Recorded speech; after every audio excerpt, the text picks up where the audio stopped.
storms we chase are leading us, and love is all we'll ever trust. Yeah, no, I don't wanna waste what's left. And on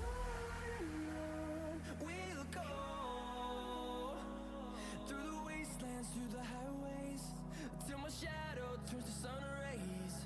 And on we'll go,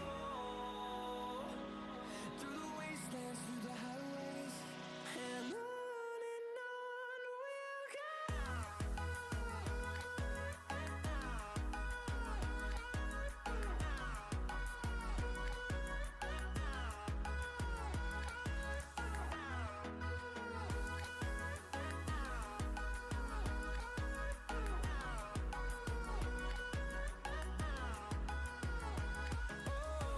we'll go. Finding life along the way, melodies we haven't played. No, I don't want no rest. Echoing around these walls, fighting to create a song. I don't wanna miss a beat. And on we'll go, through the wastelands, through the highways, till my shadow turns to sun rays. And on we'll go, through the wastelands, through the highways, and on we'll go.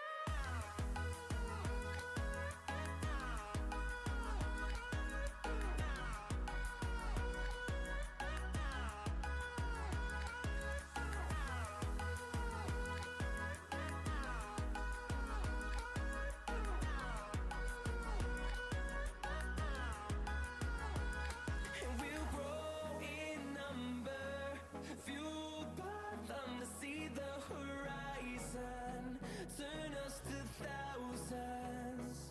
And we'll grow in number, fueled by them to see the horizon, turn us to thousands. And on we'll go, through the wastelands, through the highways, till my shadow turns to sun rays. And on we'll go, through the wastelands, through the highways, and on we'll go.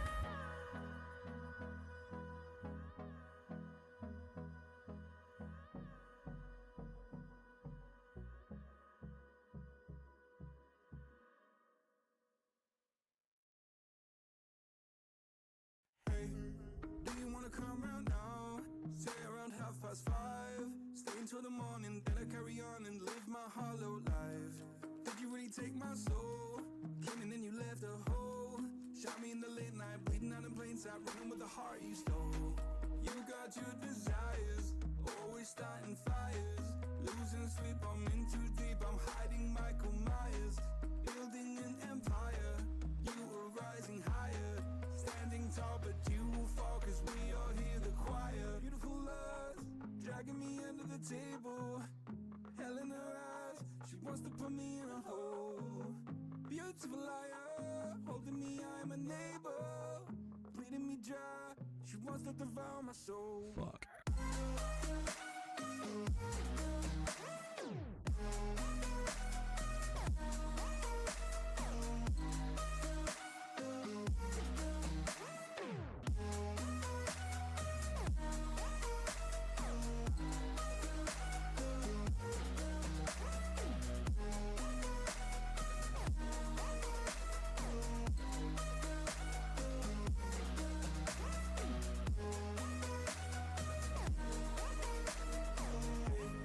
Why you have to be like that?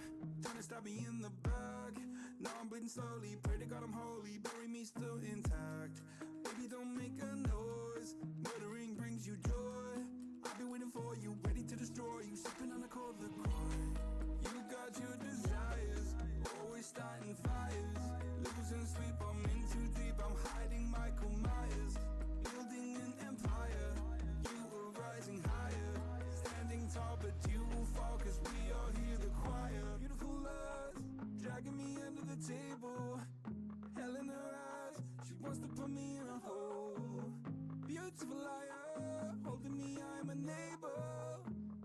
dry. She wants to devour my soul. Fuck.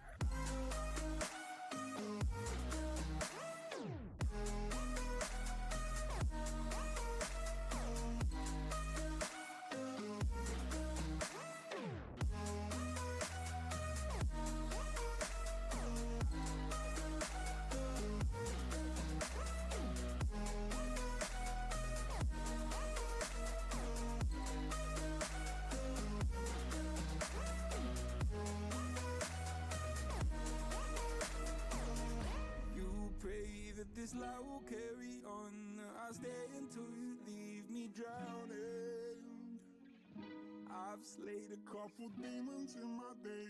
You don't know I can't be swayed. Oh no.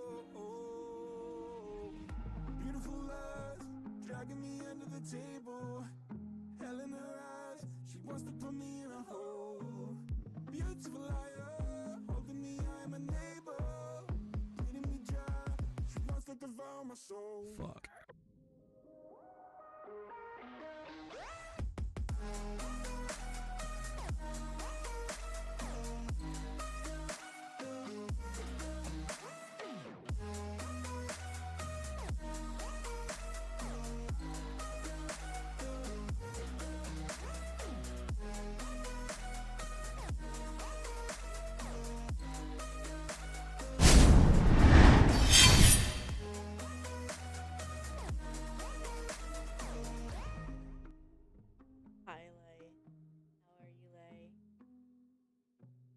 Lazy today. I'm not using the model. I'm using PNG.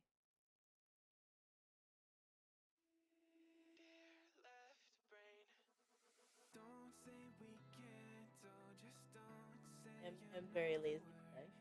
I just the fucking getting the eye tracking right and shit hurts my head.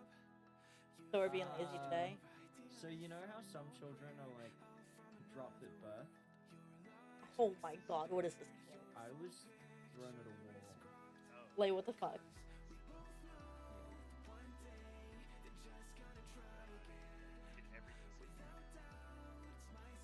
Christ. Actually, I wonder if I get PNG tuber, it's not gonna like act the fuck out. That's okay though. I'll deal with that tomorrow.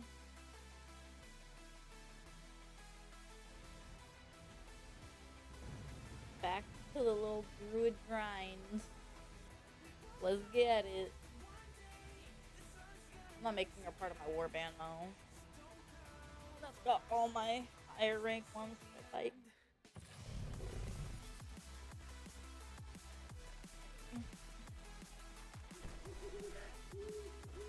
Let's see where we left off. Ah, okay, it was over there.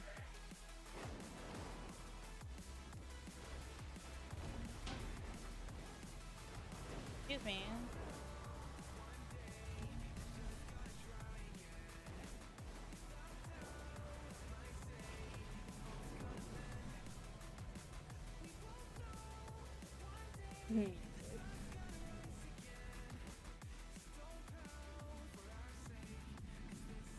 Alagos is out? That's interesting.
myself. And oh god.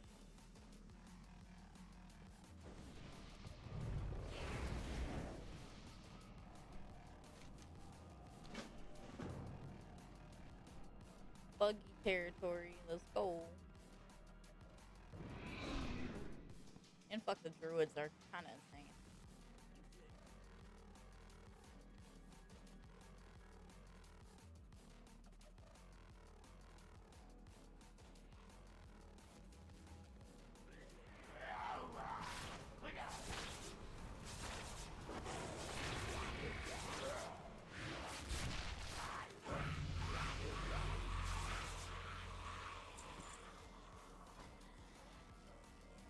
Oh, thank God, finally. I've been waiting for infected wounds.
are dead.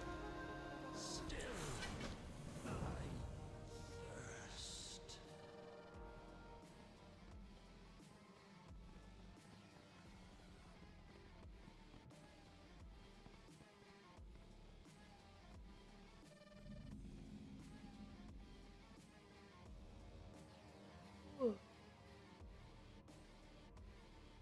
Let's try resetting up the PNG. Super. See how that goes.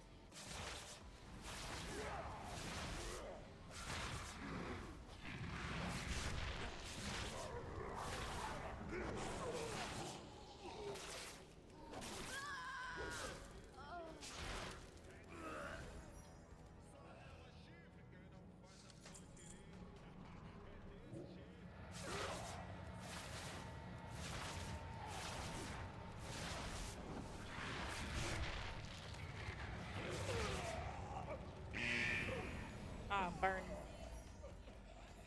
Ah, burning.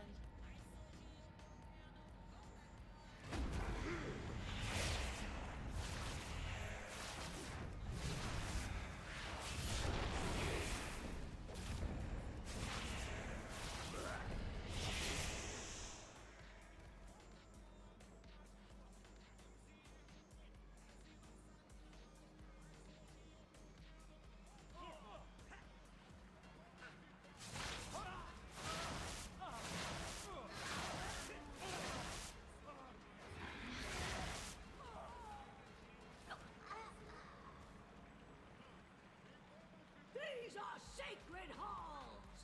Your intrusion will be met with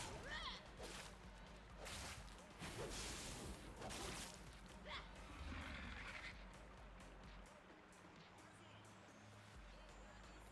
You there! Step forward!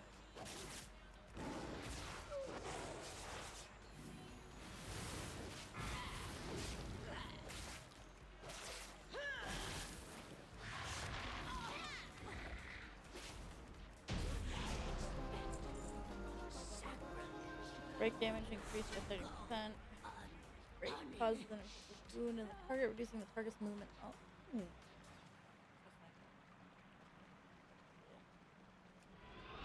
This was great. Whee.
taken the seismic readings yet.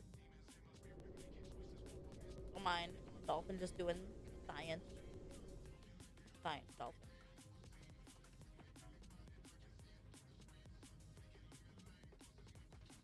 Science.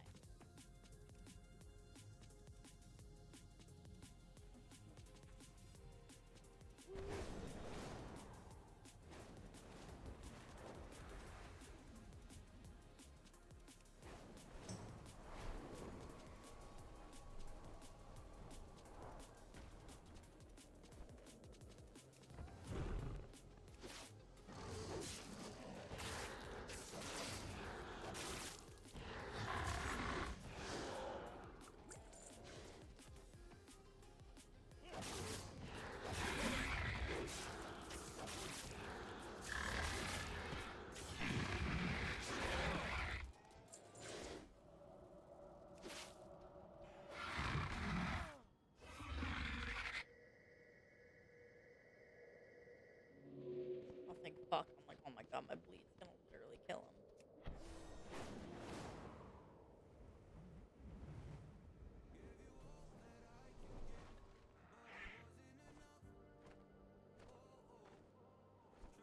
Ain't no shot.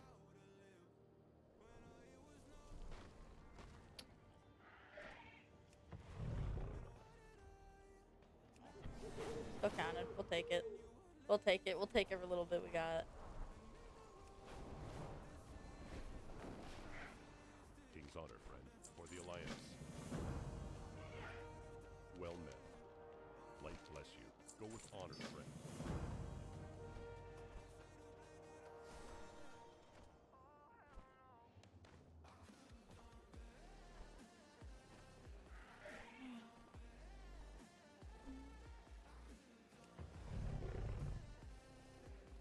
Stairs. King's honor, friend. Be careful. Light bless you. Tell us everything you know.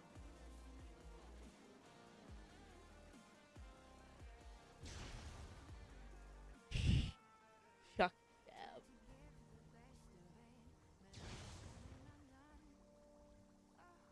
Oh, this. Got to give up, brother. What can I do for you? Be careful. Go with honor, friend. God, again, I am leveling up like absolute fucking crazy. What's this? Finishing moves have. Oh, fuck. Absolutely, yes. Don't gotta tell me fucking twice. Hell yeah. Instant? Oh, you're crazy. Savage momentum. Interrupting all spells. Gosh. Shit.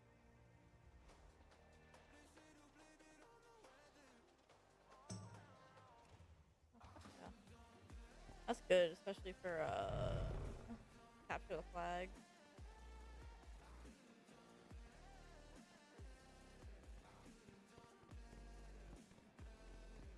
Light be with you for the Alliance.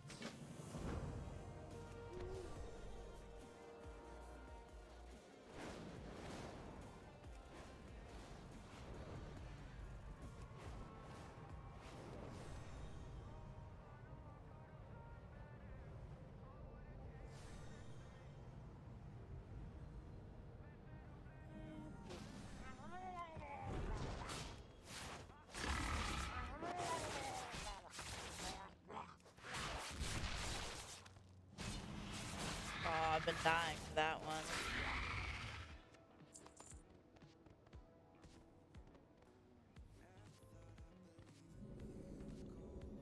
Watching you, motherfucker. Yeah, waddle yourself away there, brother. Mind your business, I mind mine.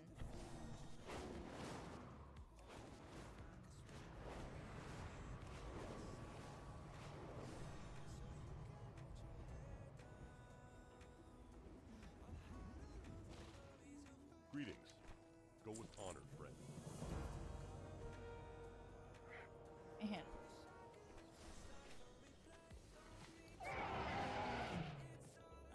So.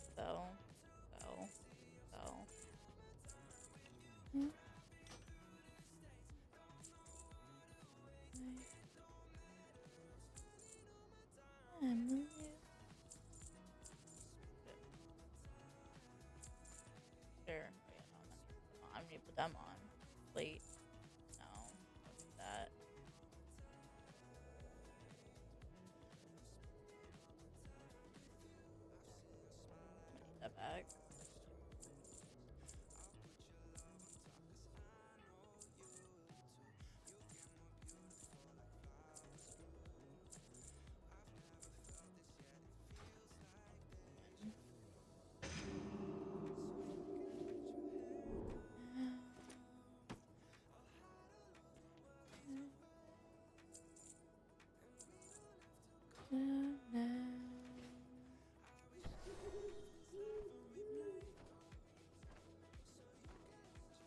Need that back.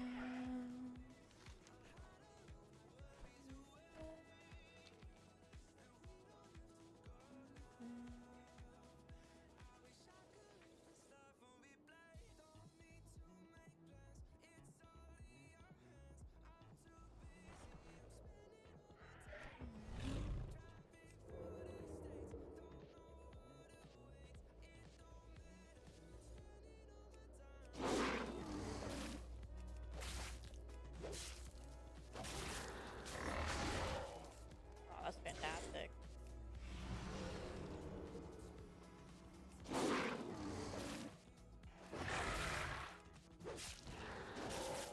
And by the time they start hitting me, oh my god, it just doesn't exist.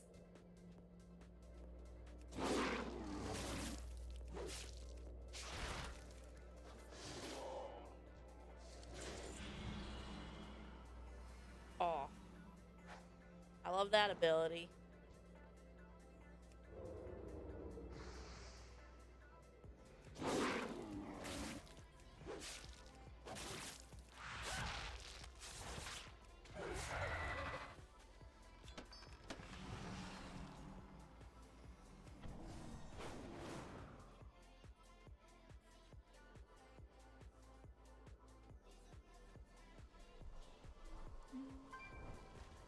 Need help? Light bless you. For the Alliance.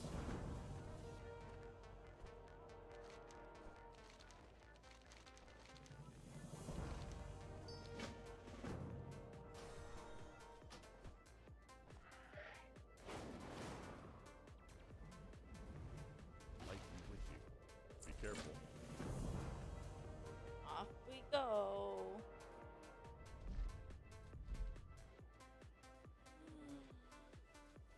Christ. Oh, not racing Christmas back. Fortunate.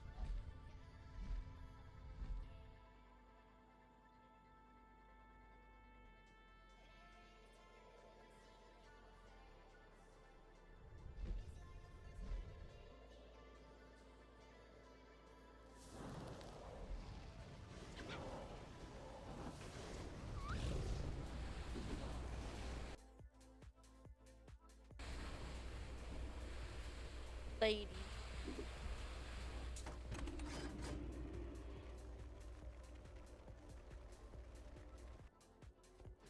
Light be with you. Farewell. Ooh. Ooh. Wee. Wee. Come on. Wee. There we go.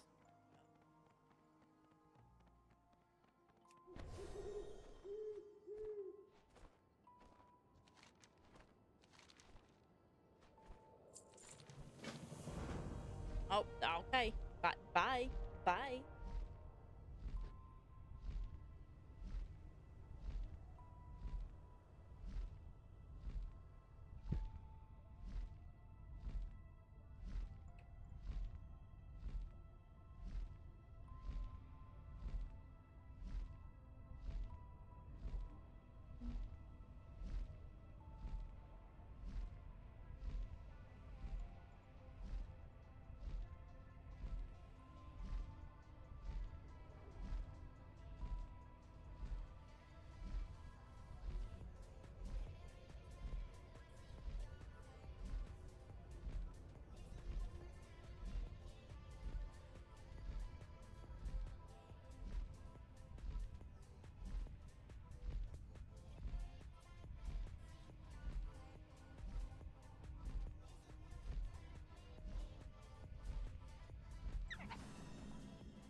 day to you. See you later. Hello. See you around. Have a good one. Greetings. For the Alliance, what can I do for you? Be careful. Light bless you. I just bust. Whee.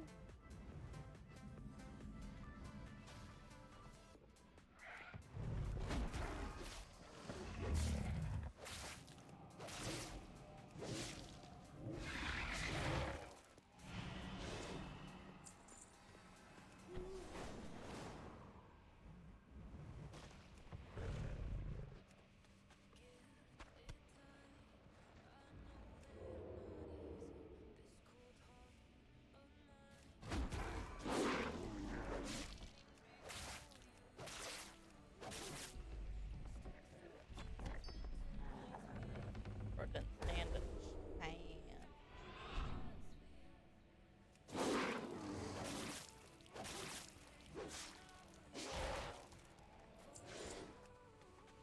My berries. These are my berries. My berries.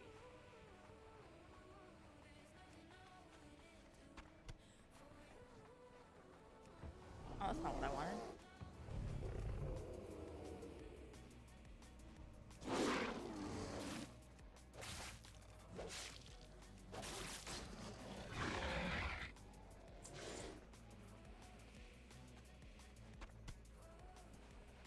The berry guy? Oh my god, that was so long ago.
Cleared out the whole area on her.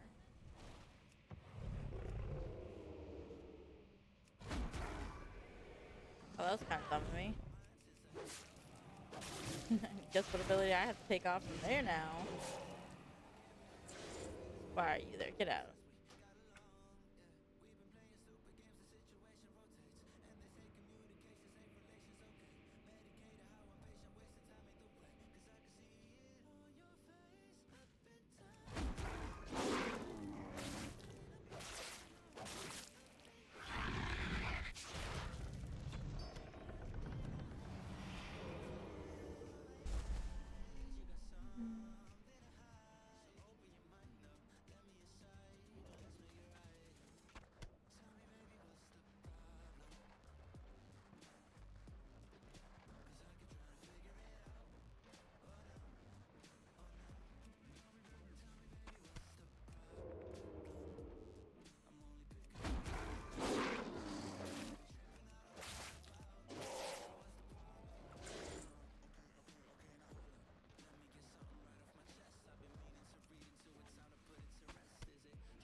buddy.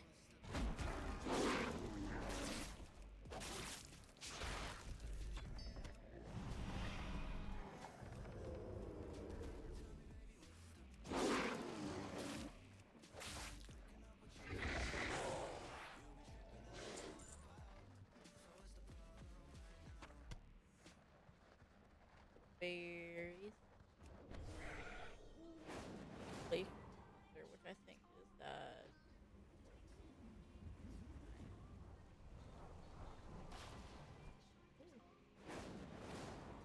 I need that too.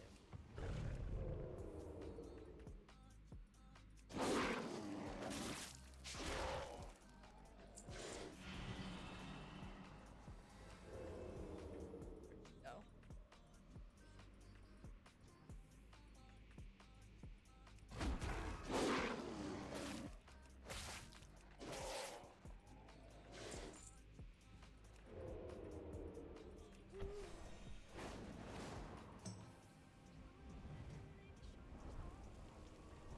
Neutral trees, fine too.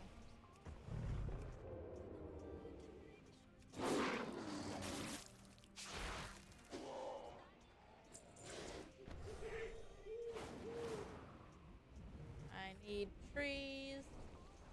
Give me tree. Not that tree. Not that. Not that. Actually, I kind of gotta kill one of these guys so I can get a side quest.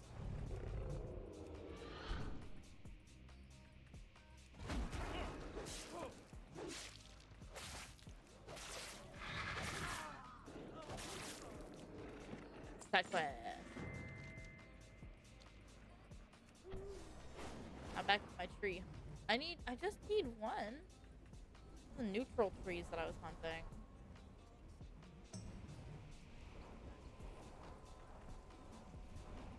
Nope. Nope. Give me giant neutral tree man, please. I beg. I require tree. Not that tree, other tree. Tree. Aha! You're the tree I need.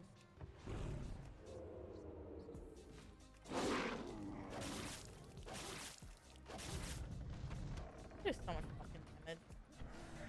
Insane. Let me get this reading done. Woo!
Good job, Mono. You fucked up. Proud of you. Good job. Great job.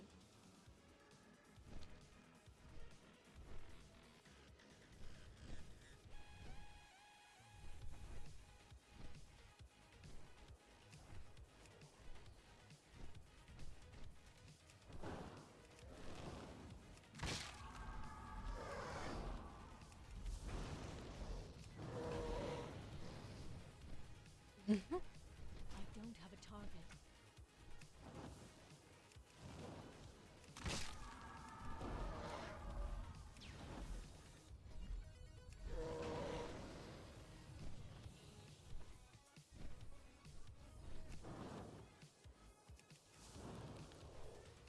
Oh my god. Rathalos is always an asshole.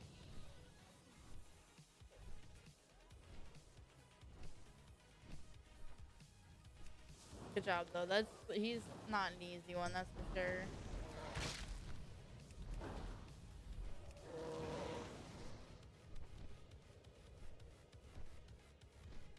It is too far away.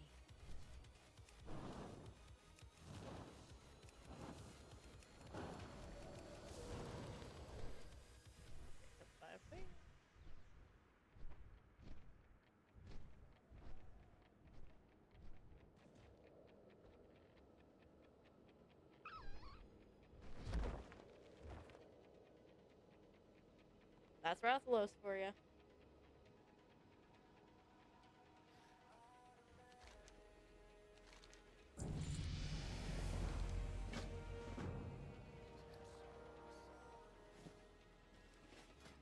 Oh, good lord.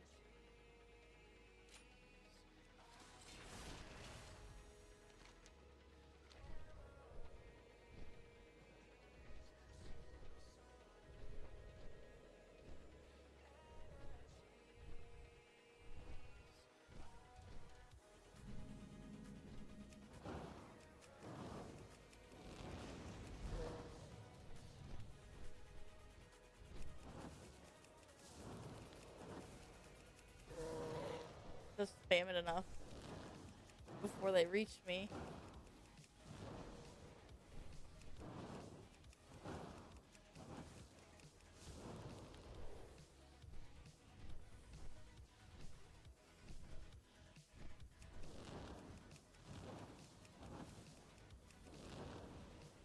Bam.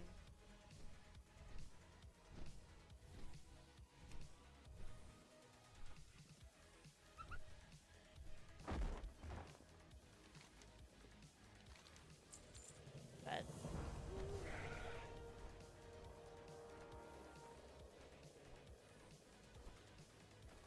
yeah, that's pretty accurate. Royal pain in the ass.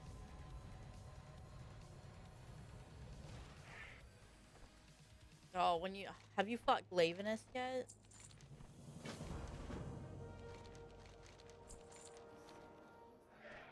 Good day to you. Safe travels. Have a good one. Well, If you haven't fought Glavenus yet, oh go with boy. honor, friend. For the Oh Alliance, boy, are you in for a wild ride. go with honor. Oh, he's the monster with a sword for tail. You are not ready for his level of bullshit. Like, if you think Rathalos is some shit, oh boy, you don't even understand. Like, I can't. Oh, yeah.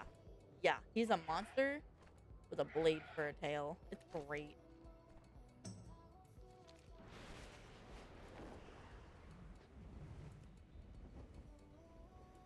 Oh, I need to get 5. 5? 5.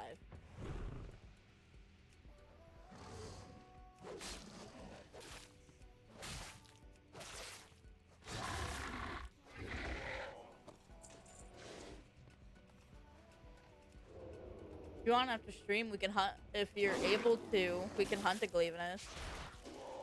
You'd have to check your hunt. I don't think he's a master rank. I think he's a high rank. How many of these do I have?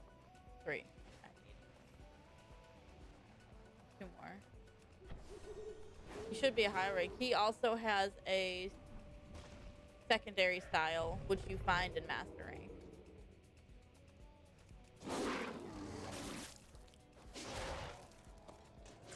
That's 4. More axe.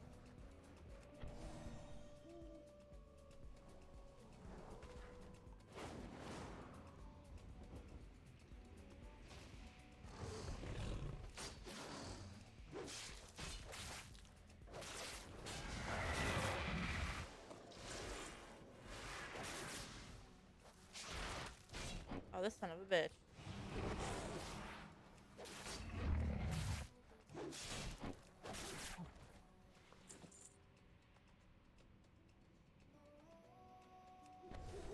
Have fun.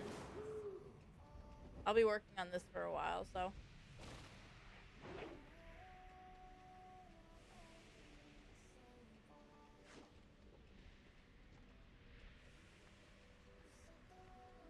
I'm out of range.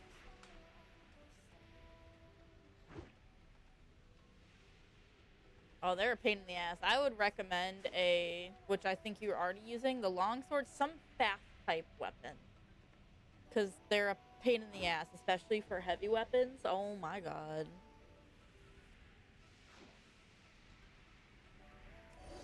I can't even tell you how fucking much of a nuisance it is on a fucking...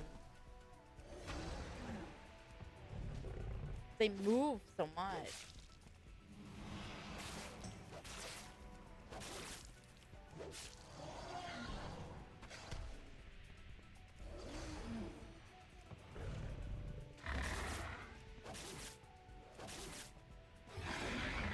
Yeah, that definitely helps.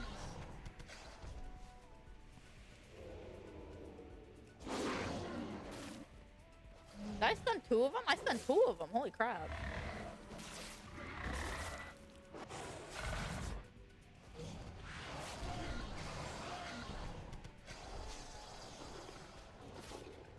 Hello, noisy boy.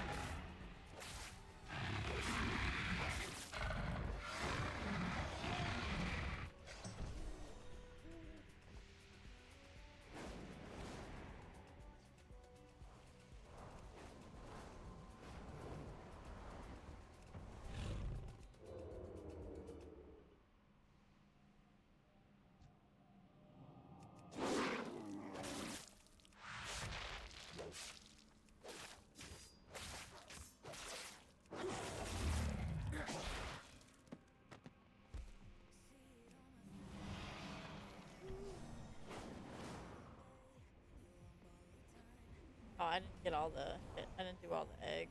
Here we go. Oh, you son of a bitch.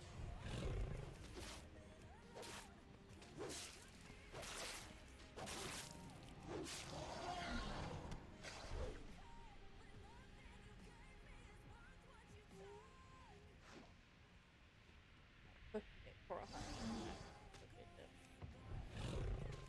Cookie.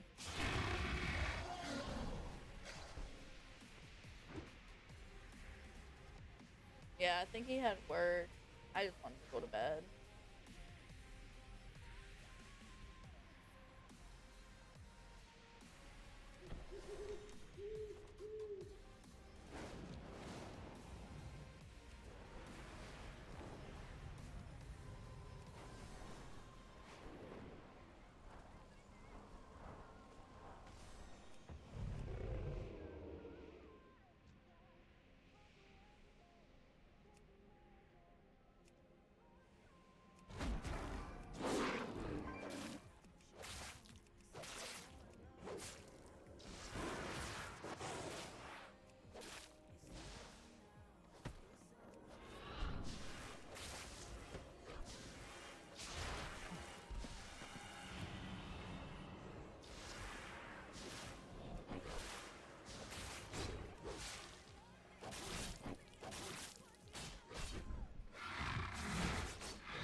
Safe travels.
Oh shit.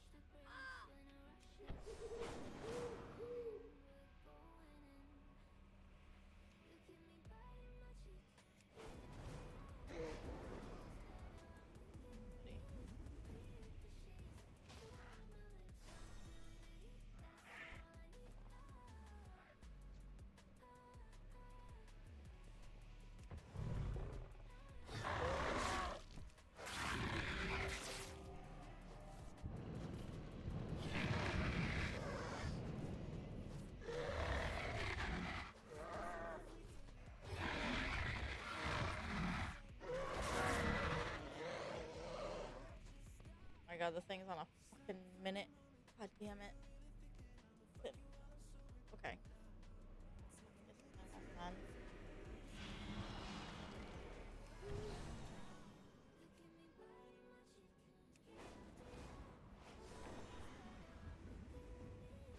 Wait for that fucking ridiculous ass timer.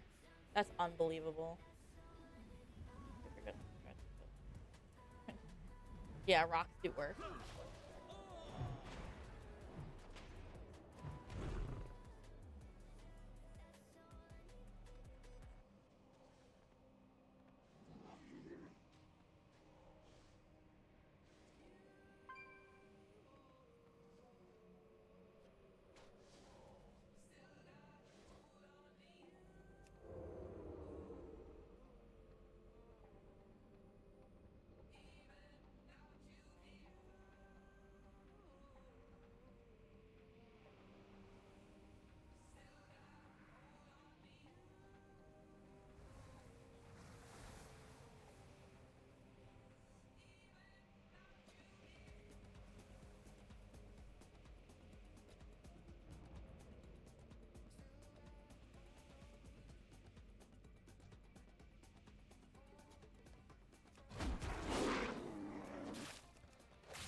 I gotta find another fucking dragon.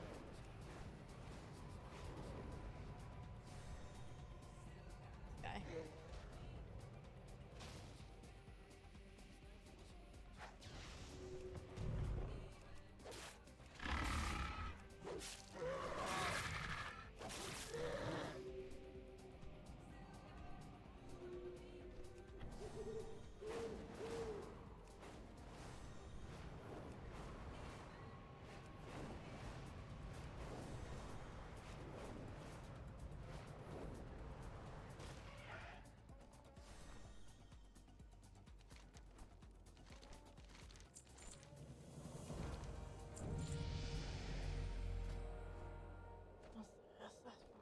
This is the range of all your spells in the dark.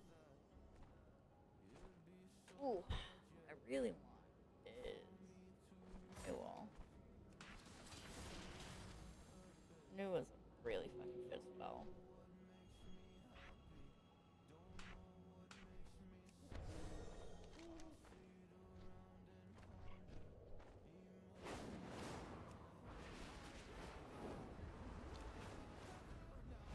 Is there a way to instant kill monsters? A what, in Monster Hunter?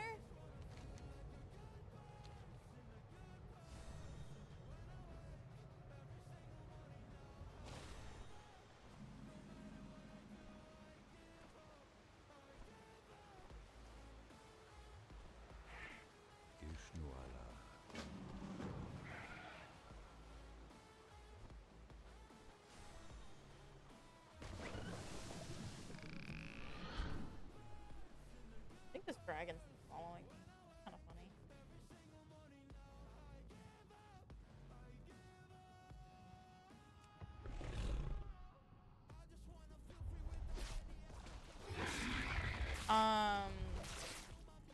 To an extent, kinda. Not instantly, but I mean, like, say I go into low rank, I basically, like, oh, I'm gonna have a permanent dragon following me. This is freaking hilarious.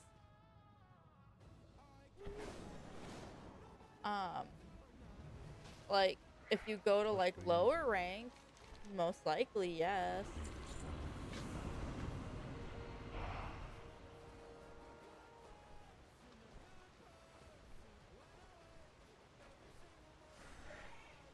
But I guess kind of, maybe. Most likely not instant, but pretty quickly, for sure.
Okay, that might have been just a little too much, maybe.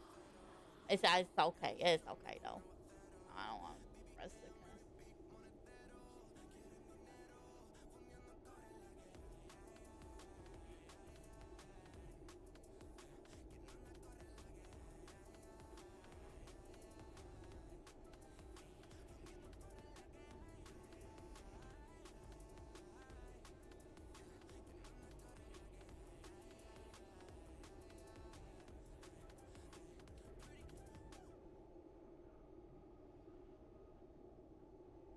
Just a little bit. I had too high of expectations for my abilities.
I'll come back for you. You're who I need.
He's bouncing off my booty cheeks. I love the way he rides. I can hardly breathe when he's pumping deep inside. I kiss him on his neck and then he kisses on my pussy. Call him daddy while I holler, man, that boy's so damn good looking. Your song, buddy. It's your song.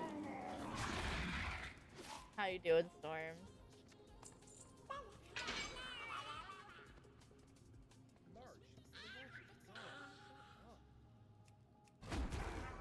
Oh, I cheated going over that. That's great.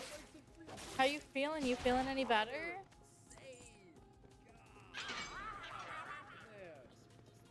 How expensive housing in Canada is? Oh, good. I'm glad to hear. Nothing was that fucking pneumonia was kicking your ass.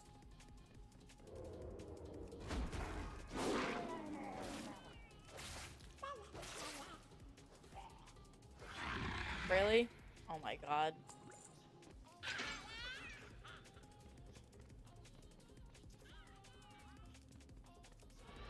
Wow, Mono, wow. Hell yeah, Storm.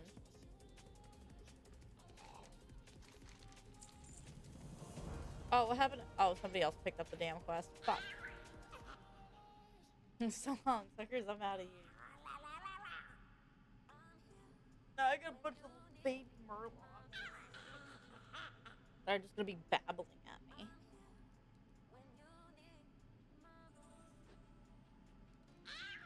Alright, wait for this frickin' murloc to respawn.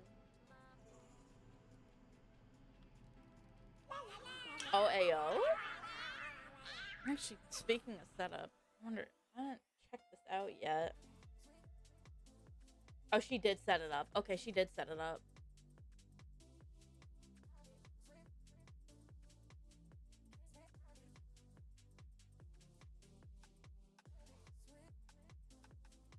I couldn't remember if...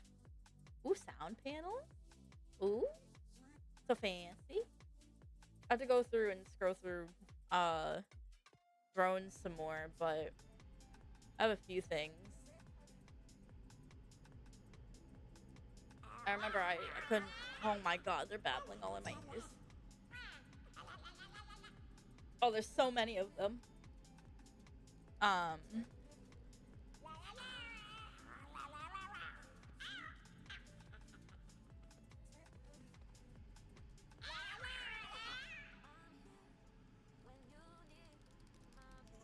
my god, that hurt.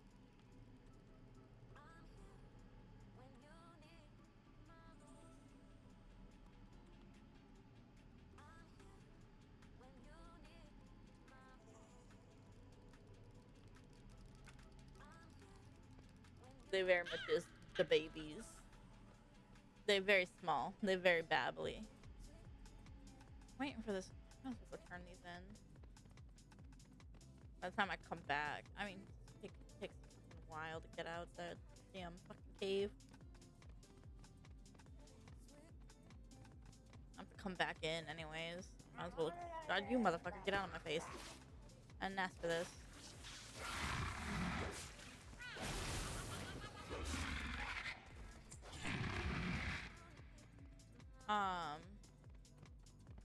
Takes a while to get back. So I'll turn these in and I'll go back in. He should be respawned by then. I'm listening. Neither of these are really good for me. They're not.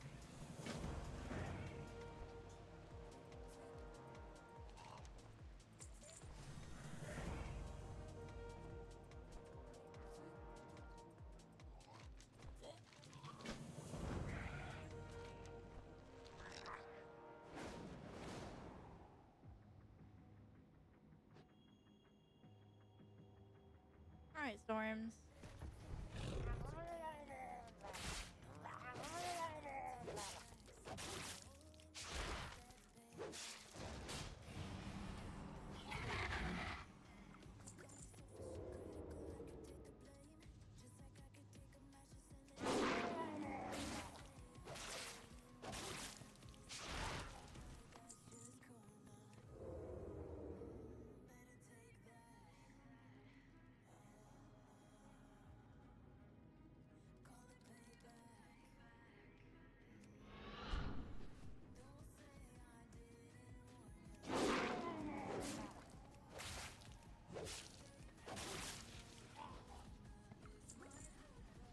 Alright, buddy, let's go.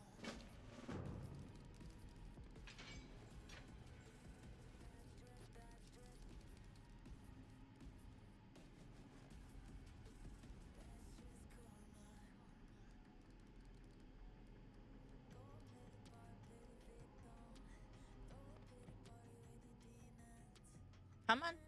Come on, slow ass. God, this Murloc is so fucking slow.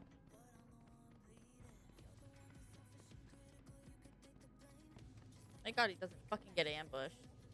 Thank fuck for that. Guy's so damn slow.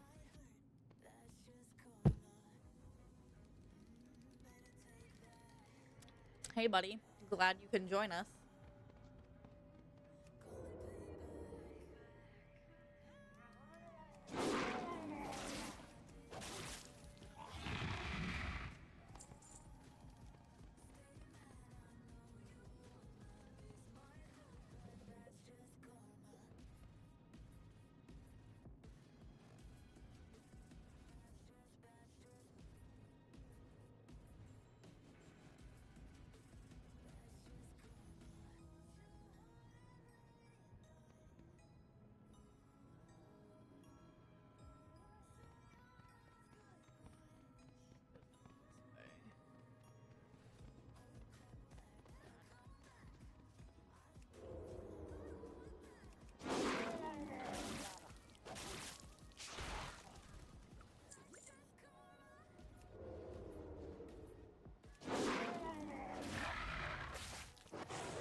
Go that way, we go this way.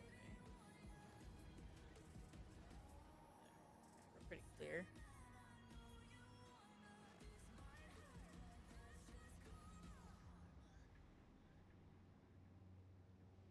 God, he takes and farm condos.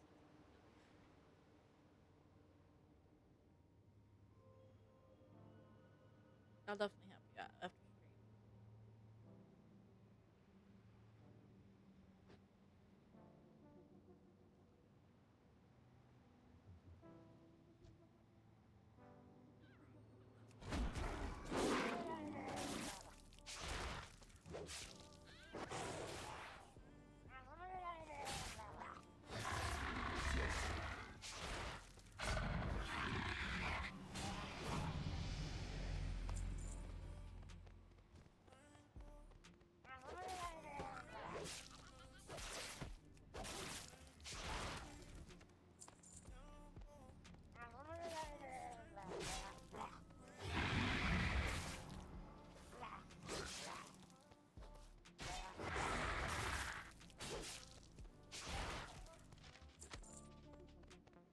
For fuck's sake.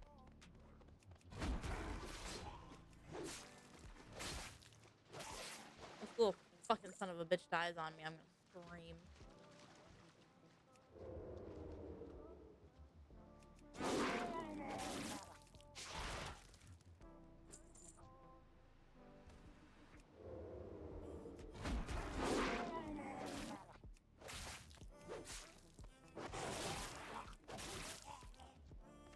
Finish your slow ass walking.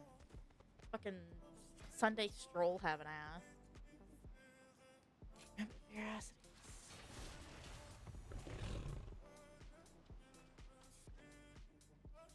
What are you trying to build on Rathlos stuff? Like armor? You're looking for weapons, weapon upgrades?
Oh, no, now you want to show up. Now you want to show up.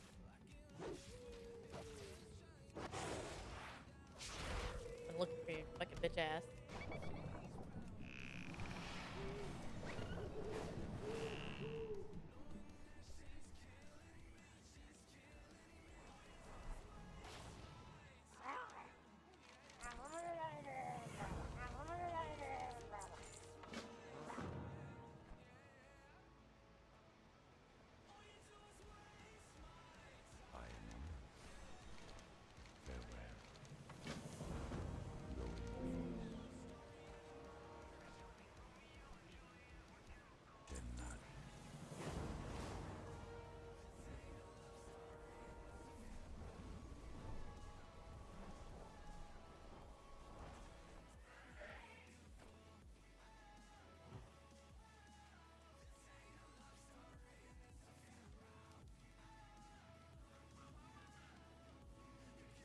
Straight up, I had a feeling.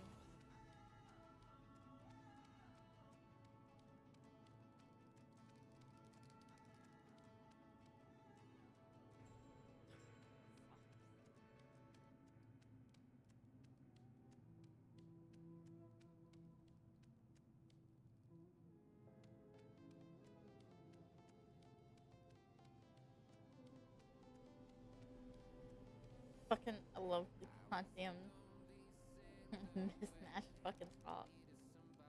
The funniest thing ever. Oh, that's hilarious. It pops out when he runs. I pops out when he runs.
Peace be with you.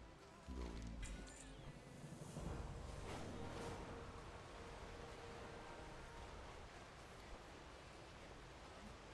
Where are they?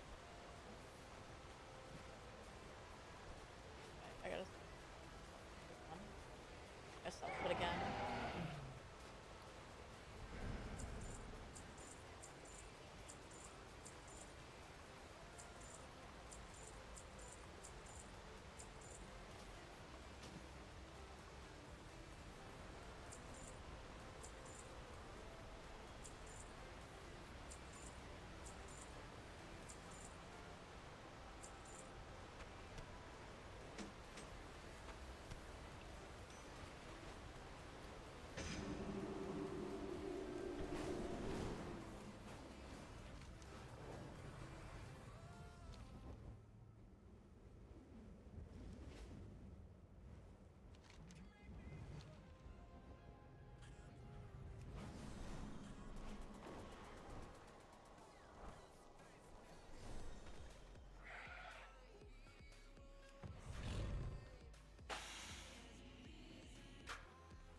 Pleased to meet you. Off and away.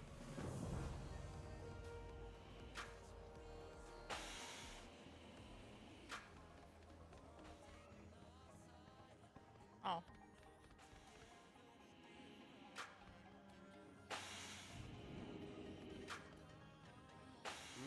Interesting.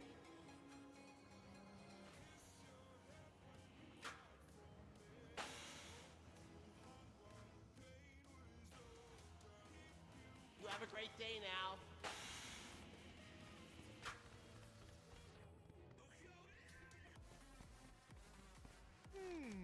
Interesting. Hi, you're a tall one. Honored, I'm sure.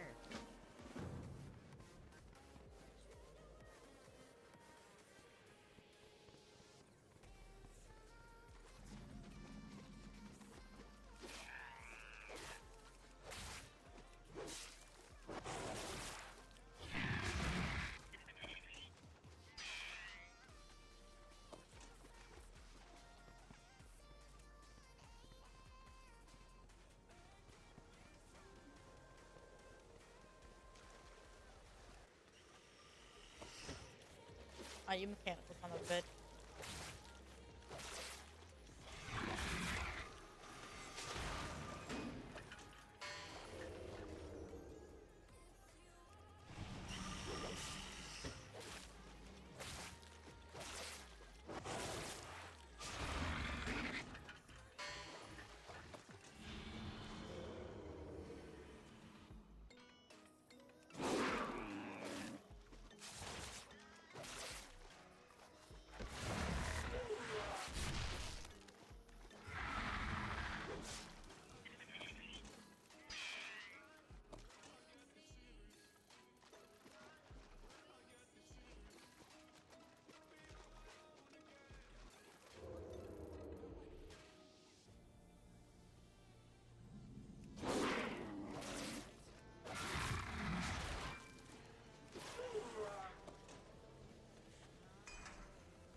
my hair?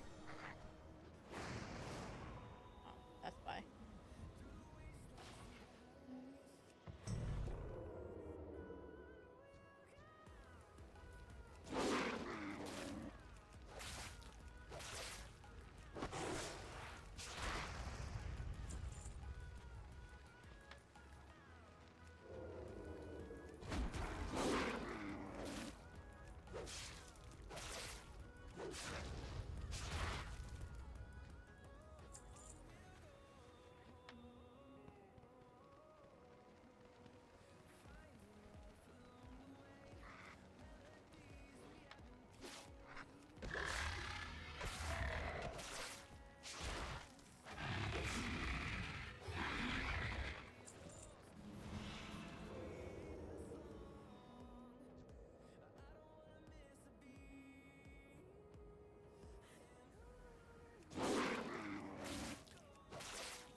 Sunrise.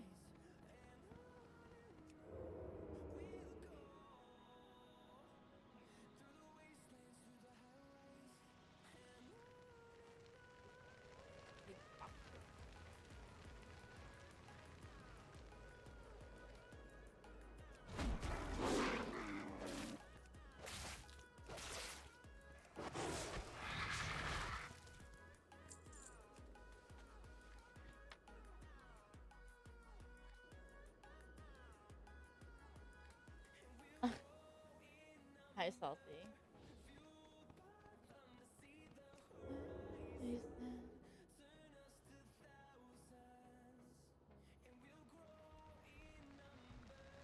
Hello, motherfucker. Hi, Salty.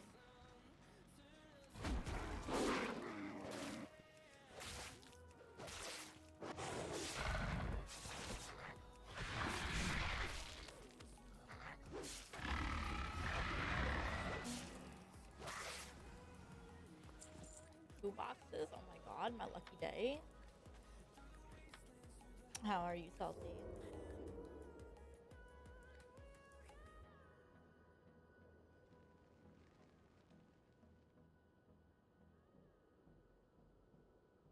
Got more boxes. I love boxes.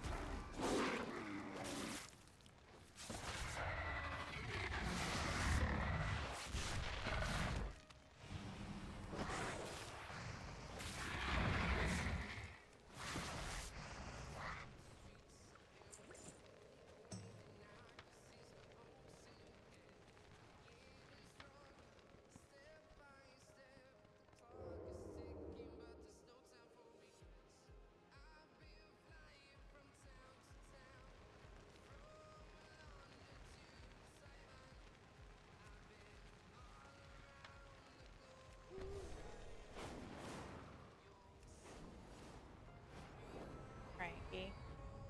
Is it because you didn't get enough sleep? Ever? Hey.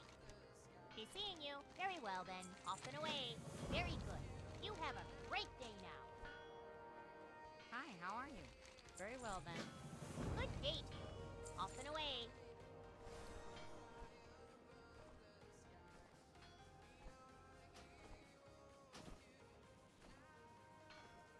Wow.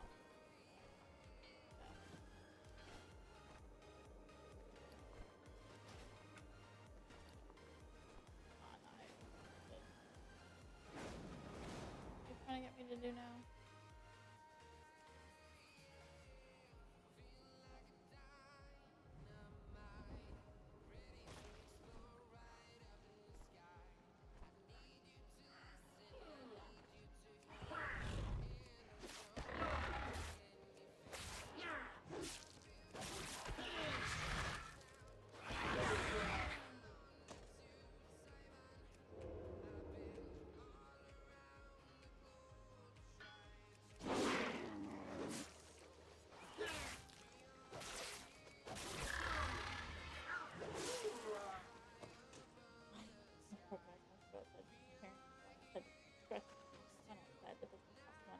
Yeah, you're right.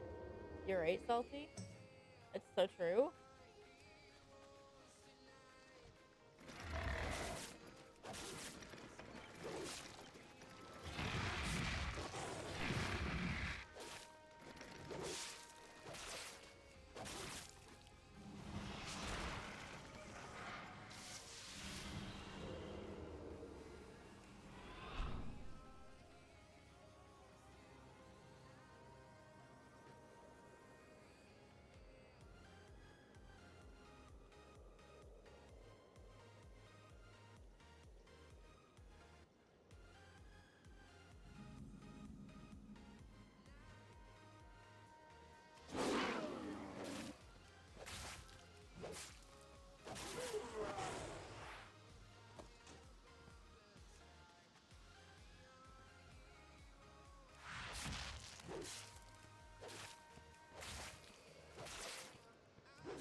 Just a cycle of stress. I get it.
So he left.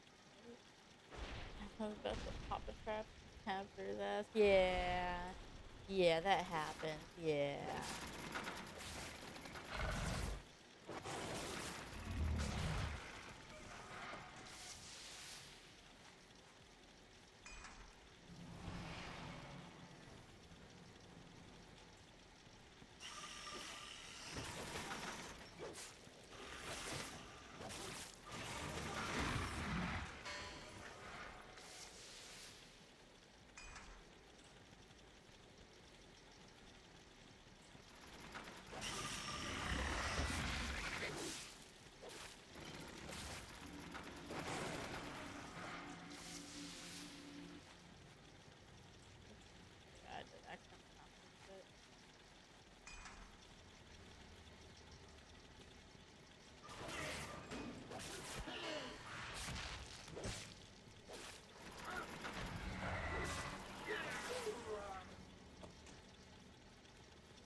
meet you. Very well then. Be seeing you. Good day to you. Very good. You have a great day now.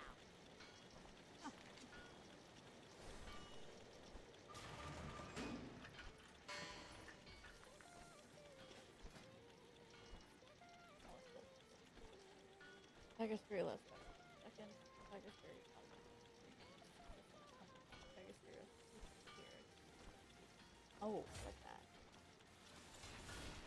Hey, be seeing you.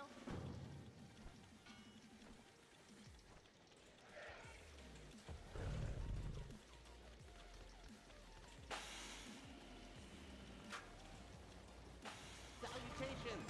Be seeing you. Right.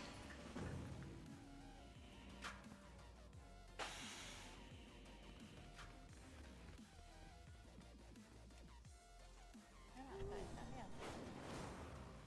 You gotta be outside. Yeah, I am. Do you not see me outside? Isn't that crazy?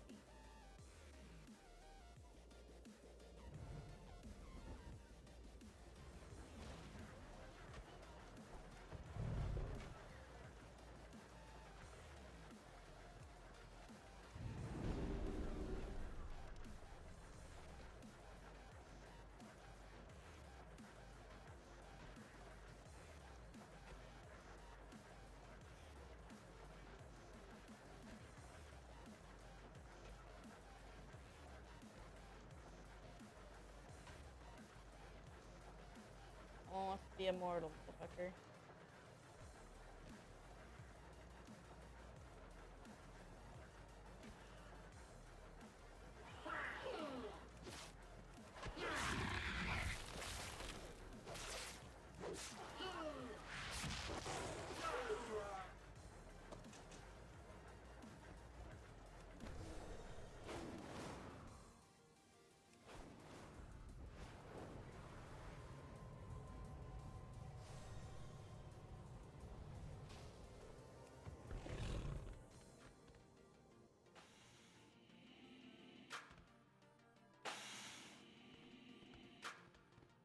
Can I help you?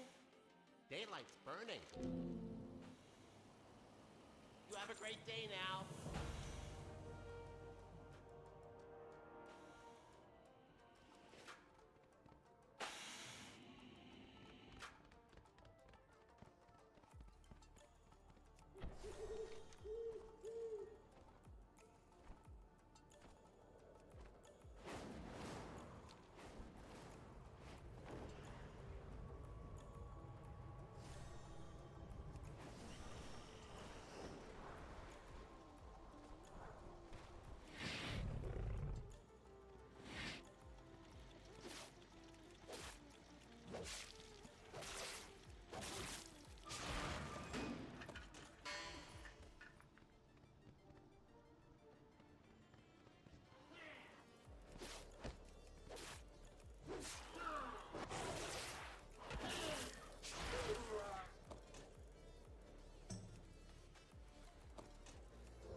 Like I can't do anything healthy or just me.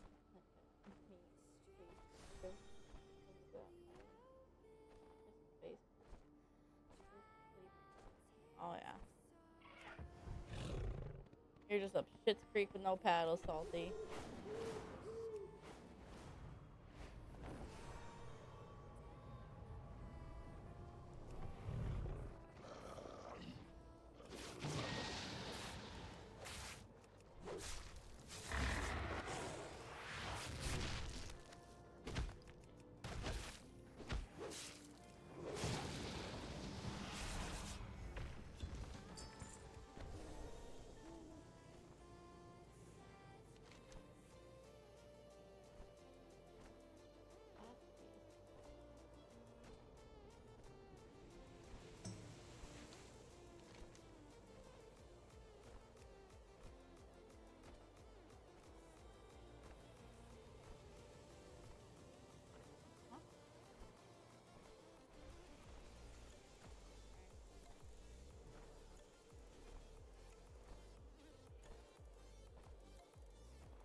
Interesting.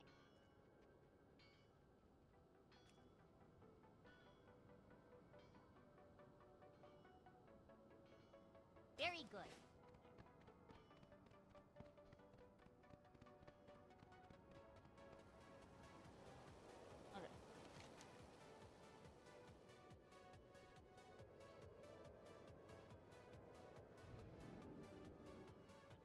Okay.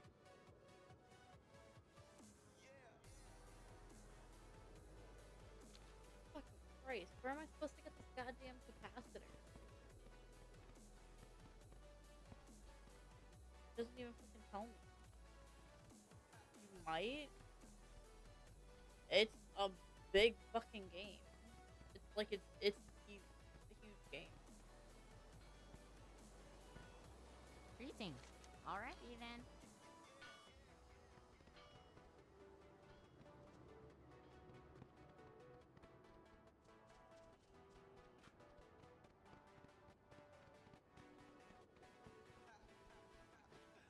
I don't know what the fuck that is. Where does it expect me to fucking go to get the capacitor?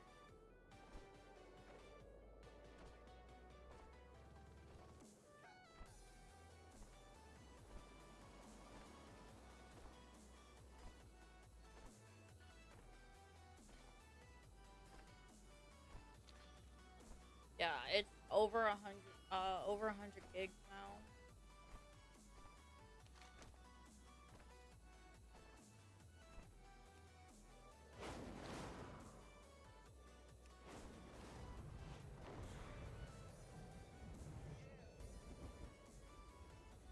But if you do download WoW, you also gotta remember, money is included.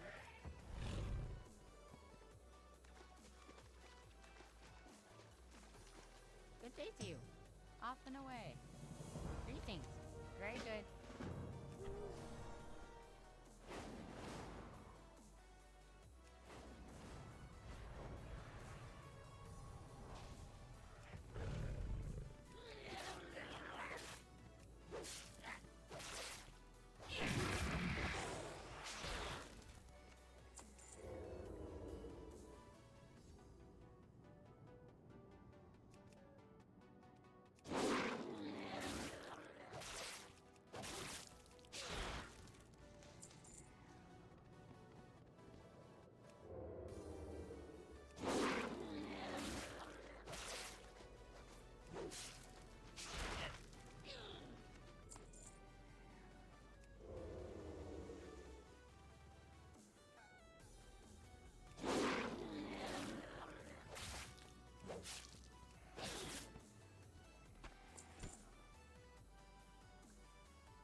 Jesus Christ, man, pig dog.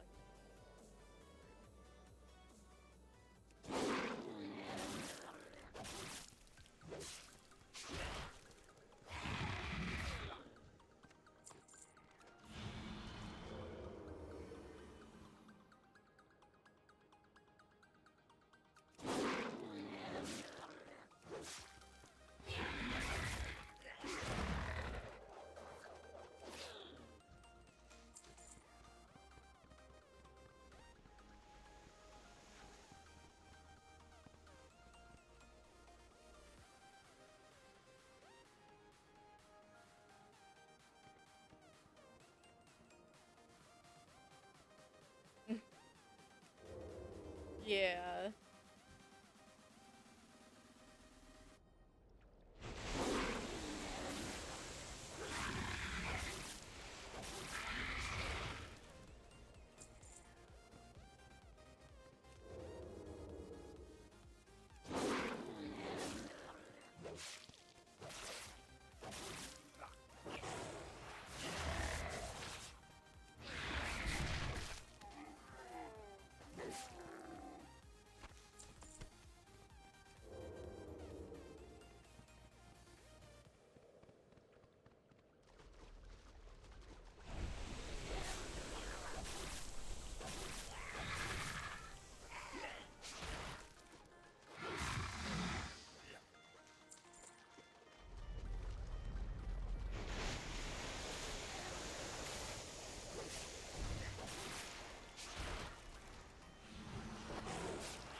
Good day to you.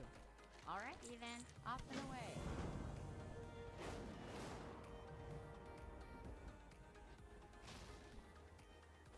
Oh, God.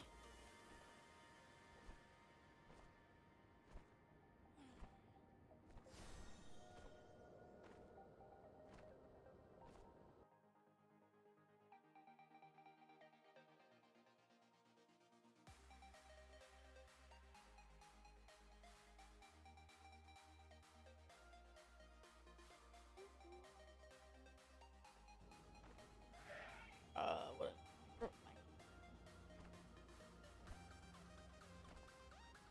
Oh, I gotta go to the wolf. Okay, the wolf is here.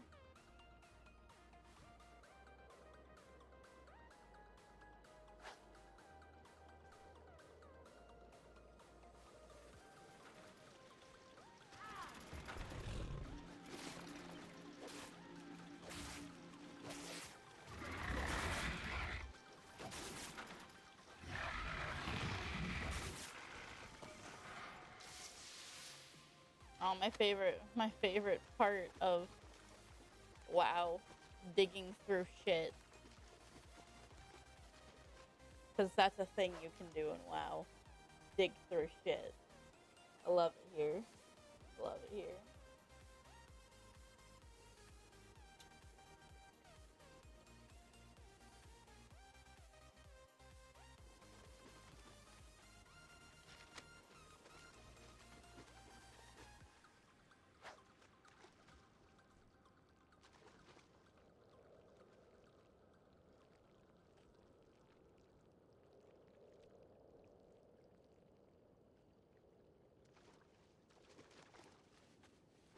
How's the hunt going, Mono? You having a good time? Yeah.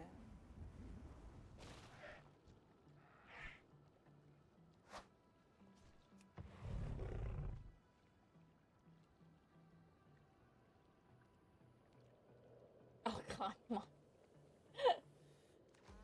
Rip Mono. He was good and then he wasn't.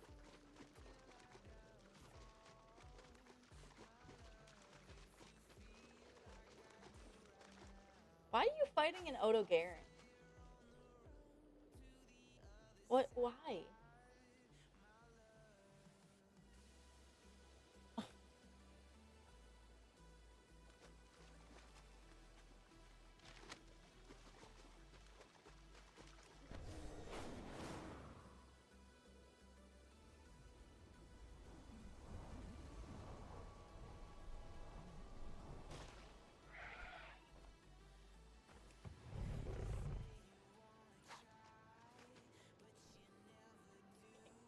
Pig. Oh my God.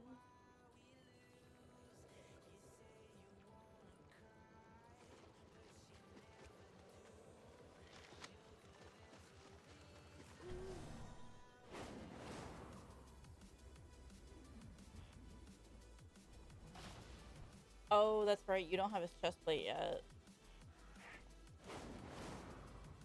Forgot about that.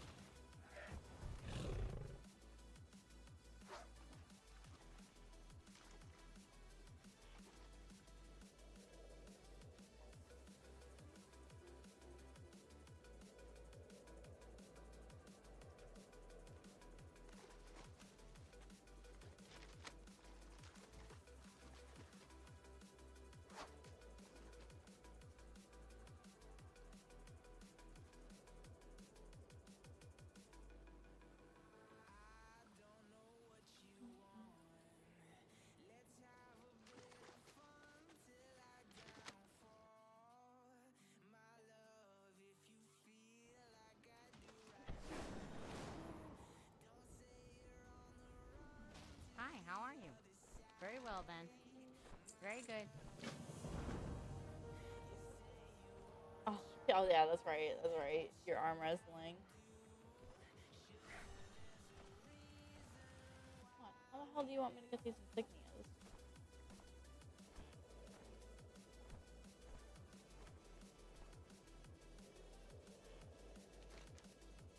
We're sick in the body. bodies. Oh, okay. I gotta find bodies. Oh boy.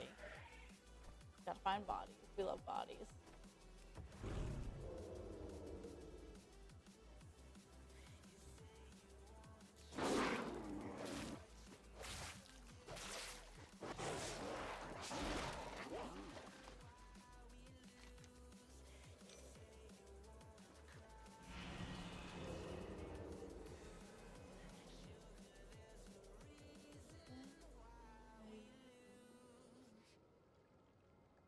Bird.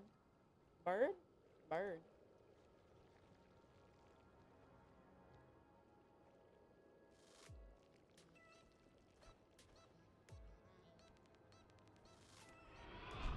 Woke up. Get beyond annoyed. Yes. I can wake up in the morning, but I'm not gonna be happy about it. That's the thing. I'll wake up early. But if you try to ask me to do something in any possible way, shape, or form, I'm gonna be upset about it.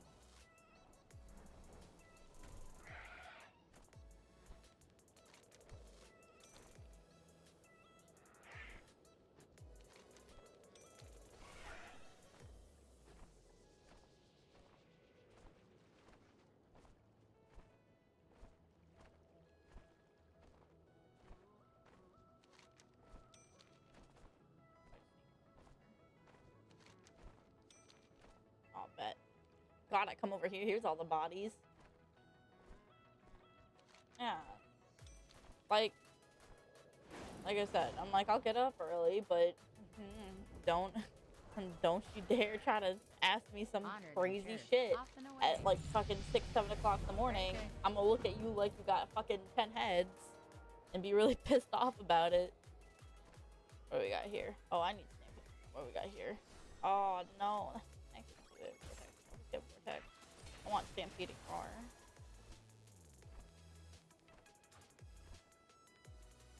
What do you want me to fucking get now?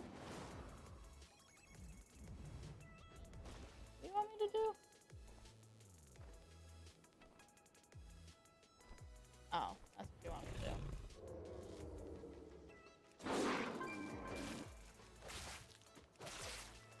Right? Like, it's too early for that shit, man. Just how about no?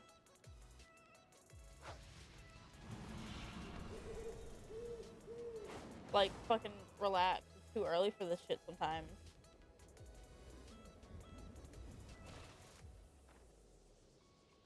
Like, not everybody's, like, happy camper in the morning. Like, Christ, fucking relax, please.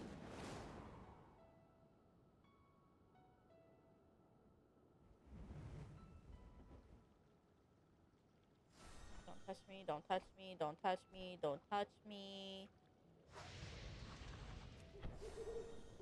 You. Greetings. Are you done with Alrighty me? then. Thank God.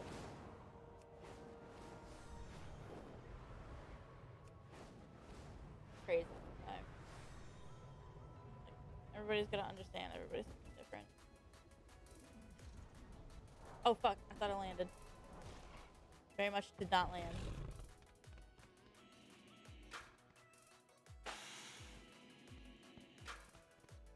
Hey, be seeing you. Off and away.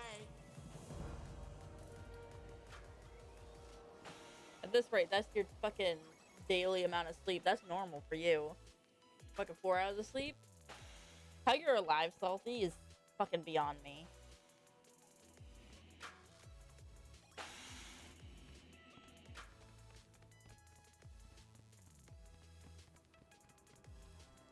Can I help you? You have a great day now. Do you want me to fucking go? Right.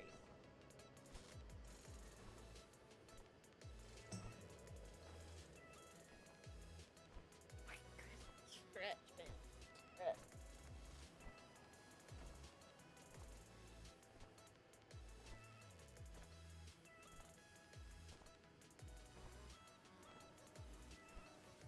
Spite. Spite, he says.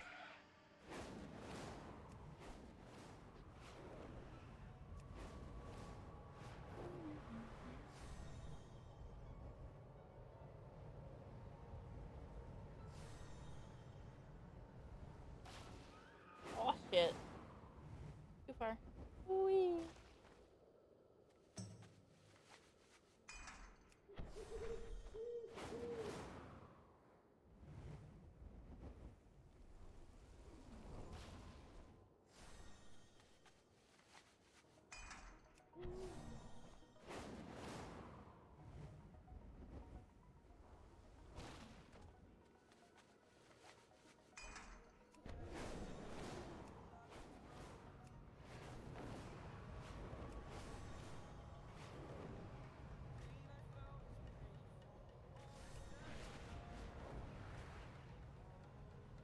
This painting. Pleased to meet you. Off and away. Be seeing you.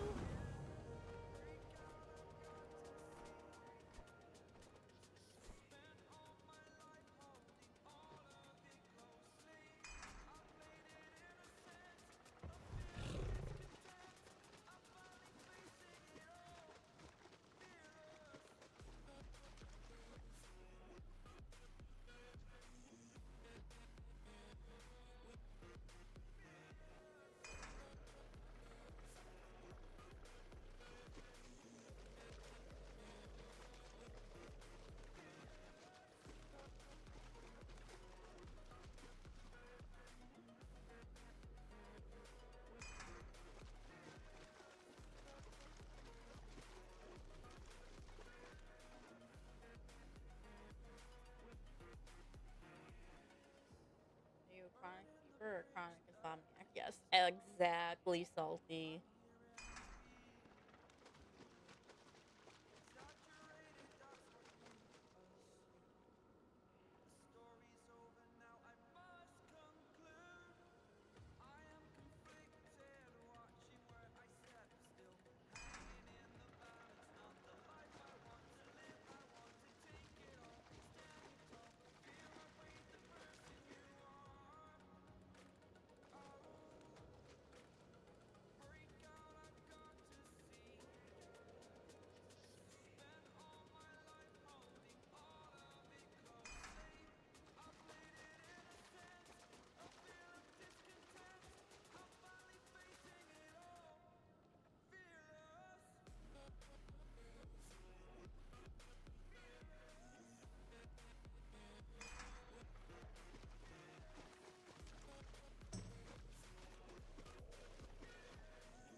Oh shit! Damn, really?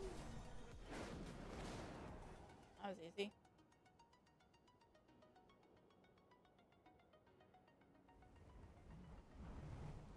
Damn it! I landed. Need assistance? Alrighty then. Be seeing you.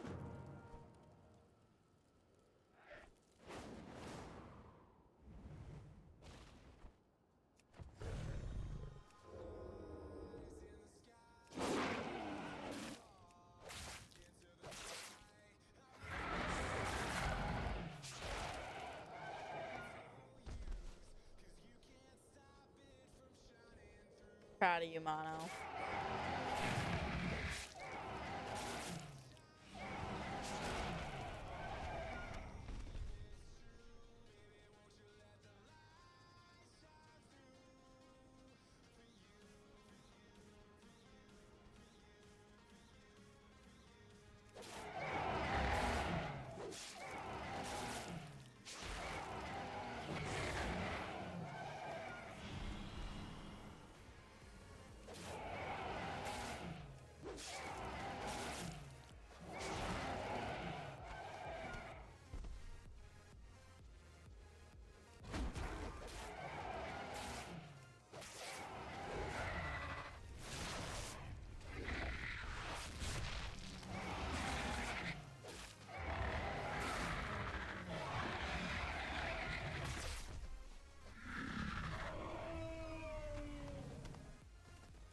Didn't want to kill the baby, but he got too close.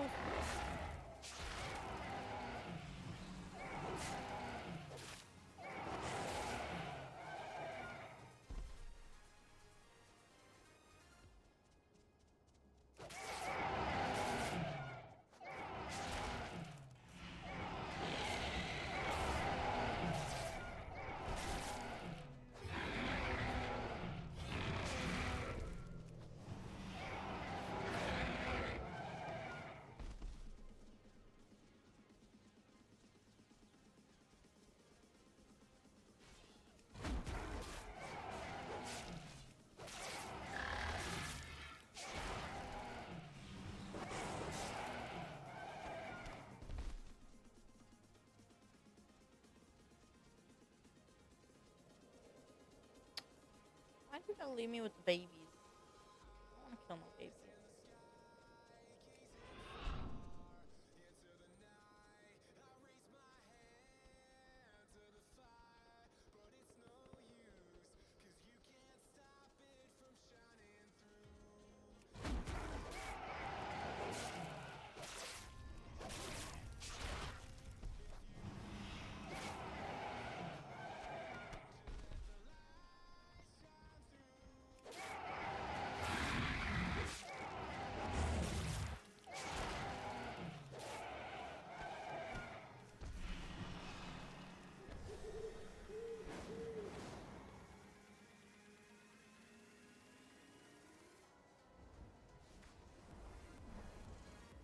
Hi, how are you? Off and away. Damn, again? Great. Alrighty then. What do we got? Stay fucking left. Is that Hey, a single target? you have a great day now.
My, you're a tall one.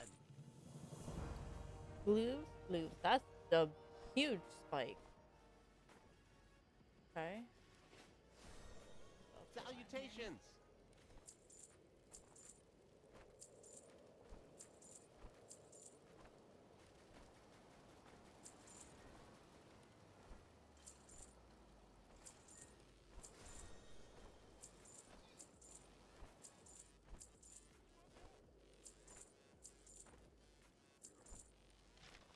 Daylight's burning.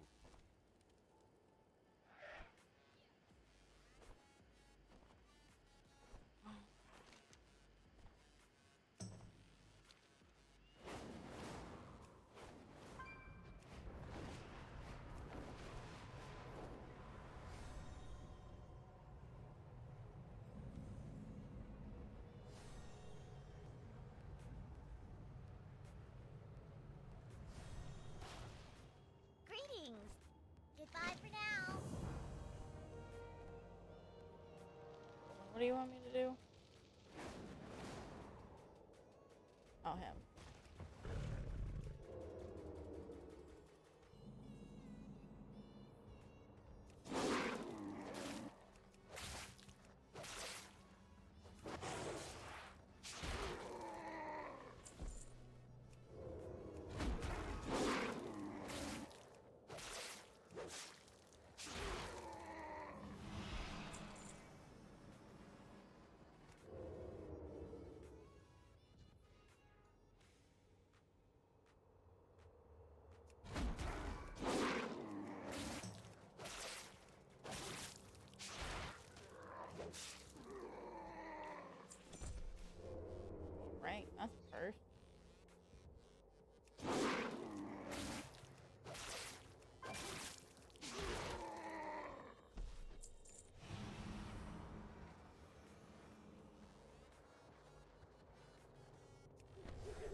worm.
Killed the great heroes. Jesus Christ. Okay, one more.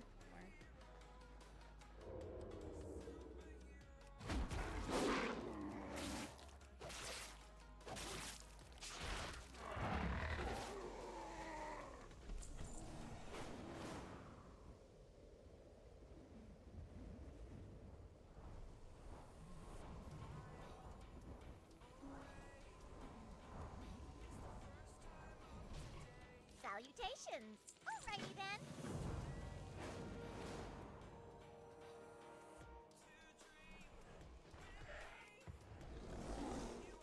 Didn't want bear. Cat. There we go.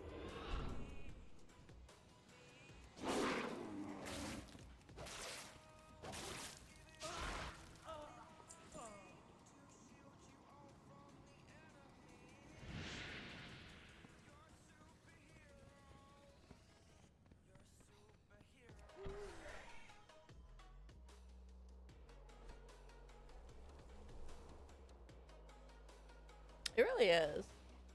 I love it. My, you're a tall one. You have a great day now.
have a great day now.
okay, so I was in the general direction. I just went the wrong. I just took a wrong turn. Pleased to meet you. Very well then. Off and away.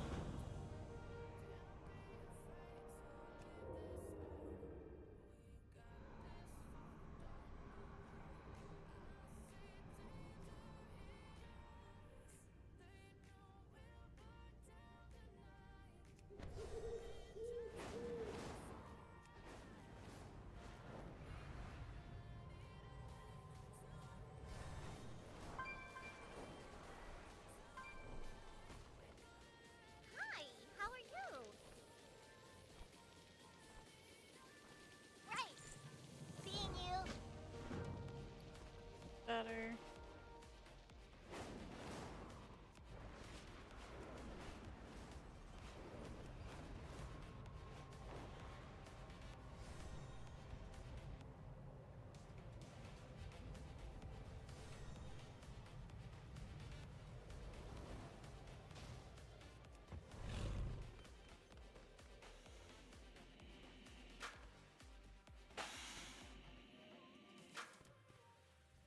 Interesting.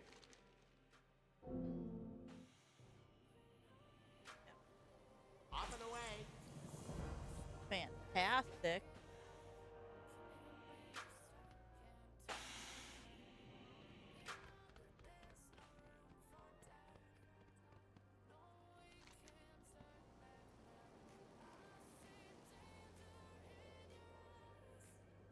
Still don't know where it wants me to fucking find this last thing.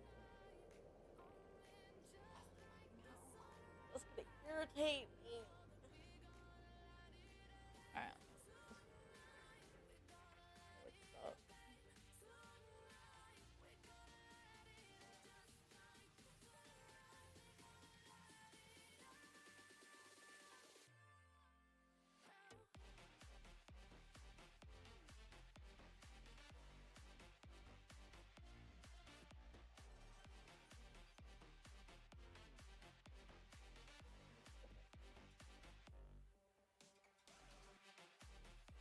Oh, you gotta. Oh, that's. Oh, okay. That's kind of dumb. That's kind of dumb.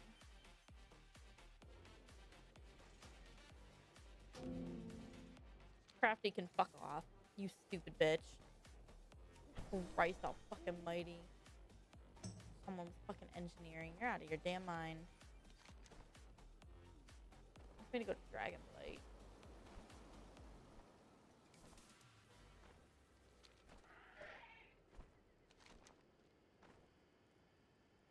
Going to Dragonblight.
King's honor, friend. Safe travels.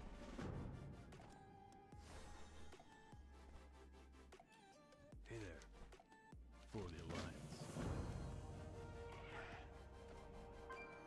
Ishnuala. Good luck, friend. Oh, okay, we got swimming. Oh, I think I know. Well, that doesn't make any sense. Because when I was on a Wind Rider on a different character, it flew just fine. These just aren't flying right. They're swimming, not flying. Which I find this absolutely hilarious.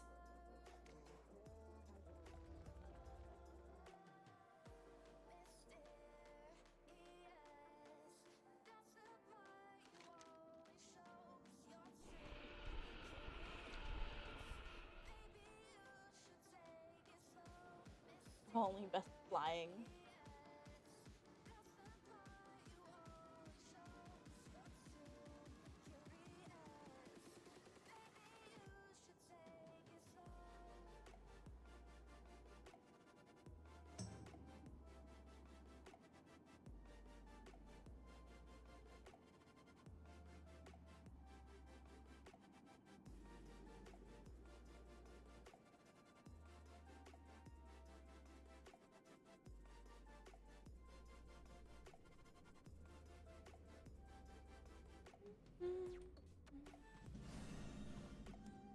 I'm all the way here? That's crazy. King's honor, friend. Be careful. Why do you keep putting me on things? I don't want to be on things. Jesus Christ. Stop putting me on things. Where are you taking me? Stop putting me on things. I want to be put on things. We're halfway to finally unlocking Rathian. Oh boy. I'll help you with the pink Rathian though. She's super easy for me. She just... So when it comes to the new variant of monsters, they usually have one or two extra, like, abilities and attacks. Like, with the Odo Garen. So an added ability that he has is to, shoot Dragon Breath, between 1 to 3 separate times. One thing Pink Rathian does, which I think is a side swipe with her tail.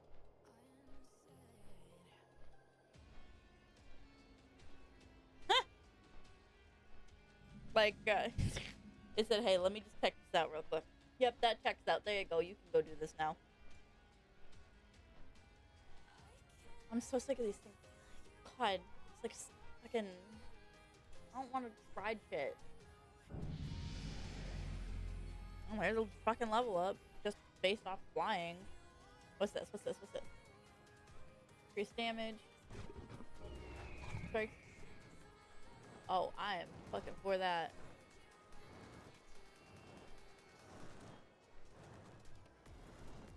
Oh, it's a fucking dwarf. Get me out of here, you fucking dwarf. That's 7 Legion.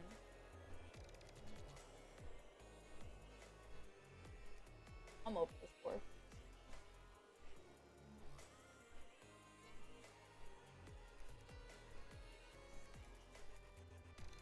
Yeah, it does. The weapon that you're building right now, I have already built. Because you're running the poison route on it, right? Why did it bring me to Grizzly Hills? I was in Dragon Blade. Now I'm all the way in fucking Grizzly Hills. What the fuck is going on? It's brought me so many places.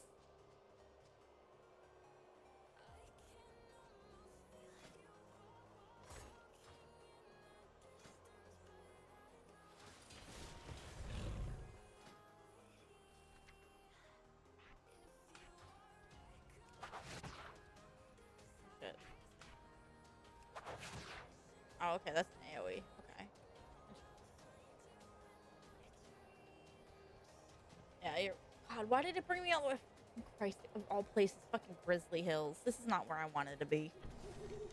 I was planning on doing fucking Dragon Blade, but apparently it wanted to bring me left, right, and fucking center. Jesus fucking Christ. Now I'm fucking Grizzly Hills. Love Grizzly Hills, but Jesus fucking Christ.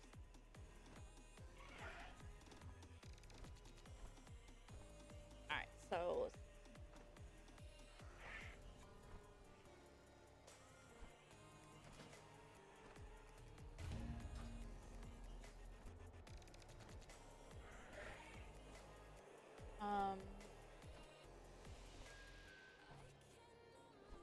I'm almost level 50. The fucking Christ almighty.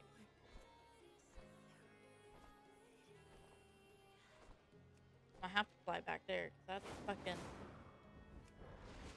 that's the quest I need to do because I'm in fucking Dragonblade. I don't know why I blew my ass all the way to fucking Grizzly Hills.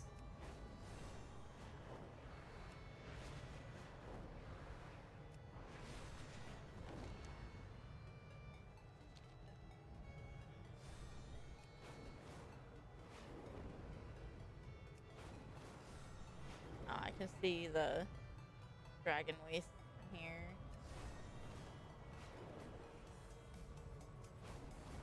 It's the Ice Crown Citadel.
Back off, even.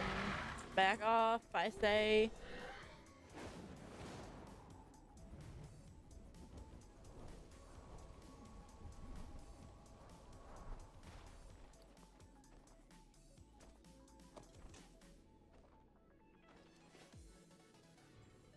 Pain in my ass.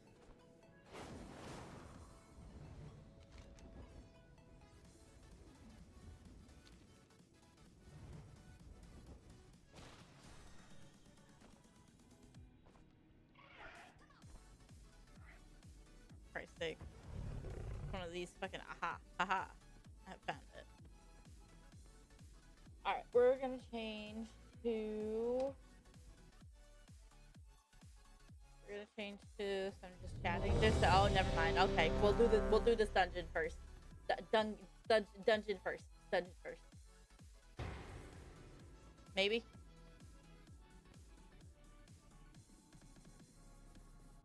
I need the rest. It gives me extra XP. Dungeon. We're gonna do the Dungeon. Dungeon.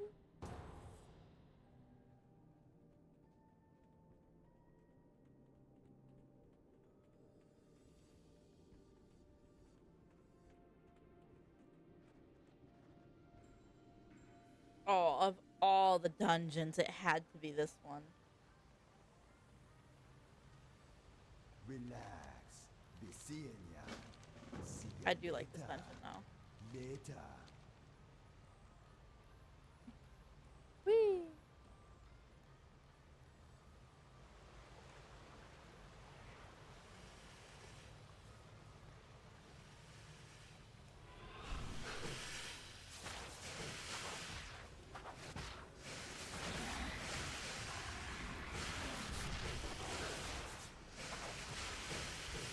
So this replaced white.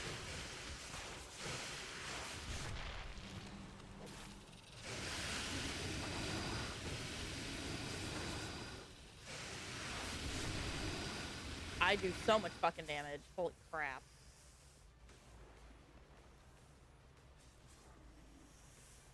Kill anybody who trespass on these minions of the scare. Heed my call.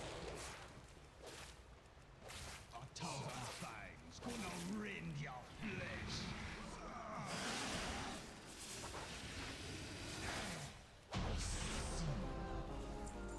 Scourge was no dark great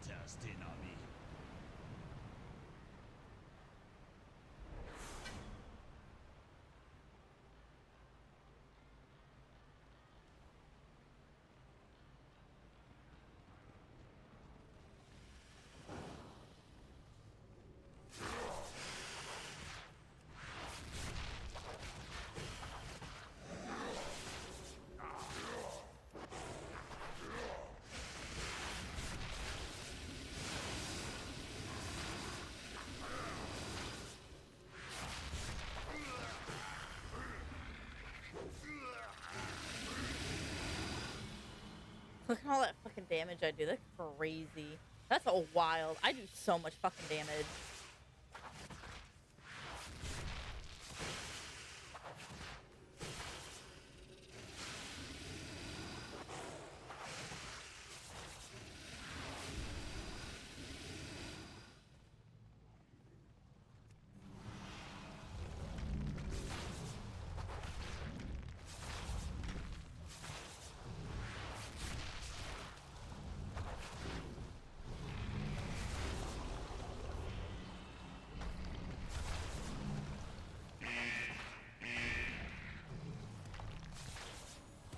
I didn't do that much damage because I fucked up my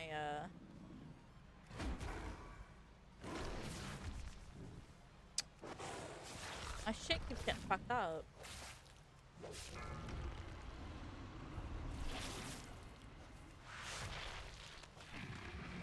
Swap those two.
There's all my bleed damage.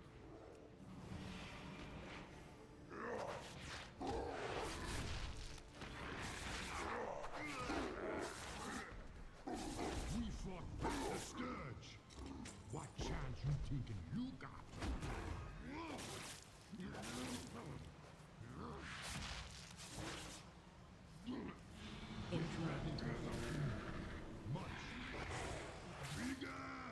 I don't have a fucking interrupt. That's the part that sucks.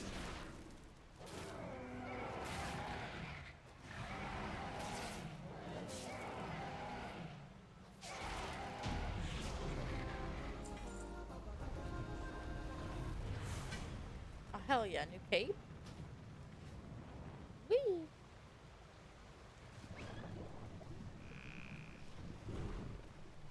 Yep, let me up.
got the good stuff, boy.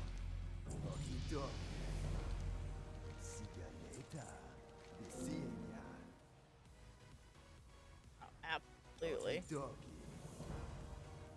Yup. Yup. Absolutely. How many fucking talents? I got 2? Okay.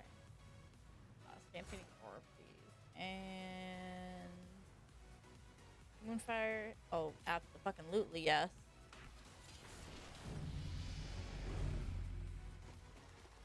Okay, dungeon done.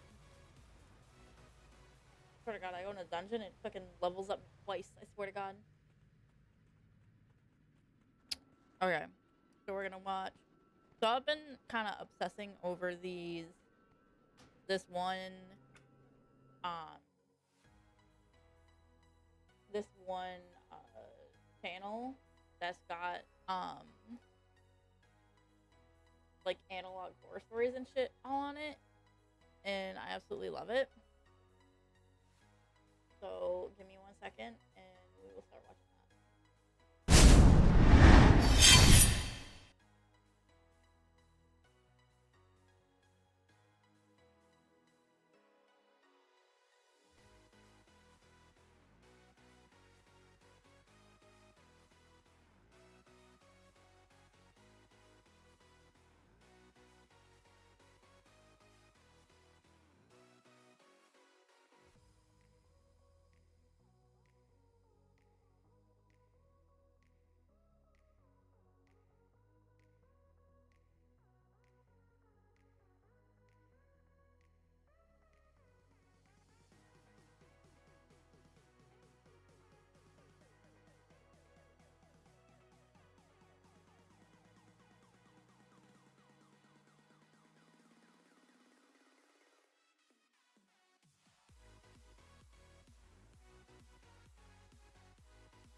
fucking horrendously obsessed with this. So I haven't watched this series yet. I don't think. And welcome back to No, no, I have not. In today's video, I bring you a newer analog horror series called Vromia. This series is about a police officer named Jackson on his investigation to find a killer. The series has 4 videos publicly, but also 3 secret videos, all of which we will be going over today. This series is by Amukade Bozo, whose channel link will be in the description down below. Please be sure to go and support the original work. Today we're going to explore all these videos, and I'm going to react and analyze and kind of give you my opinion on everything that's going on. But for this one, I'm definitely going to need your guys' help because this takes a crazy turn at some point. But alright, enough of me talking, let's hop right in. Tape 1. Statue.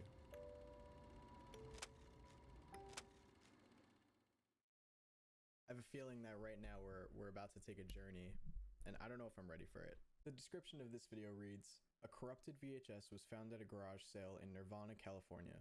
The VHS was dated back to December 20th, 2011. There are 4 more VHS. Each one will be uploaded soon. History of the Damned. John Wayne Gacy. John Wayne Gacy was an extroverted construction worker who was interested in politics and even worked as a clown for birthday celebrations. He wasn't a clown. Gacy was arrested in 1978 when a 15-year-old kid, who was last seen with him, went missing. It wasn't the first time relatives of missing boys pointed fingers at Gacy, but it was the first time officials took their concerns seriously. Soon after, authorities were permitted entry to the Gacy residence, where they smelled roughly 30 bodies buried in a 4-foot crawl space Jesus beneath his Christ. house. He was found guilty of 33 charges of murder, as well as rape and torture, and was killed by lethal injection in 1994. Okay. Ted Bundy. Okay, so we're going through like summary stories of actual serial killers that exist, it seems like. Ted Bundy relished the attention his killings brought him, and many people in the United States were ready to give him that attention. The western United States was his hunting zone, with an undetermined number of killings, usually of college-aged women, stacking up from Washington and Oregon all the way to Utah and Colorado.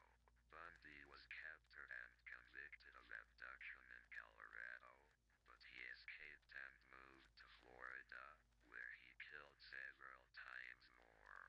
Bundy's ultimate arrest and its aftermath captivated the nation, as the alleged killer functioned as his own lawyer throughout what is thought to be the first televised murder trial, encouraged interviews, and boasted of the admirers he had made. Jack. We call him the Ripper, although we have no idea who was behind one of the oldest and most renowned murder sprees. In 1888, the murderer emerged in London's Whitechapel neighborhood and murdered and mutilated 5 people, all prostitutes. The killer was thought to be a surgeon, butcher, or someone proficient with a scalpel, according to police. By mailing letters explaining the crimes, the killer insulted the community and the police. Despite the fact that several suspects have been named throughout the years, the killer has never been identified. So crazy. The sole form of identification obtained by the police was from a letter labeled "From Hell."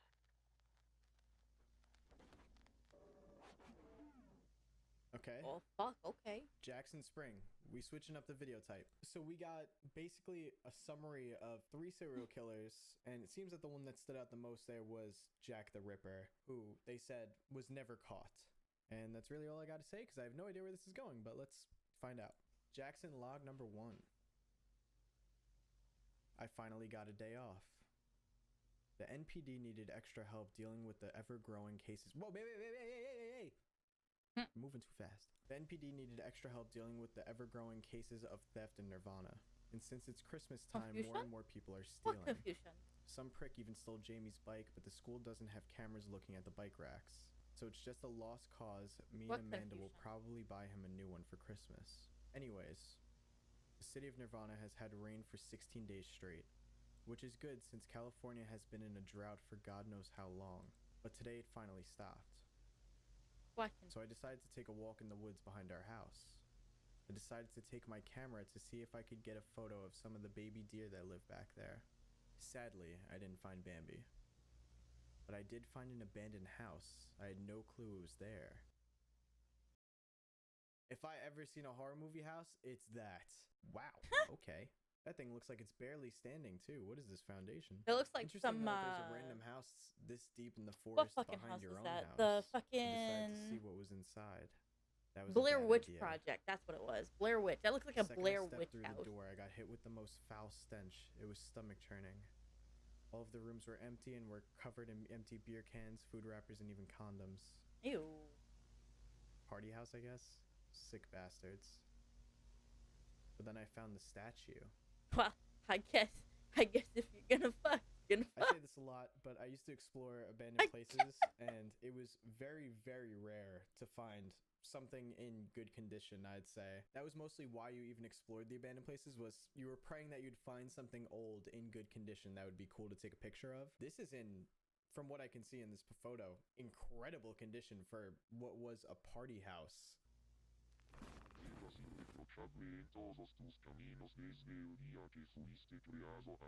No, woman, I'm scared. Boogie boogie, I got titties. November 28th, 1990.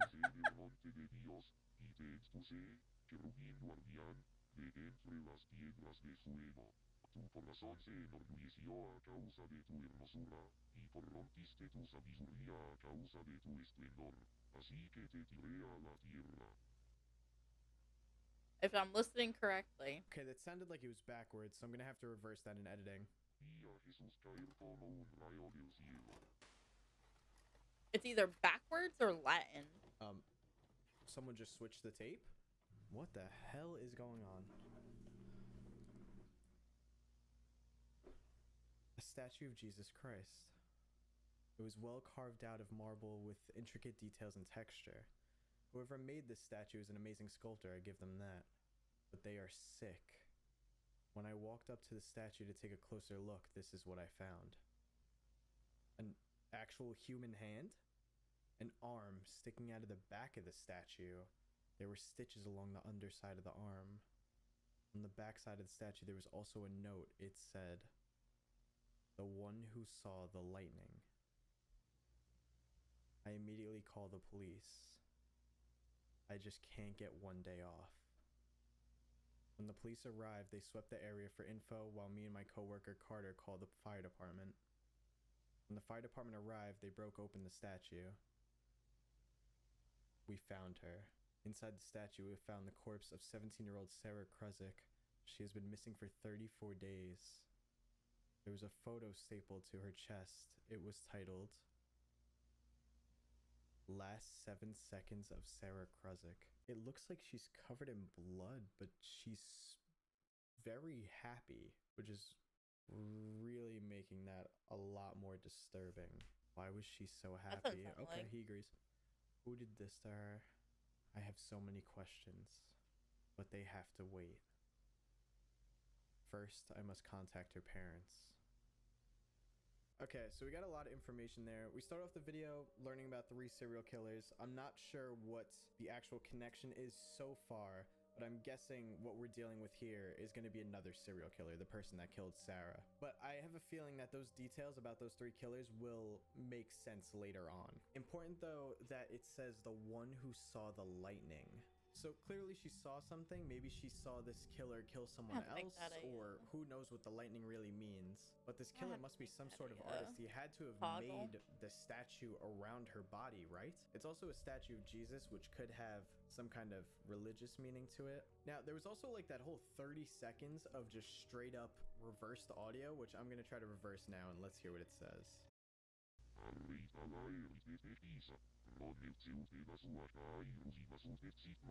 Yeah, I have no idea what that said. Unless it's in another language, I just like have it's no okay. idea I had a what it feeling is. it was This most date likely could also Latin. be important down here, November 28th, 1990. But apparently there are 4 more VHS tapes that go to this story. Let's jump into the next one.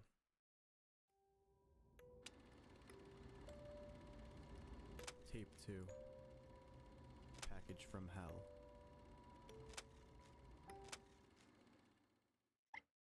Jackson log number 2. Okay, so we're following the same character, Jackson. We were able to contact Sarah's parents. Listening to her mother scream in pure despair, it broke me. I need to give my son a hug when I get home. Anyways, we have received Sarah's autopsy reports. It's sickening. I don't even want to know. Sarah's autopsy. Drugs and chemicals found in her system. Hallucinogenics, muscle relaxants, induce cardiac arrest. She was drugged, paralyzed, and then euthanized. Jesus Christ. Good fucking lord. 7 stab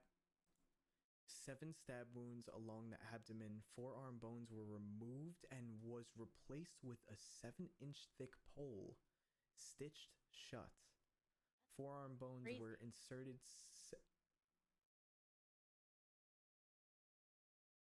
I will be censoring out that word, but I'm sure you could put 2 and 2 together. It's scary. Yeah, that's for sure. How fast your life can be taken from you. Especially when the world is filled with sick fucks like him. Right. Earlier today when I got home, there was a package on our porch. It was labeled From Hell. Oh. Nah.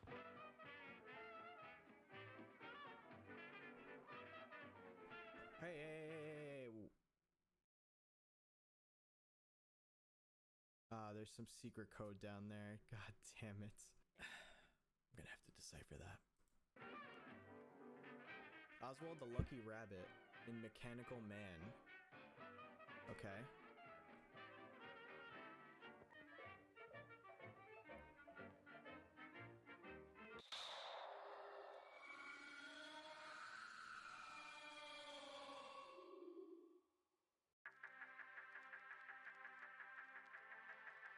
We are really jumping around. History of the world.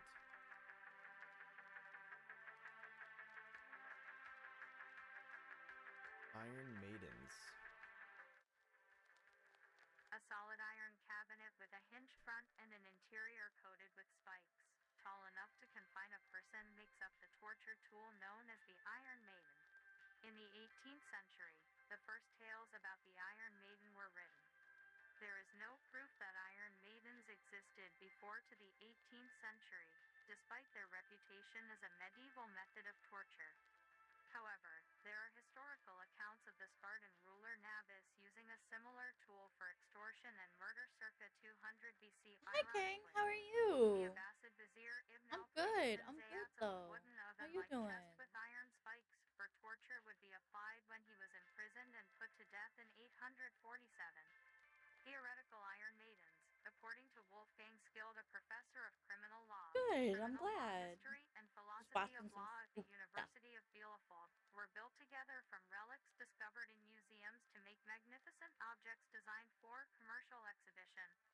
In museums all around the world, such as the San Diego Museum of Man, the Meiji University Museum, and various torture museums in Europe, there are several 19th century Iron Maidens on display. Why are you telling me about that?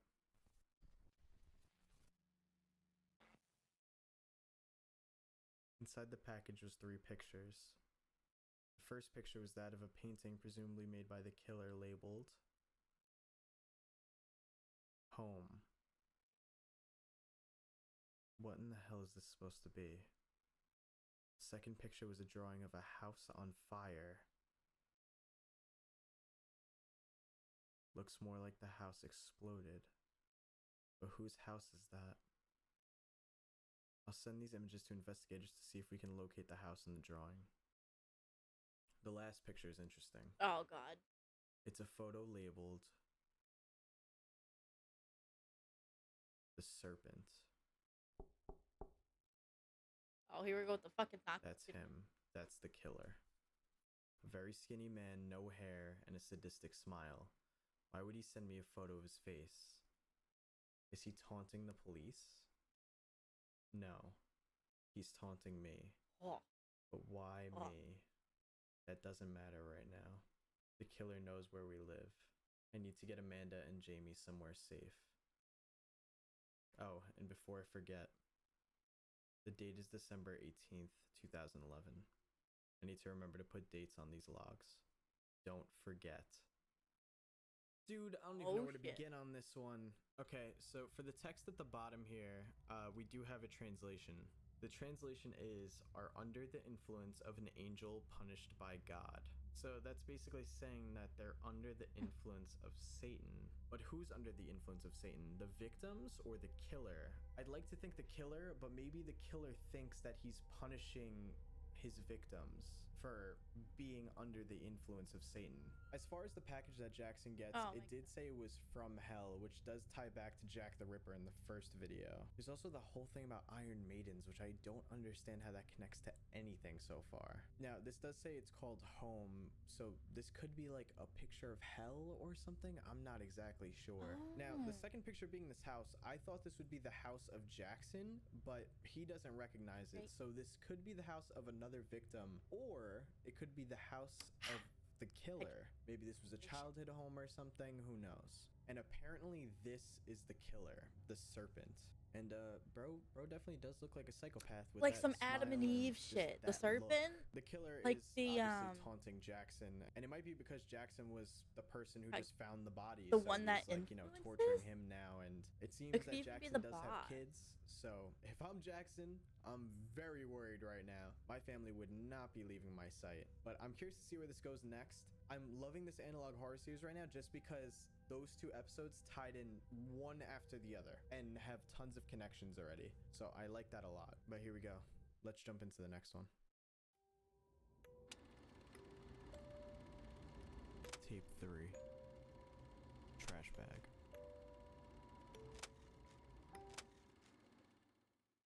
I can already tell you by the title and thumbnail of this one, this ain't gonna end well. More cartoons. Folks, I'm going down to St. James Infirmary. See my baby there. She's stressed out on a long white table. She's so sweet, so cold, so fair. It's a Betty Boop cartoon. Let her go, oh bless her. I love old time cartoons.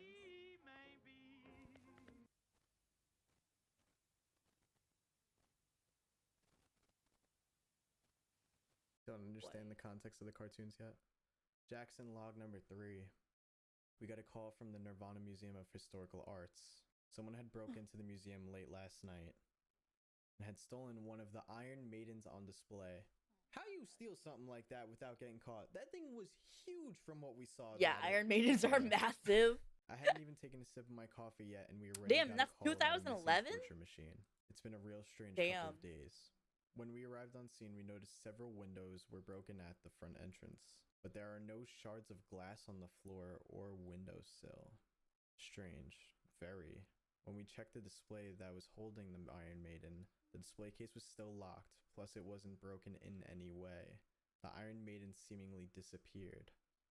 What poof? When we checked the CCTV footage, all of the cameras were rebooting from 11:45 to 12:14 a.m., all except for one camera that was facing the alley next to the museum. The camera showed the thief carrying a trash bag to the end of the alleyway, then hiding it behind a dumpster. Huh. I'm so happy, life's a breeze, picking fruit from off the trees. La la la la la la. Oh, I fucking called it. I fucking called it. I fucking called it. Adam and Eve, the serpent, snake. Oh, I'm so good. You startled me. Hello. What are you called? Why, I may. When we investigated the alleyway, we found a note under the camera that was facing the alley. It said,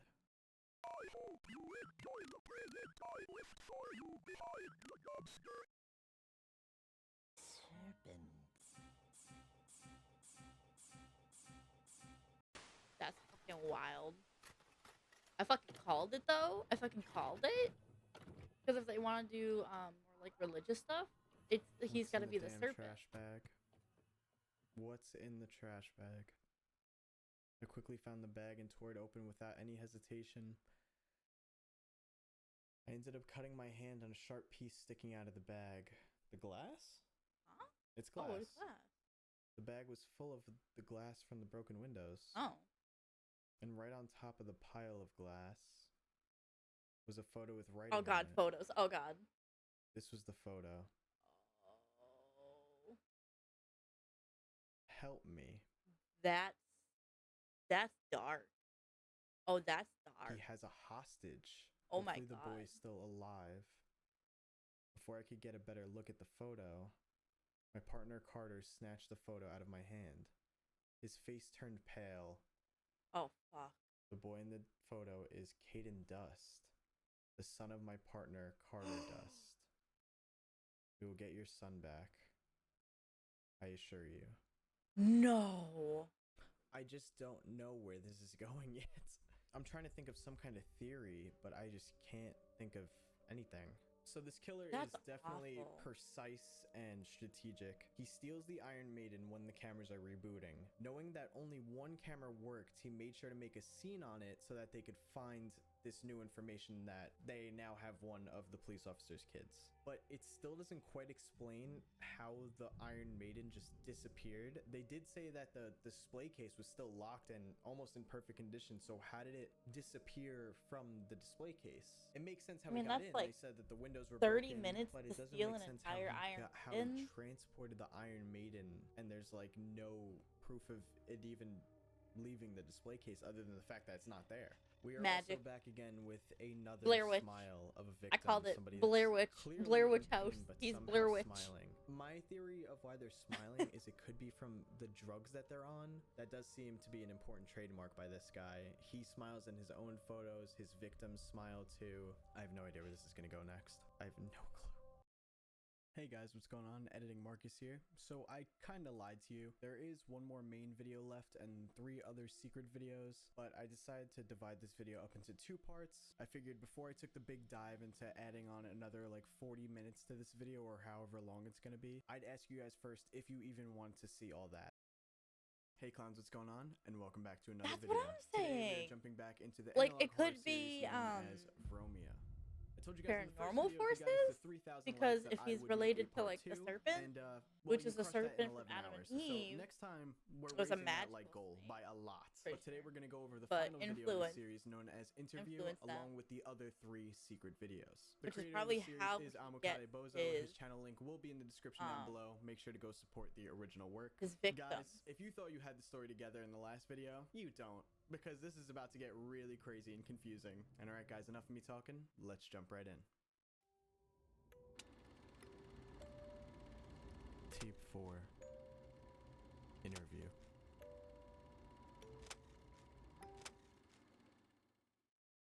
Okay, this one is called Interview. So I doubt that this is gonna be an interview with the killer. So I'm curious who it's gonna be an interview with. There's also a link in the description, but we'll check that out after. Amanda. Okay, we're ready to go. Why don't you begin by introducing yourself? Well, my name is Amanda Spring, and my husband was Officer Jackson Spring, who, as most of us know, was sadly taken away from my son Jamie and I, a little under 2 years ago now. Well, Amanda, everyone at the NPD and I are grateful that you are ready to tell the world What about a the twist. suffering you and your son Jamie have been experiencing What a since the fucking death twist. of your husband, Officer Jackson Spring. Why don't we start on a more pleasant note before we get into the more brutal topics? Why don't you tell us about how you met Jackson? Hold fucked up. Our main character has been dead for 2 years? Right. And this is his wife speaking now. Well, in my final year of high school, I met Jackson. He was having trouble writing an essay that was due the next day. He has always been a slacker. I recall attempting to read his work and seeing several misspellings and graphical flaws. And I Well, felt awful way to because this fucking essay call him accounted out, for 60% woman. of our grade. That makes sense because he was bad at spelling. If he failed to write a strong essay. So I decided to help him in writing a new essay. I was overjoyed from the smile he got from seeing that giant letter A at the top of his paper. After that, Jackson and I were good friends. We used to hang out virtually every day. Then, a few months later, Jackson and I started dating. Who would have thought that 7 years later, we would be happily married with a baby boy on the way? But then, just under 2 years ago, he was taken away from us. I never even got to see his body. I just wish that my son could have said goodbye to his father. Amanda, I'm deeply sorry for your loss. Though, since we're on the subject, would it be okay if you could tell us about the circumstances that led up to Jackson's death?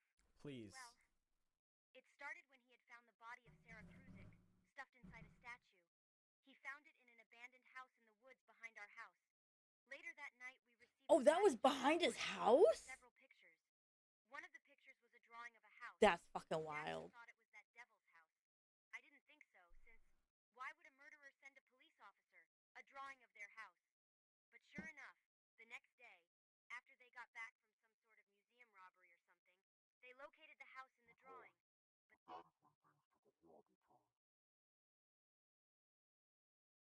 Three police officers and one citizen were killed in a huge gas explosion this morning.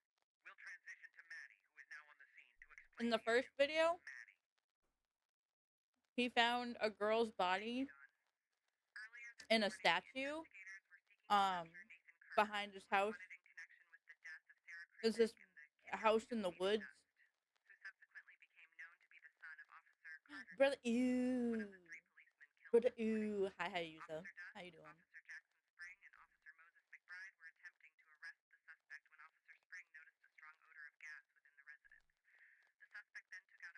Oh, fuck.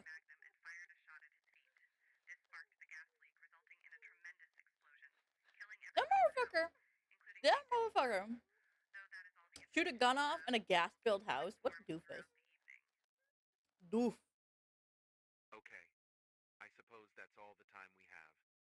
Thank you for educating us about your husband's passing. Again, I am deeply sorry for your loss. I hope you and your son may soon find some relief from all of the pain you've been through over the last 2 years.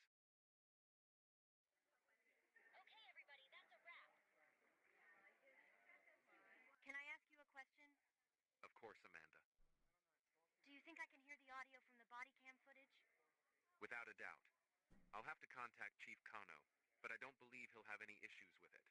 However, because they are currently editing out the visual contents, you may not be able to hear the audio for a few days. Visual content? I thought you said they couldn't extract any video files from the camera.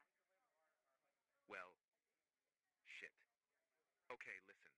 This information isn't supposed to be known by anyone, not even you. So this stays between us. Apparently, they were able to extract a video from the body cam, but for some reason the footage is black. Apparently due to some sort of malfunction caused by an electric current from an unknown source. But towards the end of the footage, there is a quick frame flash of the last thing Jackson saw. Before he, you know.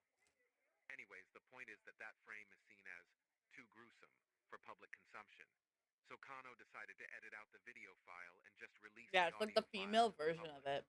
Again, I can't stress this enough. This stays between you and me, please. Maybe it's her long-lost brother. Well, do you think that maybe you can get me the video? No, absolutely not. You're not even supposed to know about the video, let alone see it. Hell, I haven't even seen the damn video. Plus, the only way for you to see the video is for me to sneak into the evidence room and take it. I could lose my job. That's wild. Oh, this might be the video. Is it? No. No, yes? No, no, what? Huh. Is this frames from the video?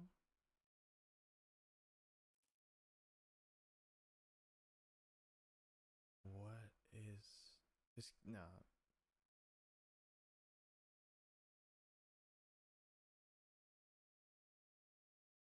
What am I watching?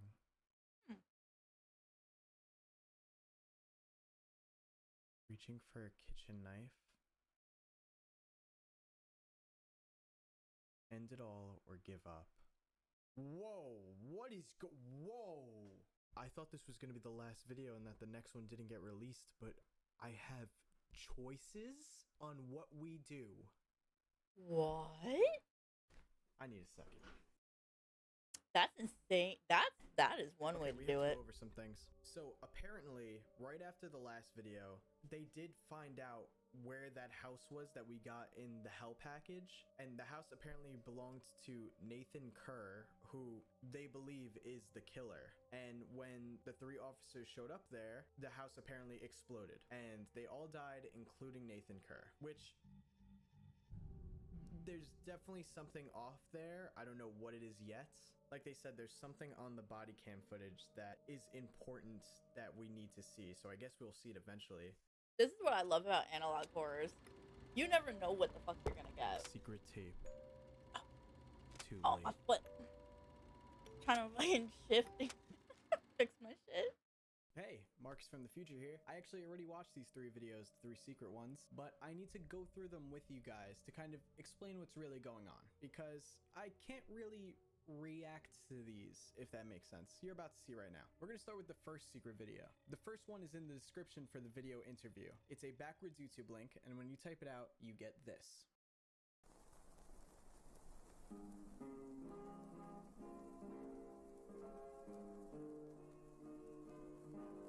Oh. Oh.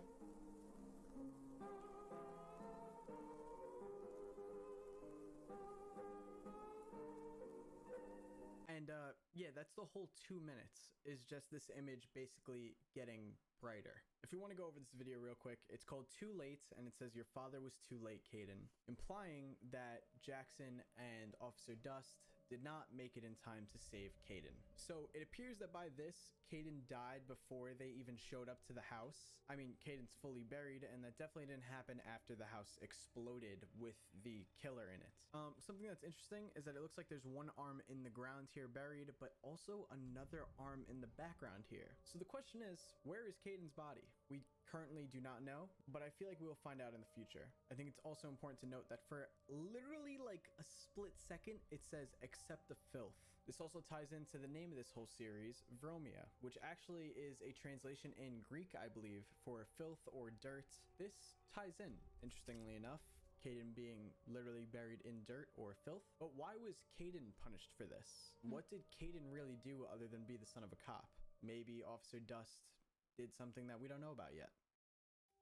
Oh shit. Secret tape. End it all. Now here we are with the last 2 secret videos, which are seemingly 2 endings. Now the hard thing about this is that we don't know which ending is technically canon or real, but we'll start with the shorter ending, which is 1 minute and 23 seconds, called End It All.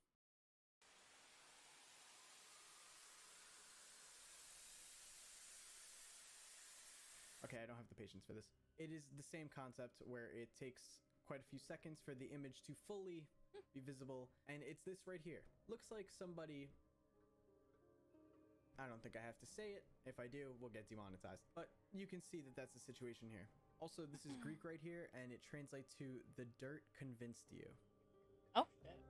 Now, here's where things get complicated. Who even is this? I have a theory, but I'll tell you the theory after you watch the other one. But there is also one last section to this.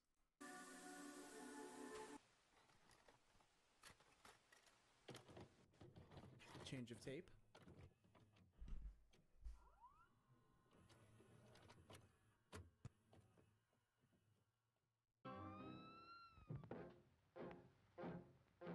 Folks, I'm going down to St. James's. This was my father's favorite cartoon. I miss him. Huh.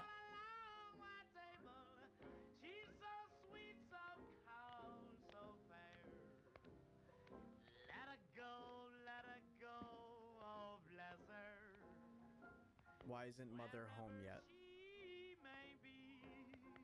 Are you seeing why this is a bit complicated right now? Don't worry, I do have a slight tie-in theory that we'll get into. I just want to show you the last secret video, which is called Give Up. Secret tape. Huh. Give up. That had to have been Jackson's son, I would think. Now, I'm just going to pause it from the jump. Exact same premise, long video where the image just gets more and more visible over time. Now, the question is, why is this one 7 minutes long? And again, who is this? It's the same person from the last video that we just watched, but this time, instead of them doing that thing, they just decide that they're alone and upset. Now, throughout the whole thing is this creepy audio track, but what gets really interesting is the last few seconds.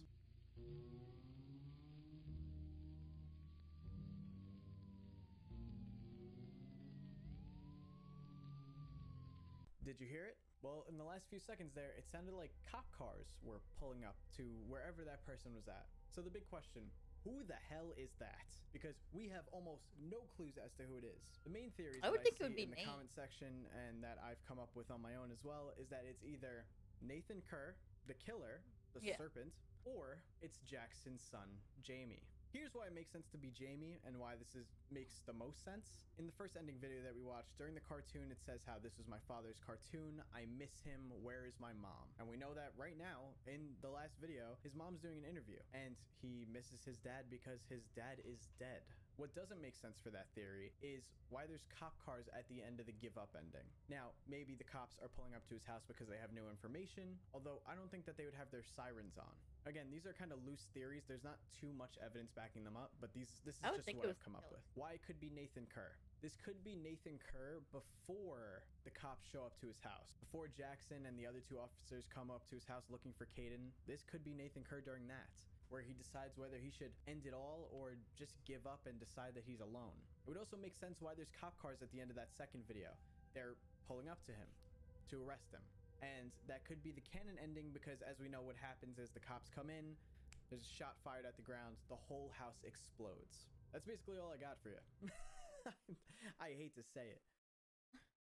So here we go. My final theory on what all of this is, what it all means, what it all comes together to. Clearly, we are missing a crap ton of information still. I want to know exactly what went down in that house when Jackson died. I find it hard to believe that. Hey guys, what is going on, and welcome back to another video. In today's video, we are back on the series Vromia. Vromia did exceptionally well on the channel. You guys were in love with the series. I even got to talk to the creator, Amukade Bozo, and I know he is super appreciative to the love that you guys have shown his series as well. And we now have 2 new videos in the series. If you didn't see my last 2 videos on Vromia, please be sure to go check them out. The links to them will be in the description down below. But we are left on kind of a weird decision at the end of the last one. So I'm very curious to see where we go from here. Also, as always, please be sure to go support Amukade Bozo. His channel link will be in the description down below. And alright guys, enough of me talking. Let's hop right in. Tape 5. Locust.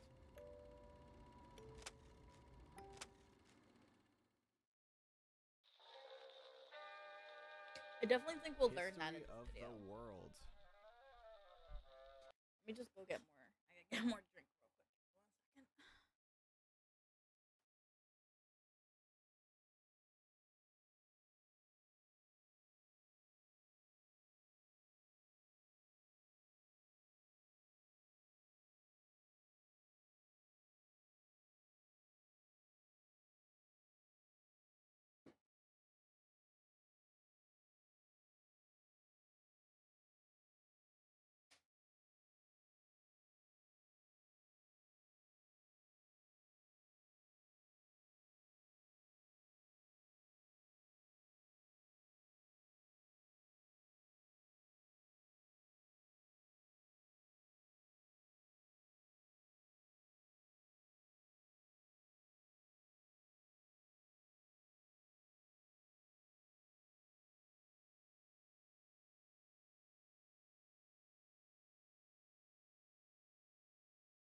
keep running this mystery. Locusts. Okay. Locusts are numerous species of swarming short-horned grasshoppers of the Acrididae family. Locust is derived from the Latin word locusta, which means grasshopper. These insects are normally solitary, but under specific conditions their numbers increase and they change their behavior and habits, becoming gregarious. Hold on, what'd that say? Gregarious, living in flocks or loosely organized communities. Okay. Normally these grasshoppers are harmless in small numbers and do not represent a significant economic danger to agriculture. However, when drought is followed by fast plant growth, serotonin in their brains causes drastic changes. They begin to mate abundantly, becoming sociable and nomadic, loosely defined as migratory, when their populations get dense enough. They create swarms of winged adults from bands of wingless nymphs. Both bands and swarms They move look out, swiftly huge. stripping fields and destroying crops.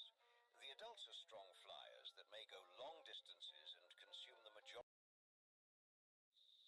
Oh, hold up. Severe weather statement, National Weather Service, California, 4:30 a.m. EDT, Sunday, December 25th, 2013. Okay, sandstorm warning in effect until NA EDT. Okay, so we got a sandstorm warning, and it's currently the day before Christmas. Interesting. The following counties and areas, please evacuate immediately. Oh, damn, that's a lot. Oh God, that's all entirety, All in half of California. California. Oh, Makes literally sense. the entirety of California. Is that just like every county in California? May God have mercy on us. Locusts have caused plagues. And back to our regularly scheduled program. Etched on the graves of the ancient Egyptians. That's a little They are ridiculous. described in the Iliad, the Mahabharata, and the Bible. Swarms have destroyed crops, causing famines and human migrations. More recently, modifications in agricultural techniques and improved observation of locust breeding areas have enabled early control methods. Traditional locust control methods include pesticides applied from the ground or from the air, but emerging biological control approaches are proving successful. Swarming behavior declined in the 20th century, but despite contemporary monitoring and control systems, swarms may still develop. Plagues can emerge when ideal climatic circumstances occur and vigilance falls. Locusts are huge insects that are ideal for zoology research and classroom study. Humans may consume them. Ew. Oh hello Lord, there. he back. Oh no. Oh Lord, he back. I don't know what that means. Hi, Desi.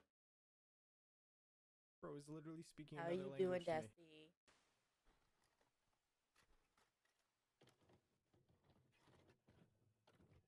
Who was that though? That wasn't the serpent, I don't think. The serpent looks a little skinnier. Good, I'm glad.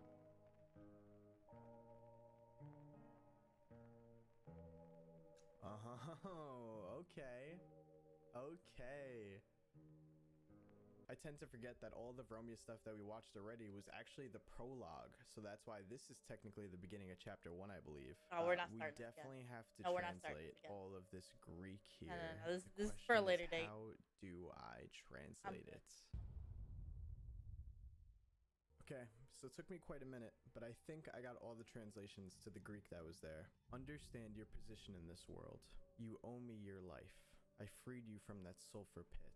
Help me find what I'm looking for, and I will help you free your friend. Just remember, your name is... So obviously this is kind of confusing. We're led to understand that I believe we know who this person is talking to. Again, I have no idea who this is. I want to think it's the serpent, but I don't think it is. What it sounds to me is like, hey, I brought you back to life. If you help me find what I want, I'll make sure your friend comes back too. So this could be possibly Carter or Jackson. We know that they were partners and they did both die together in the explosion that happened. Maybe this entity, this thing, is speaking to one of them. Again, just theorizing here, just throwing it up in the air. The main question is, what does this thing want? And how does it have the power to even do this? Again, we only know what was in the prologue. There was a lot of stuff about other killers. There was a lot of stuff about Satan and whatnot. So this could have some kind of like supernaturalness to the series. I think the whole locust thing has some kind of meaning. Maybe as a sign like a storm is coming and things are about to get way worse. Maybe that's what it means. But I guess we'll see. Let's jump into the next video, which this one looks like it's going to be something. Tape 6. Mother.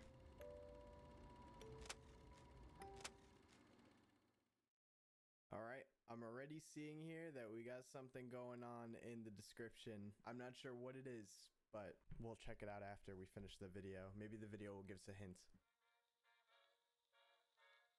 Welcome to the 5th film of the Nirvana History Museum Staff Handbook. Our closing time protocol will be covered in this video. Does this have to do with the same Your role museum? as an employee during closing time is to ensure that our museum is ready to be closed up for the night and that it is ready to reopen in the morning. For an optimal closing schedule, always remember what times we open and close our doors. From Monday to Friday, doors open at 9 a.m. and close at 8 p.m. And on weekends, doors open at 10 a.m. and close at 7 p.m. Now that you have memorized our schedules, it is time to go through our step-by-step process to closing down our museum. Okay. But first, it is important to understand the layout of the museum, so that you understand everything you have to manage during closing time. Our museum is made up of 2 segments. Segment A and Segment B. Okay. Segment A contains 3 360-degree cameras, and Segment B contains 4 360-degree Yeah, not a fan of this either. But you know, camera, plus 2 what the additional hell are these called? 360-degree cameras located in the employee break room. I do whatever it is. I can't think of what it's called. This means there is a total of 10 cameras in the museum. Now that you understand the layout of the museum, let's go through our step-by-step instructions on how to close the museum for the night. First, let's start with Segment A. Step 1 is to turn off all lights. This includes all room lights, spotlights, and mobile show lights. Understand that the room lights and spotlights can be turned off using the 4 light switches on the back left wall. Okay. But all mobile show lights must be turned off. Dude, this video is so detailed where it's even like telling you what wall the light switches are on. It feels like I'm actually watching a tutorial video for how to do this job. Off manually. Step 2 is to make sure the room temperature is set anywhere between 15.5 degrees Celsius and 21 degrees Celsius. Failing to set the room temperature to the correct level may cause mold, increase infestation of cockroaches, ants and locusts, and corrosion. And remember, any damage you cause to any artifacts will come out of your paycheck. Damn, yeah, I definitely don't want to do that. Damn. Do not damage anything. Step 3 is to set all CCTV cameras to night observation mode. I was actually going to say that if they're turning all the lights off, how do the cameras see anything? They have to have some kind of like night mode or something, but it appears that they do. On certain cameras, it is difficult to determine whether or not the camera is in night observation mode or not. So here is a brief preview of when night observation mode is off or on. Okay. It's gonna come up with something crazy. Oh well, shit. This is an interesting look for a shirt. Oh. Oh shit. Oh lord, he coming. Okay, we're hearing a lot of glass, which we know based on the trash bags video. The killer broke through the front window of the museum, picked up the glass, or some of it at least, put it in a bag with the photo behind the dumpster. So this sounds like he could be collecting glass. Oh no, not more Greek.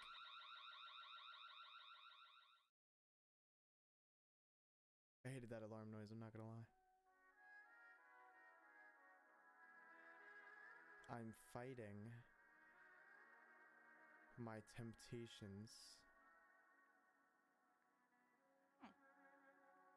to end it all, but I try to keep my mind clean. I play with Brian. Kitty, kitty always. Kitty cat. Kitty cat. Meow meow. I love it. Kitty cat. Whose perspective is this from? I grow plants. Very cool. The face. I even go to church. Cool. But Mother doesn't like that. Mother hates the church. Mother hates me. Ooh, back.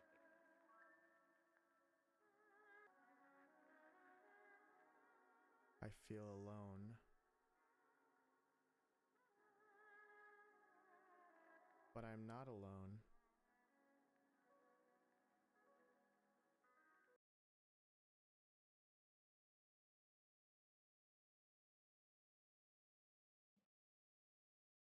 Mother is always there.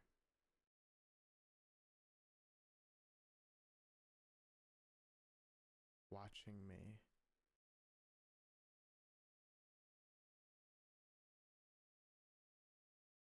Well, fuck. Jesus Christ.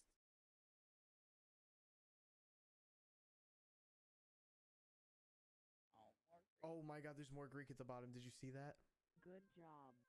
Now you understand how to lock up the museum during closing time. In the next video, we will go over what to do when artifacts are damaged or stolen.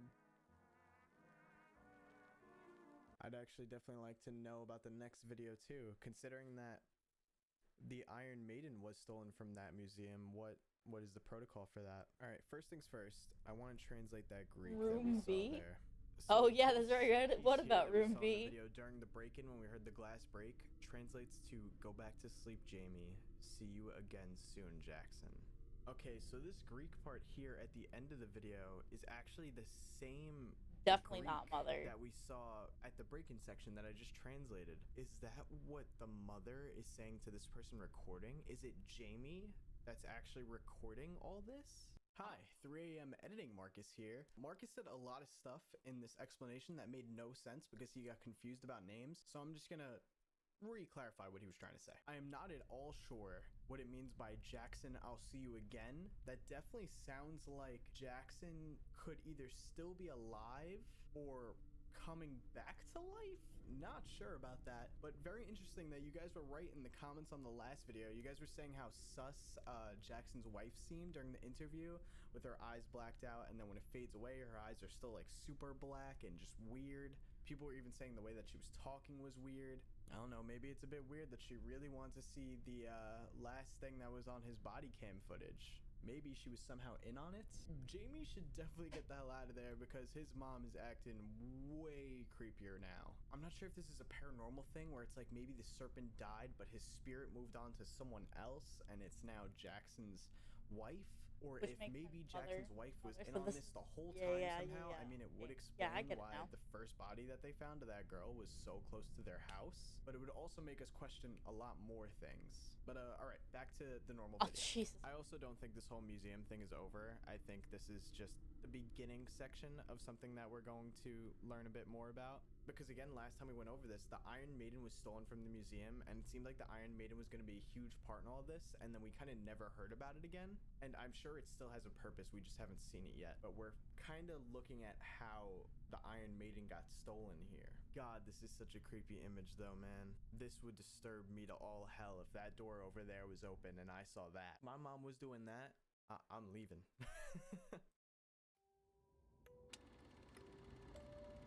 Oh, there's another one? Secret tape.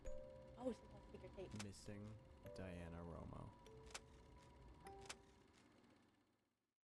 Oh yeah, baby, I'm a genius. Wow, apparently only like 7 people figured this out. So I told you at the beginning of that last video, there was some random stuff in the description, and it does link to a secret video.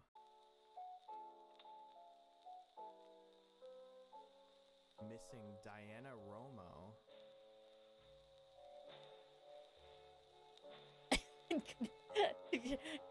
Can't blame you. How you said some freaky ass shit going on.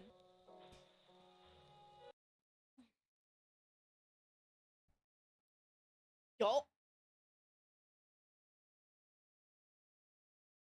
You have stayed for too long. Oh. She's been dead for 2 years. Oh. It's time. Oh. Take Diana home. Find more people so we can break their chains. Also, you guys know, as always, I like to promote that you guys go and check out the videos yourself. If you did find this video, this little secret one here, I did leave a comment on there, so make sure to go like it if you do. I'm not even gonna call this number. I was informed last time that 555 in a phone number means that it doesn't work. So I guess I know when and when not to call now. So this number definitely doesn't work down here. But who the hell is Diana Romo? We literally have no idea, other than the fact that she's been dead for 2 years, apparently. Again, I feel like we're just getting started in this series. I mean, we literally are. We just got through the prologue, and this is the beginning of chapter 1 here that we're going on. We're getting a lot of pieces. We're just not sure how they connect yet. Very similar to Gemini Home Entertainment, how we were given all this information and we weren't really sure how they connected or what made sense of what. I mean, even Gemini Home, it took like 18 videos for me to establish like a full connection of everything, and even then I'm not even sure. But I'm just saying that because I'm saying don't get discouraged about this series if it seems like a lot doesn't make sense. I'm sure everything will come together soon, but it feels like with this first chapter we're just before we jump into the video, yes, this video is a re-upload. I did have to do some minor edits to the original video. Basically, all the information you get is exactly the same. There's maybe just a few seconds cut from the original, and I did change the thumbnail just because I wasn't a big fan of the original. But okay, now let's start the video. In January 16th, 1999, something from space landed in the fields of Nebraska. The events that happened next changed the planet forever.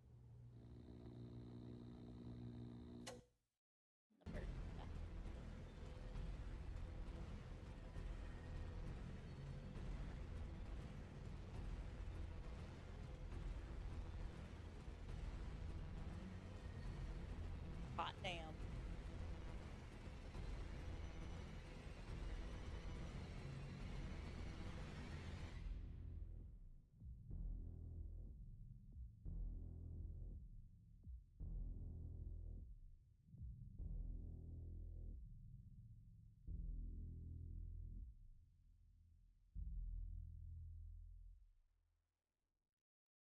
Hello gorgeous people, what is going on, and welcome back to another video. In today's video, I have an incredible underrated analog horror series for you. Today we are going over Midwest Angelica.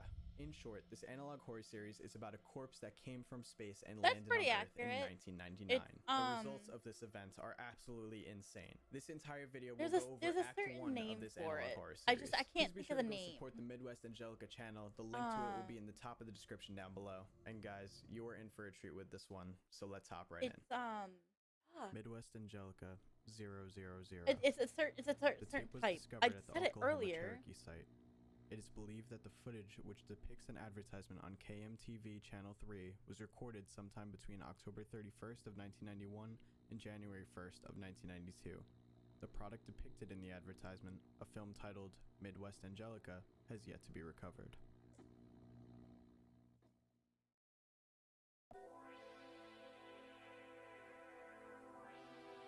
Alright, here we go.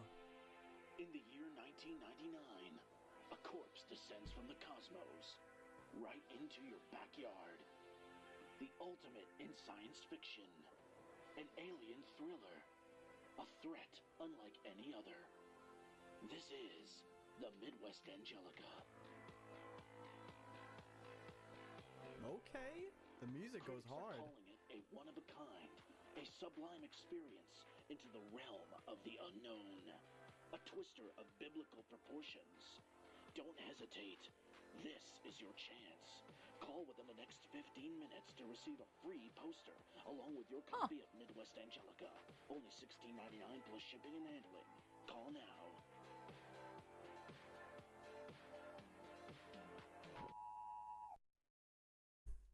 Hold up, what was that? We gotta go back. KMTV Channel 3. What is that text in the middle there? For Douglas and Washington County until 11 p.m. I can't read what that middle section says. To be honest, I'm not sure if this is like a trailer for the series itself, because it seems to be describing what I know this series is about. Midwest Angelica 001. It is believed that the tape was created for some time between April and July of 1999. However, the tape depicts footage originating as early back as 1985. It is thought that the tape was used internally at home and NASA for assessment of the circumstances surrounding AZ-001. The tape was discovered within the Grand Forks Technical College rubble.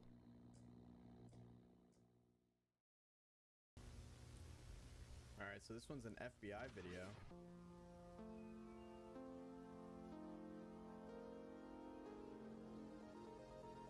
Home. Okay. The following presentation is property of Home and is not to be distributed. June 1985. Around April of this year, we picked up an anomalous biosignature around Jupiter's orbit. We thought it was some sort of instrumentation issue, but we wanted to take a look, just to make sure. Thanks to the tenacity of our team, we were able to get a good look at it within a month. What we found was, frankly, astonishing. Truly unexplainable. The object, which we've codenamed AZ-001, appears to be 66.3 kilometers in diameter. We still need more data to prove if life is indeed thriving on this object. Okay. November 1985. We've determined that AZ-001 is in fact harboring life. This discovery could change the foundation of science as we know it. Well, harboring might not be the correct word to use here, no. We believe AZ-001 itself is alive. Or at least was alive. We have reasons to believe that the entity, AZ-001, might be a corpse drifting in space. All biosignature scans taken between June and September of 1985. March 1987. AZ-001's trajectory has been calculated. Based on our calculations, we believe that it will reach the vicinity of Earth's orbit by the year 1999. Due to the implications of AZ-001's existence, NASA has made the decision to form a group, known as the Division of Heavenly Operation and Material Examination, or simply known as HOME. This group will study AZ-001's composition, trajectory, and will hopefully make contact with the object in 1999. It's also designated to hide the existence of AZ-001 from the public. I have been chosen as one of the lead positions in HOME. Dr. Lucas Michaels went missing in 1989. His current whereabouts are unknown. Oh, shit. Okay. August 1995. Couldn't use. My name is Dr. Ray O'Connor, and I am head of the psychological contamination research here at HOME. In the past few years, we have made incredible discoveries regarding AZ-001. It's almost strange to say this, but the object seems to be emanating massive detectable brainwaves. We have detected the presence of delta waves here at HOME HQ, which are the same sort of waves generated during deep sleep in humans. We are currently in the process of attempting to decode these waves to gather more information regarding AZ-001 and its potential effects. So it's not dead, it's asleep? Home psychological research became crucial in understanding the nature of AZ-001. January 1999. On January 1st, 1999, at 9:32 p.m., AZ-001 entered HEO. That's what it looks like? Oh. AZ-001 passing in front of the moon. That's interesting. I don't know what I Look, expected it's looking to a look like, little but it looks funny gross. there. On January 13th, 1999, at 3:23 a.m., AZ-001 entered LEO. Close-up photos were taken. 5:45 a.m. 5:47 a.m. 5:53 a.m. Looks almost like it has tendrils or something. On January 16th at 1:26 a.m., a large chunk of AZ-001 was determined to have separated from the main body. This chunk has been labeled AZ-001 Alpha.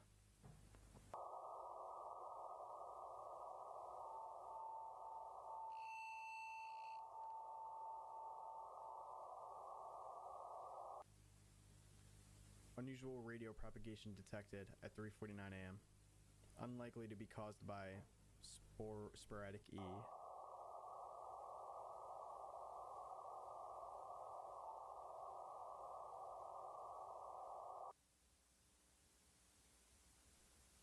Alpha chunk enters the atmosphere. Oh shit.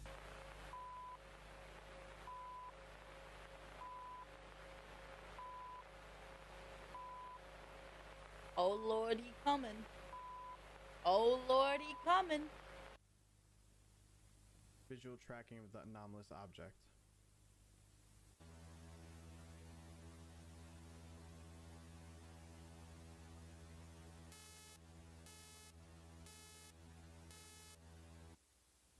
Hold up, what state is that? Nebraska? Okay. Object touchdown confirmed at 3:52 a.m. by multiple radars. Object determined to have landed at the coordinates. I'm not reading all those numbers. Classified footage. Footage property of home. Clearance level 1A. Recording begins at 5:25 a.m. on January 16th, 1999.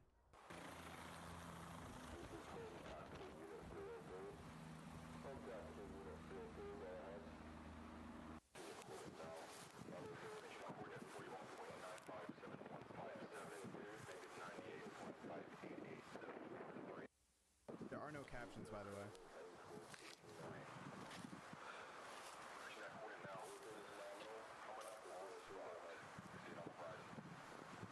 Am I tripping, or is that like red blood? No, I think I'm tripping.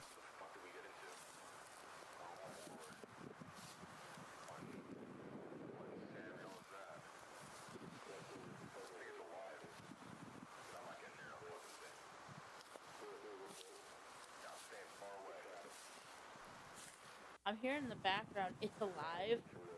Stay away.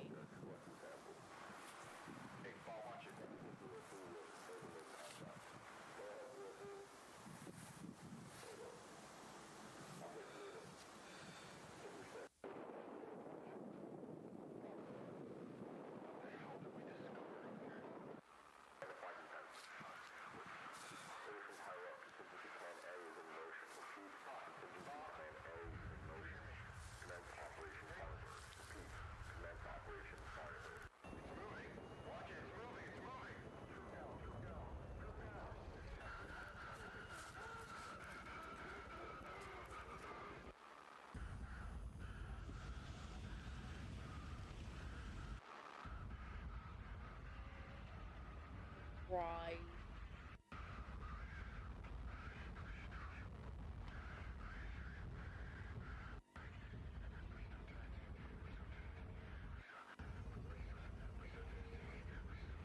Well, it's definitely not dead.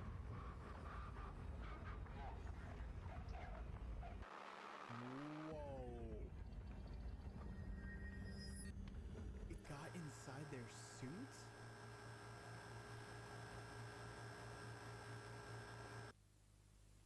End of tape. So much to go over there. Marshmallow So I head. believe Dr. Lucas Michaels, who's the first doctor we hear, him and his team discover AZ-001, which is this large mass object, which they said was 66.3 kilometers long. That is 41.2 miles. That thing is gigantic. At first they think it's just an object, then they find out that it might just be a body. We then find out that NASA forms this team called HOME, and HOME's entire objective is to just monitor this object, to see its trajectory, when it's gonna land on Earth, all stuff like that. And a big important job that they have is to keep it private from the public. They do not want the public knowing about this, which is kind of interesting because right after we hear the doctor say that, he disappears in 1989. Then we get Dr. Ray O'Connor who comes in, and basically the doctor says that they've discovered that it has brain waves, which means that it is still alive, but they say it's very similar to like human sleep patterns. So maybe it is a giant body, but it's just asleep. Now we're in 1999, AZ is really close to the planet, and then on January 16th at 1:26 a.m., a piece of it decides to break off, and that becomes AZ-001 Alpha, and it lands in Nebraska. We then get footage, which there is a lot going on in this footage.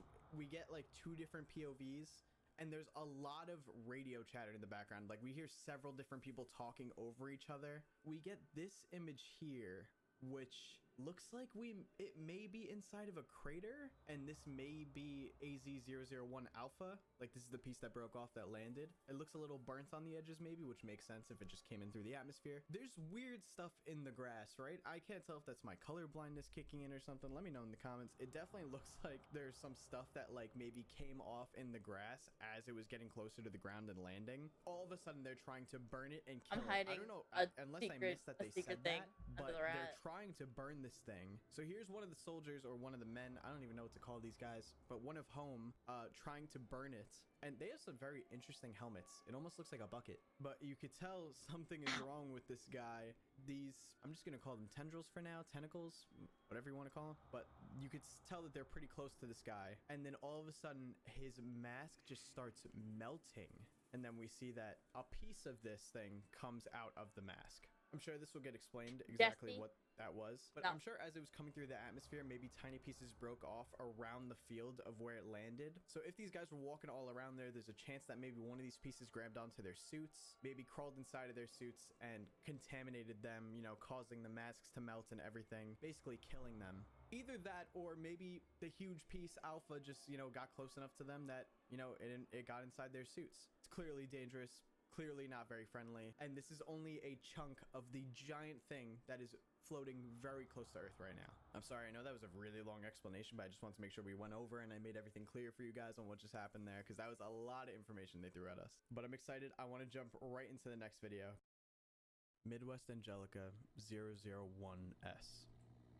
The footage is believed to have been recorded sometime in 1995. No known records of any pesticide tests were found to have taken place in the areas shown that year.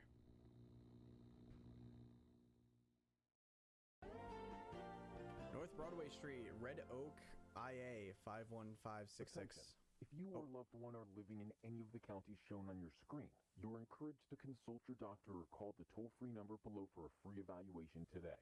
Tests of an experimental pesticide containing ingredients linked to insomnia, somnambulism, strange or uncomfortable dreams, and general sleep problems have previously occurred in these areas, and your input is critical in evaluating the product's safety for consumer use. Again, if you or a loved one are living in any of the counties shown on your screen, you are encouraged to consult your doctor or call 1-800-555-4663 for a free evaluation today. That's 1-800-555-4663. 1-800-555-4663. Okay, already very interesting. For those that may not live in America, IA is for Iowa, and Iowa is the state that's literally right next to Nebraska. I think it's also important to say that in the description of this video, it said that this was recorded sometime in 1995. Maybe. So this is... Wait, that's even more confusing. What? So my original thought was that AZ Alpha landing may have caused something to happen in the neighboring counties, because I was very close to Nebraska and where it landed. But if this is recorded in 1995, that's 4 years before AZ Alpha landed. And all these counties they're saying need to get checked up. And HOME is the cause of it, obviously. They're saying it's an experimental pesticide, but the description also said there was no, you know, it's BS. They're lying. Something else is causing these symptoms that people are getting. I definitely would have thought that AZ Alpha was causing that, but something else caused that if this was recorded 4 years before it even landed. To To be honest, I think we're just gonna have to keep watching to learn more about this one because I have no idea what this one may connect to yet. So let's just go into the next one. Midwest Angelica 002. Little is known about Starfield Ranch other than that it is shown in the footage. Files containing information about the Jones family were recovered from Home HQ alongside the tape itself, which seems to have been annotated by Home. The files also state that it is unknown how the camera continued operation long after its battery should have been depleted. Oh, that's weird. Starfield, here we go. Starfield Ranch on January 16th, 1999, so when AZ landed. I guess that's the name of the landing site? Ranger Avery Jones is awoken to the sound of his dogs barking at approximately 4:31 a.m. Avery's son, Colin Jones, begins recording shortly thereafter.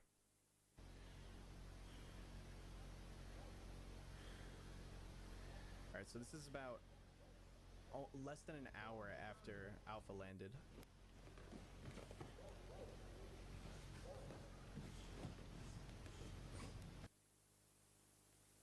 Colin makes his way to the ranch prairie.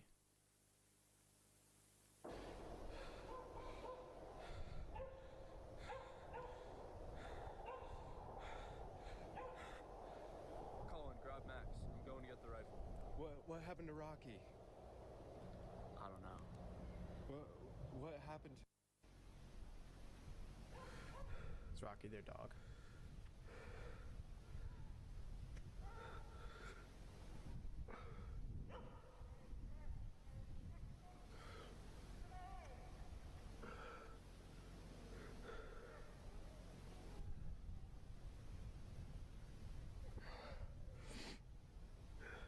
Sounds like the dog might be in pain.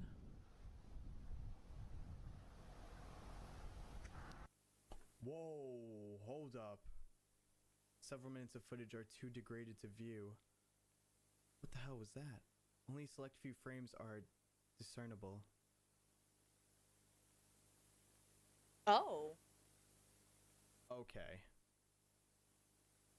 Oh. Is that a deer?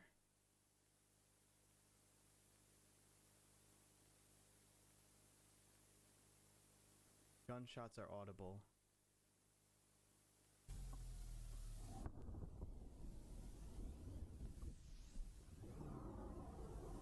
Alright, someone's running. Yeah, maybe not. It's cute!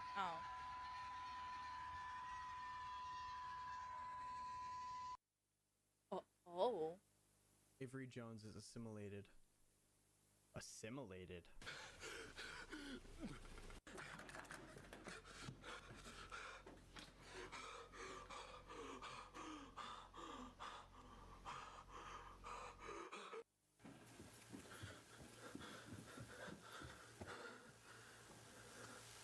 Mom? Mom?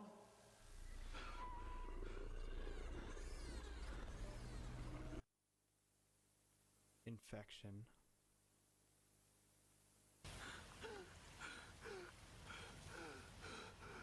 You better run as far as you can, brother.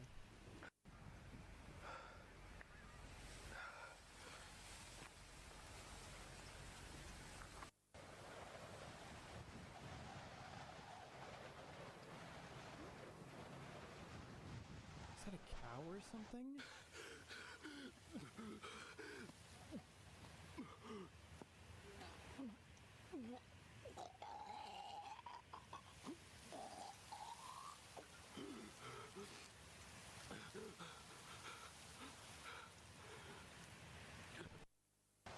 Oh, because he's infected already. That's what they meant.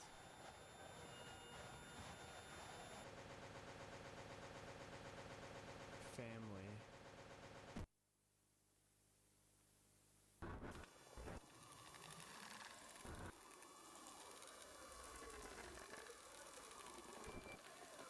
Damn, it took over real fast. February 17th.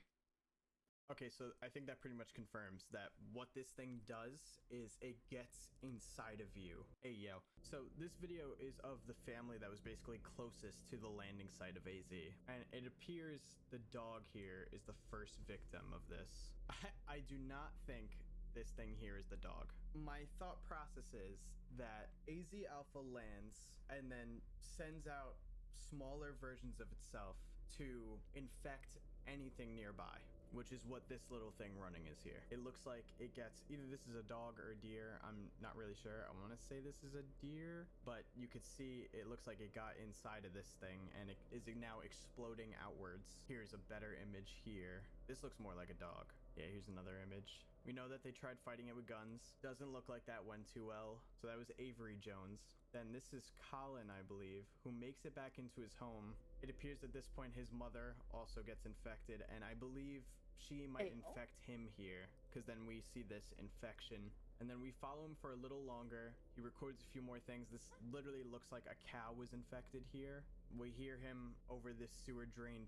It sounds like he's puking or trying to throw something up. And the last thing he sees is this. This could be Avery Jones, which I believe was his father, that was infected, because this looks like a person with it growing out of the top of their head. Now, this is the crazy part, is that a little over a month later, this whole area looks totally different. There's like what looks like these giant mushrooms here.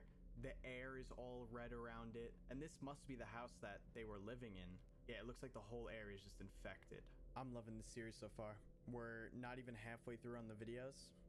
Wow, this is looking really good, guys. I'm very excited to see where this goes. Midwest Angelica 002S. The tape was discovered inside a barricaded examination room in the abandoned Red Oaks Veterinary Clinic.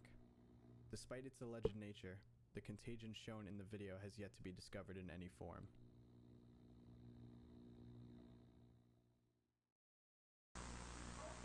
More classified material. Updates on the Xenobiology Research Group's study of the contagion discovered on January 16th. Samples of the contagion injected into specimens. What the hell are those? Nah, hold on. I gotta look up what the hell that is. Injected into what? Okay, so the first one is white-tailed deer, and the second one's a coyote. So, samples of the contagion injected into a white deer and coyote specimens continue to induce minimal to no mutations. However, recent experimentation with specimens of... looking up this one too. Allium cepa. However, recent experimentation with specimens of onions have uncovered how the contagion affects organism cells. 0 milliseconds after injection.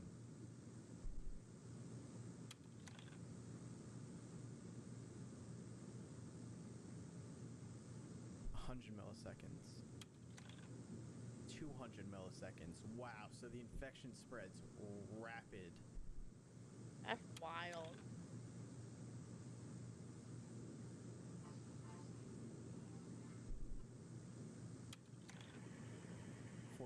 Milliseconds.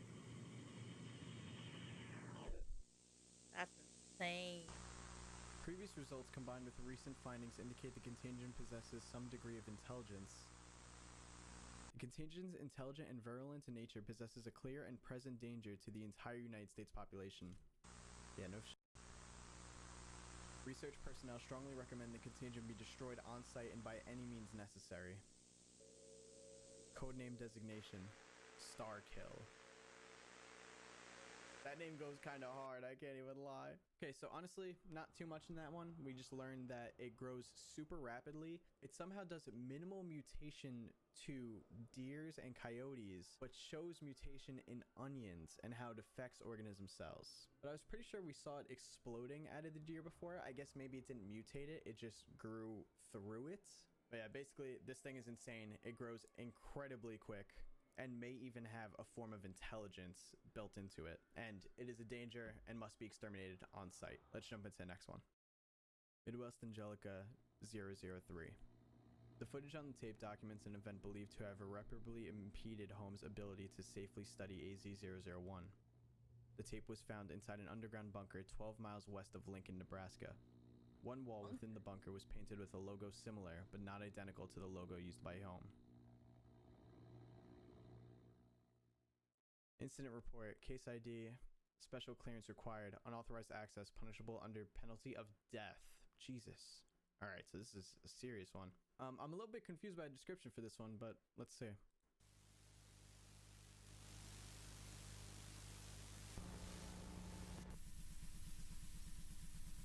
chronology of events.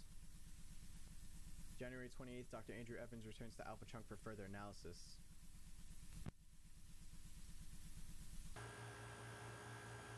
Alright, so we don't even get footage, we get an animation of what happened.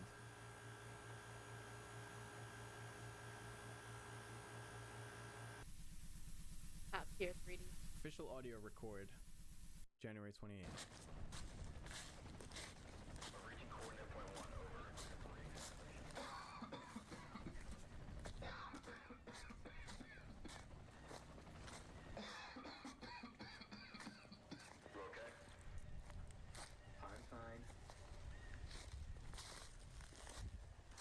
Why is it gonna blink like that?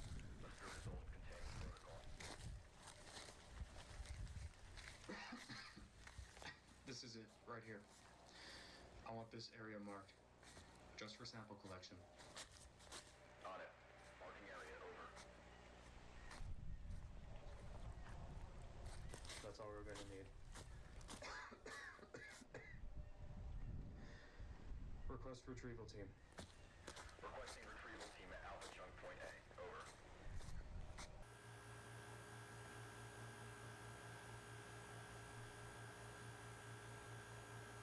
Alpha Chunk.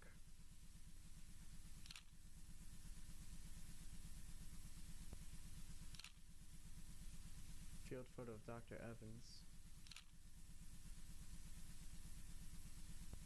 They're very close to this thing. January 28th, Dr. Evans returns to psychological contamination lab at Home HQ.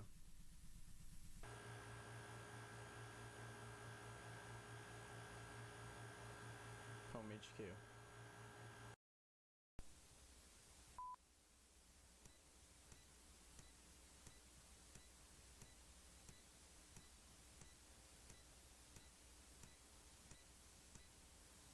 Okay, it goes into sample storage. Dr. Evans places the retrieved samples of AZ001 into storage.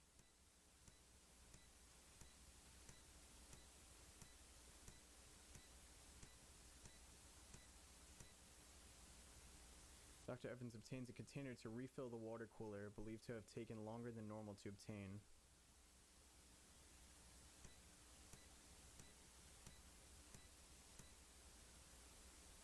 Dr. Evans refills the water cooler and dispenses at least 2 cups of water.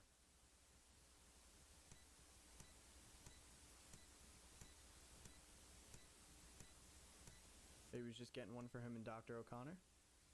Dialogue between Dr. Evans and Dr. O'Connor. Hey, I brought you some water. Thought you might have wanted a cup. Thanks, Andrew. Were you able to get the results you wanted? Fortunately, much of the Alpha Chunk was too necrotic to really get any disease and sample from it. Likely have to find some Alpha Chunk connected to the main body of AZ001. Sorry to hear that. I think I might be able to get you the new data you wanted once you figure it out. So I'll have to get back to you tomorrow on that. That's alright. We can discuss more about it tomorrow after the meeting.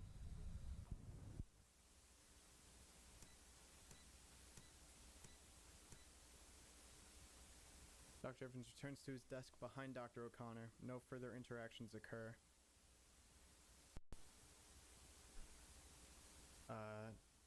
Okay, Dr. Evans begins to start displaying weird actions.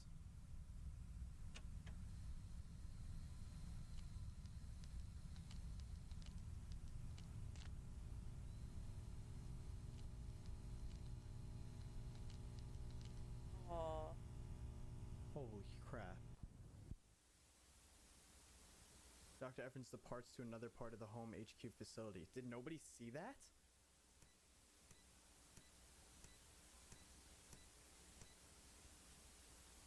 Dr. Evans visits storage room 3B for unknown reasons.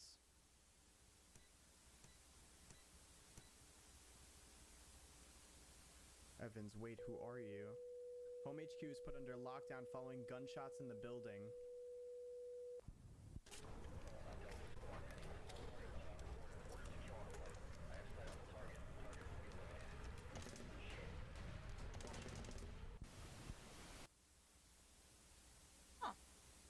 Target terminated.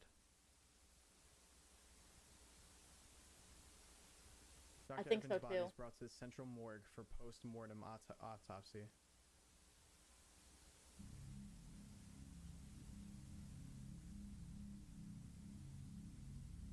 Like going to the sample room first, then getting water.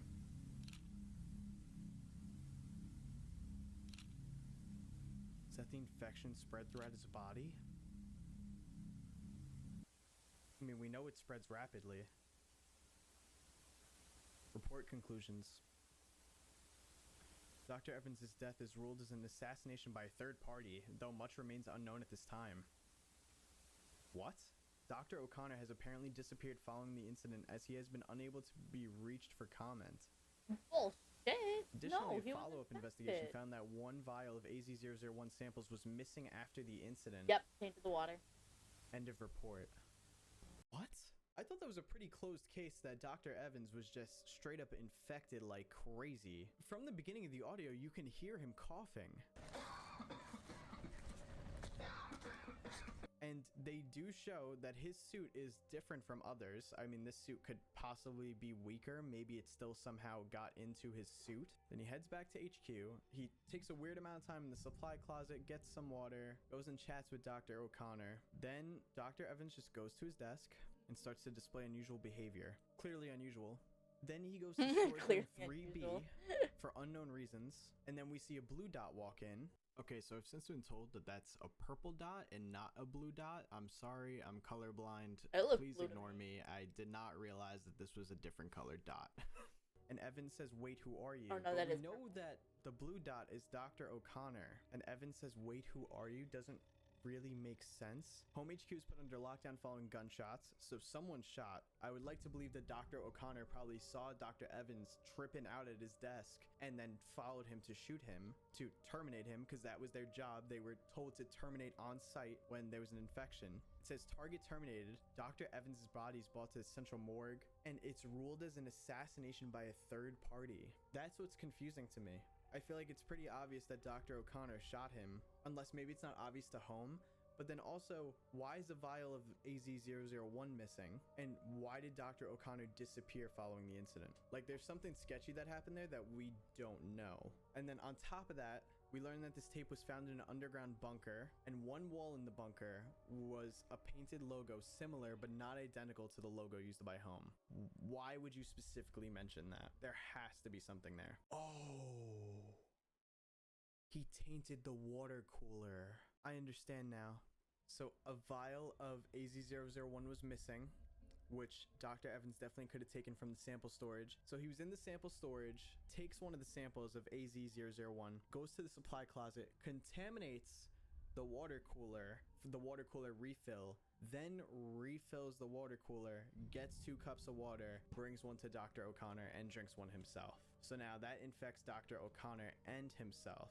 I'm wondering if Dr. O'Connor noticed, and that's why he kills Dr. Evans right away. But then it wouldn't make sense why Dr. O'Connor disappeared unless he's just trying to get away before he gets terminated. But now that also puts everybody in this office at risk for possibly getting infected. We gotta jump right into the next one. Midwest Angelica 003S. The broadcast shown was believed to have aired sometime during the week of January 25th, 1999. The tape was found alongside another cassette in the collapsed remains of a house in Stewart, Nebraska. Don't mind me, sorry, I have something in my tooth. Alright, public access cable 17 program schedule. We'll look back at that in a second. The Long Pine Midwest Church invites you to their weekly service on Sunday, January 31st from 11 a.m. to 12:30 p.m. The service will also be televised on this channel, okay?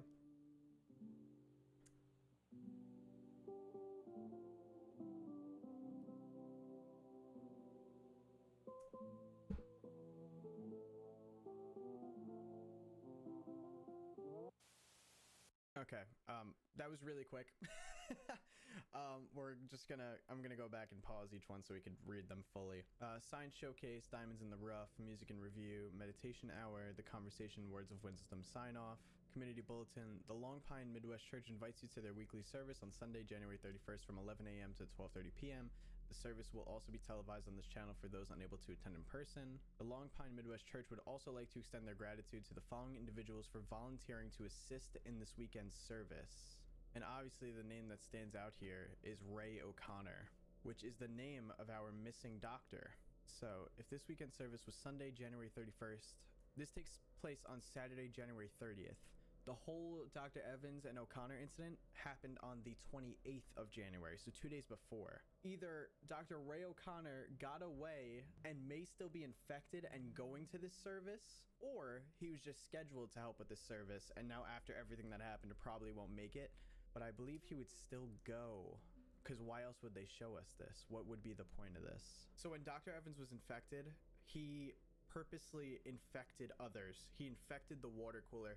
I believe the infection, I don't know if it fully takes over their minds or if it like half takes over their minds, because Dr. Evans still had a conversation with O'Connor while also infecting him. So my belief is if Ray O'Connor got away and is infected, he will definitely show up to church to try to infect more people. And I think that's what they're trying to show us here. The infection's about to spread on all different levels. If they infect all these people at the church and then they also try to go infect others, it's game over. You got a mass spread now. All right, let's jump into the next one. The next one's pretty long. The next one's 9 minutes. That's the longest video yet. Midwest Angelica 004. The tape is the second of 2 cassettes found in the collapsed remains of a house in Stewart, Nebraska. Most buildings in the Long Pine ruins were found to be destroyed, with a large crater discovered near the site of the former church building. The circumstances surrounding the crater's formation are currently under investigation.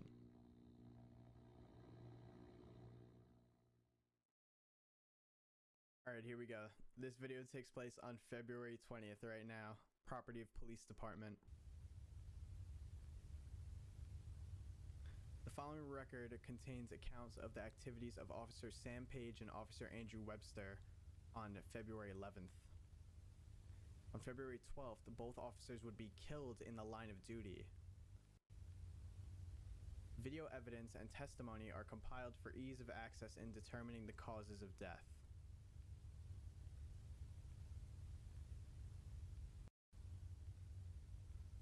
On February 8th, 1999, at 12:03 a.m., a missing persons PSA airs. Don't try that again. Oh, movie. Old-timey movie. I got everything all figured out. Top to bottom, smooth as silk. Everything's falling apart. Can't trust nobody, nothing.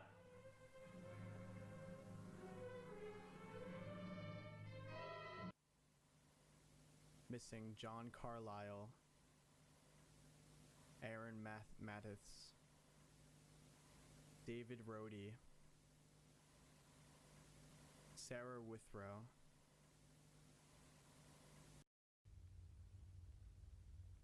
the missing persons have yet to be located. All the missing people they just mentioned were in that last community bulletin video. So it looks like Ray O'Connor did what we thought he would do. On 9:35 p.m. on February 11th, the Long Pine Police Department Dispatch Center receives a 911 call from an unknown caller ID. 911, please state your emergency. I'm at 876 Pine Lane in Long Pine, right next to the church. And I can't really say for certain, but there's some kind of sacrifice going on. Okay, we'll be right there. Could you elaborate, please? Yeah, it's a human sacrifice. I hear screams. It seems to be like a pagan ritual or something of the sort. Okay, just hold tight. We'll be right there. Please stay on the line. Okay. Officer Sam Page and Officer Andrew Webster are soon called to the site. The following photographs and video have been recovered from the officer's vehicle and redacted.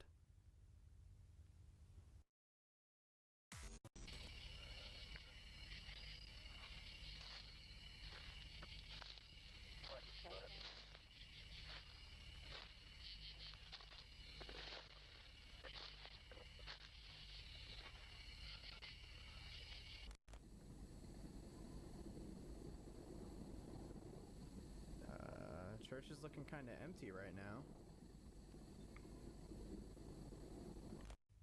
Was there blood on the floor there? The following photographs were taken by Officer Andrew Webster.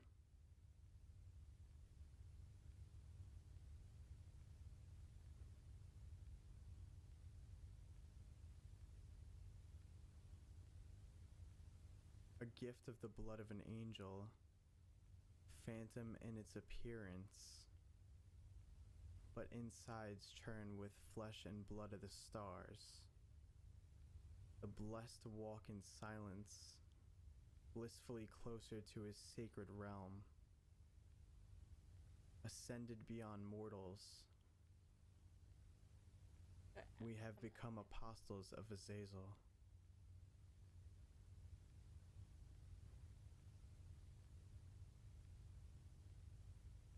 Okay, what the hell is that? Altar. An offering of souls to the body of the fallen. Reconstruction of God's realm. Infinite in its cycle of life. Death but a moment of passing time. He is infinity incarnate.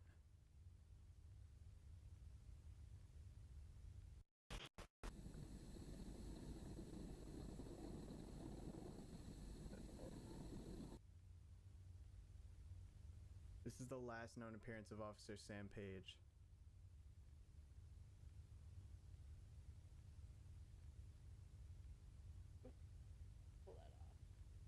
Page's body is yet to be recovered. Investigation is ongoing. So what about the other one? Officer Webster continues outside to search for the source of the disturbance.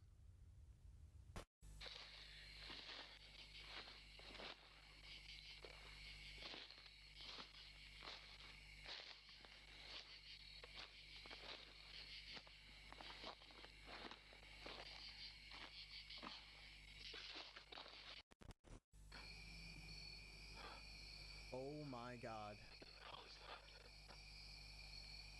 They actually made the altar. The following photographs were taken of the object.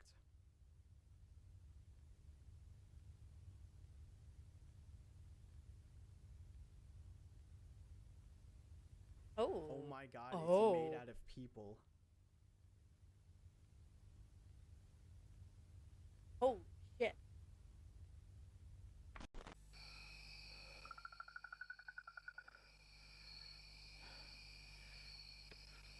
And they're still alive.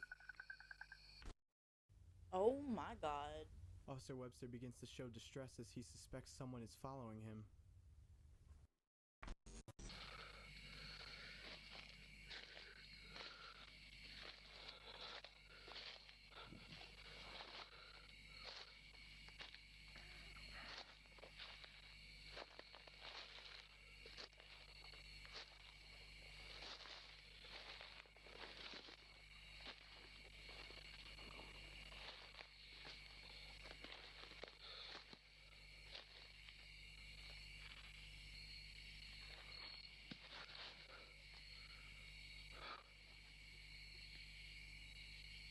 Hello?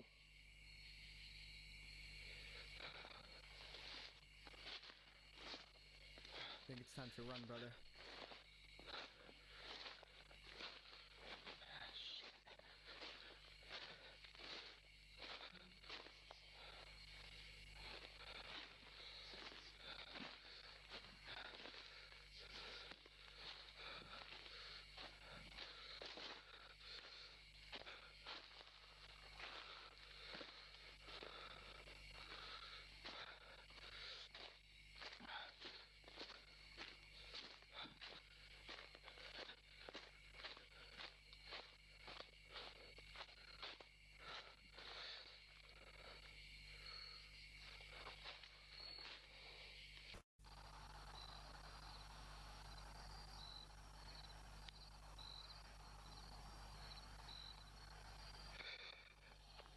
Flashlight run out of battery or something?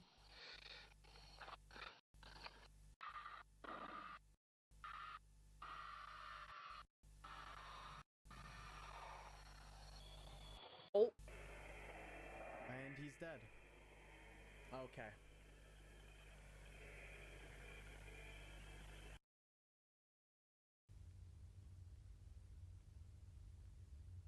The man seen in the footage has yet to be identified. I have a guess. Ray O'Connor, perhaps? That's a possibility. The body of Officer Andrew Webster was found blank. The cause of death remains unknown. Shortly after the incident, unmarked military personnel retrieved the body along with much of the footage recorded.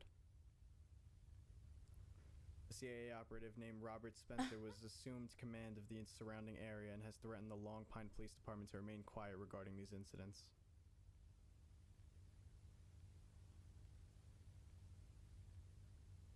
This upload changes the game a bit.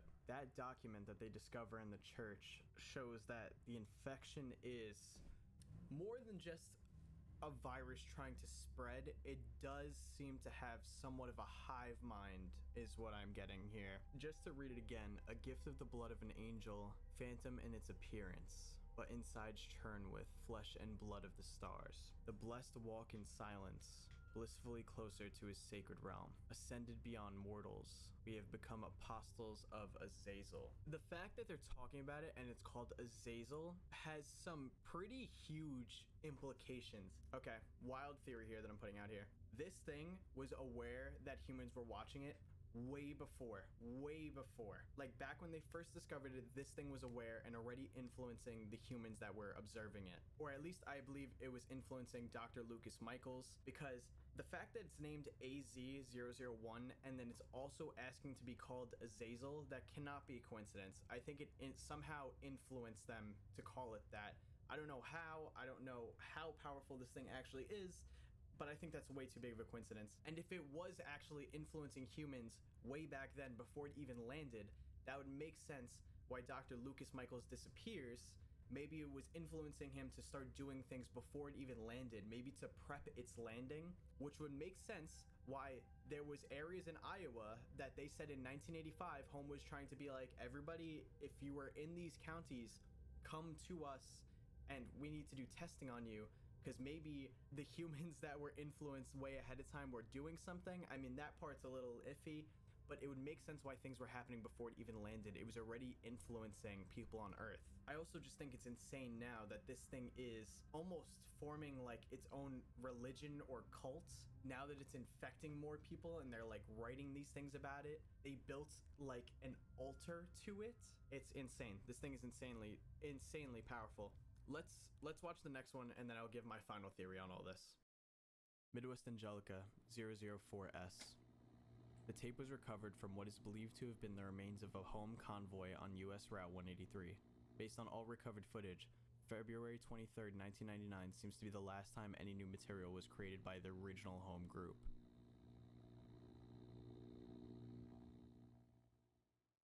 Is that description implying that home was taken out nearly a month after AZ landed?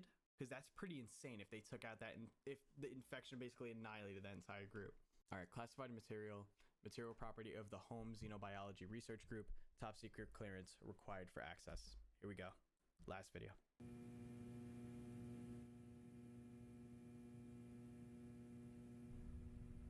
Observed stages of the star kill infestation as of February 23rd.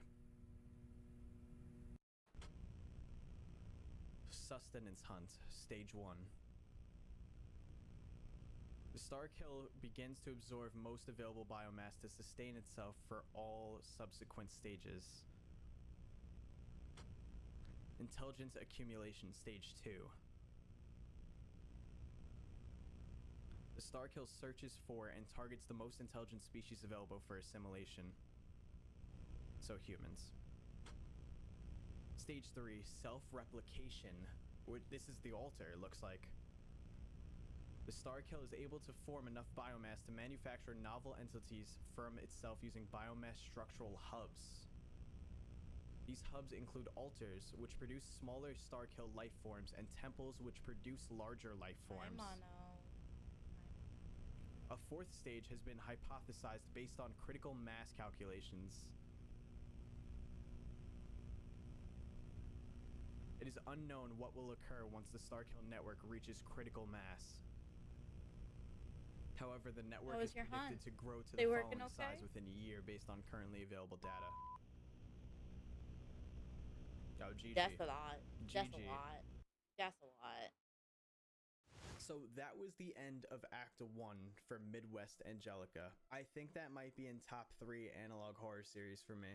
The way that every video is shown and the way that they give you information, the visuals, everything is so good. I love the pace that the story is going. I love how it's going. I think it's super interesting, and I really, really want more. I'm gonna give my little side theory anyway. I don't really have a lot of weight to it, but this is just my thoughts based on like some of the stuff they said in the Azazel video.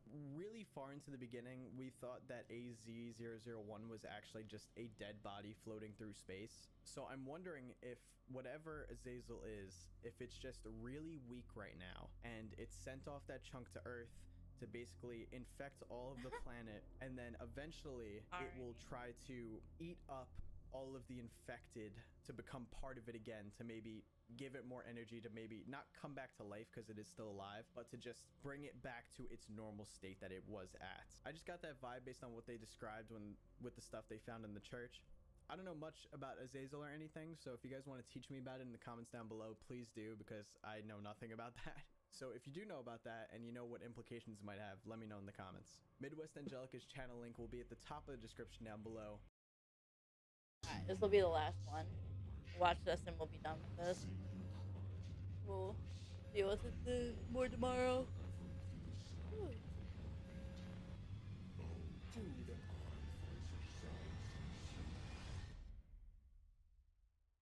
Hello gorgeous people, what is going on, and welcome back to another video. In today's video, we're jumping back into the crazy analog horror series, Midwest Angelica. For those of you that don't know, Midwest Angelica is a series about an asteroid that basically comes way too close to Earth in space, and a chunk of it breaks off and lands on Earth. What ends up happening is this little chunk starts spreading and infecting all of humanity, and these videos are how humanity is dealing with it. In my last video, we covered the entirety of season 1, so if you didn't see that one, make sure to go watch that one first. The link will be in the description down below. But I'm so excited. This is the first video of season 2. This is one of my favorite analog horror series ever. All these videos are from the Midwest Angelica channel. The link to the channel will be at the top of the description down below as well. Please be sure to go and support your analog horror content creators. And alright guys, enough of me talking, let's jump right in. Midwest Angelica 005. The tape was discovered during a routine dive into the Kansas City major cavity. A few other partially intact objects were discovered during the dive as well, including various computational devices. The tape's contents seem to have carried some greater significance to the star kill. You did your best. You did your best, Mono. Alright, here we go. Thank you, Desi. Thank you.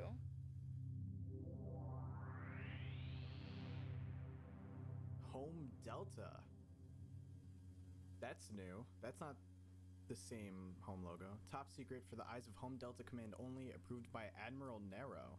Nero? And we got names? Okay. Operation Homebound. Operation begins April 13th, 1999. Whoa, look at those helmets. Home HQ determined to be completely assimilated.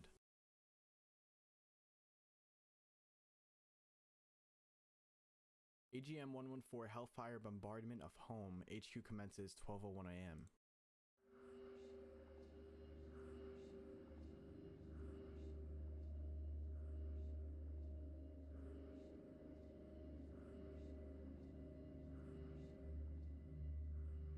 Obliterated. Ground forces raid Long Pine Altar.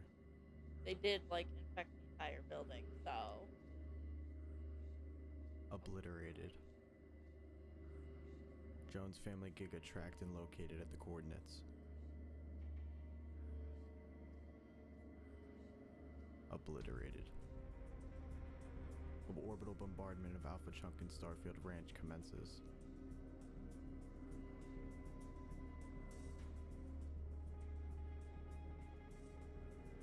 Obliterated. Starkill threat. Obliterated. God damn. I'm gonna stop it right there. Holy. What a way Don't to you start think it would season linger? 2. I hate to like do an analysis already because we just jumped in, but that was a lot that just happened just now. We did learn a while back that there was a logo discovered that was similar to Home's, but not quite Home's. That's got to be this, which is Home Delta, which must be a new team that was developed after the original Home got completely assimilated. They all got infected by AZ. Now it seems that this team's job is to just completely destroy and get rid of the Starkill virus where they know it exists. First of all, kind of fire that the original Home was like, they had like those cylinder helmets, and these guys got like kind of like triangle ones. They're called Deathbringers. So yeah, they say Home HQ bombardment. They bomb the thing, and look at this, bro. Look at this thing that was crawling out. So basically, in case you need a little refresh on how Starkill works, basically, it goes around, tries to find any intelligent species around. When it's infected enough people, it comes together to create this giant biomass, which either becomes an altar, which makes its own smaller creatures, or it becomes a temple, which makes larger creatures. This appears to be what a temple can create, because this is definitely a larger creature. This thing is gigantic. So that's destroyed, and then now they have ground forces raiding the Long Pine altar, which was near the church that Ray O'Connor infected in previous videos, and it looks like that was successful as well. As you can see, the entire altar here is completely on fire. Then Jones family Giga tracked and located at the coordinates. If you remember, the Jones family was like one of the first families to get infected after AZ crashed on Earth. And if you actually remember, this is the last thing that the son of the Jones family saw in the distance. So this does look familiar, and it does look like they just completely annihilate this thing as well. So far, they've taken care of a majority of the threats that we ran into in season 1. It made it go boom. Bombardment of Alpha It Chunk and still Starfield can Ranch commences linger. at 12:10. Okay, we could see that the Alpha Chunk, so this was the chunk that first landed on Earth, spread a crap ton, and looks like they also just completely bomb and destroy this. Yeah, because we remember those mushrooms from the Jones family area. I'm kind of surprised. It was kind of like every threat that we left off of season 1 with is just gone now. So as far as we know, everywhere that was infected is completely bombed away now. Secure access broadcast, top secret classification. I would say for bomb broadcast it, by maybe Admiral Nero. pesticide So that's it, gotta but- be like the top dog around here. General GC Paiso. As per the request of Admiral Nero of Home Delta Division, this report is to be given to the Select Committee consisting of the Secretary of Defense and the National Aeronautics Space Administration on the date of April 14th, 1999. This report is classified as top secret in an effort to preserve national security. On April 13th, Home Delta forces managed to successfully eliminate all known traces of the Starkill threat. While some Starkill spores remain in the atmosphere around operational zones in the Midwest, these spores were discovered to be inert without the presence of a central biomass hub. Research is now underway at various institutions across the United States to uncover the Starkill's true nature and functionality. Preliminary research performed by Home Delta has led to the hypotheses surrounding the possible origins for AZ-001, or possible instances of AZ-001's arrival to Earth in the past. Throughout written history, world cultures and religions describe some variation of an apocalyptic deluge in which a great destructive force violently brings civilization to an end. Researchers believe this deluge is representative of the organism known as AZ-001 and the subsequent Starkill infestation. It is believed this civilization-ending event occurs in cycles, though much remains uncertain at this time. However, what we do know is that the cycle of destruction and violence has finally been brought to an end with the might of the United States military. We may even have stopped the power of God himself with just a fraction of our military capabilities. Find solace in that fact, the fact that we have nothing more to fear in this universe, for we have become stronger than God. You reaching, brother. And only the oppressors have the freedom to choose peace and end the cycle of violence. Admiral Nero, I commend your efforts. You lurked among the shadows as you played your hand. I'm fully aware. You may try to kill me now, but know that the man speaking in front of this committee right now is actually a death row inmate scheduled for execution. I too am playing your game, Nero, and I'm... Wait, whoa, what?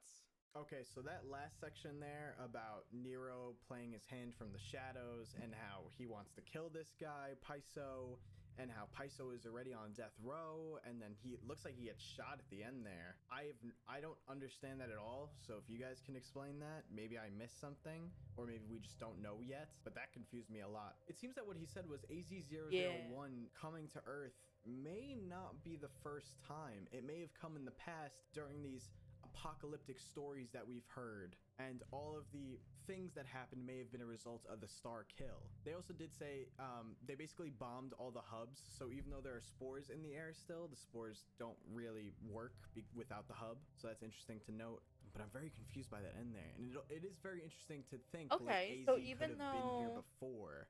there's like the extra shit The man posing as still General left over. Garrett Paiso was confirmed to be a death row inmate Isaac Dunn. Oh, so that was... His death is ruled as an assassination. So that guy was posing as someone else. General Garrett C. Paiso's current whereabouts remain unknown. So even though the spores are Have we heard that still... name before? I don't think so.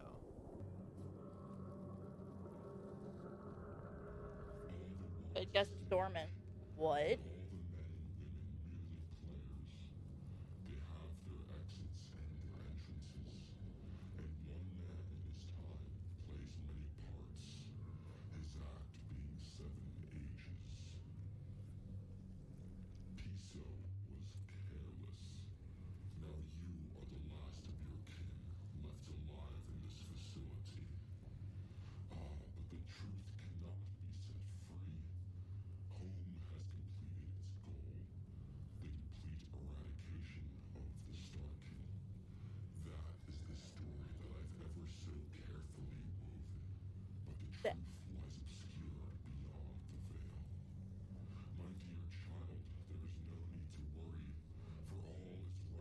This...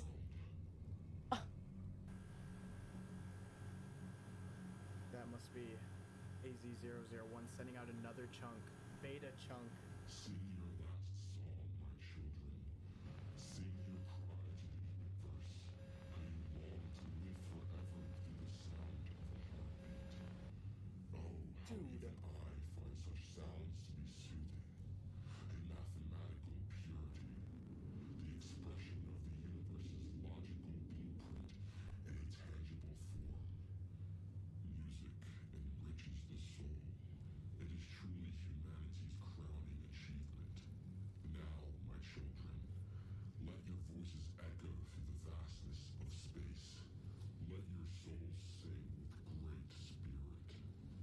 For all eternity.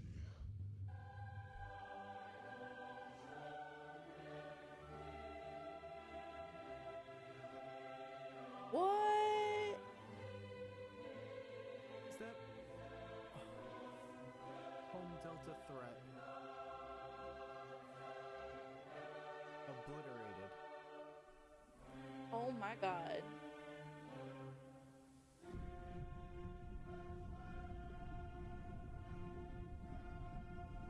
And now we're underwater?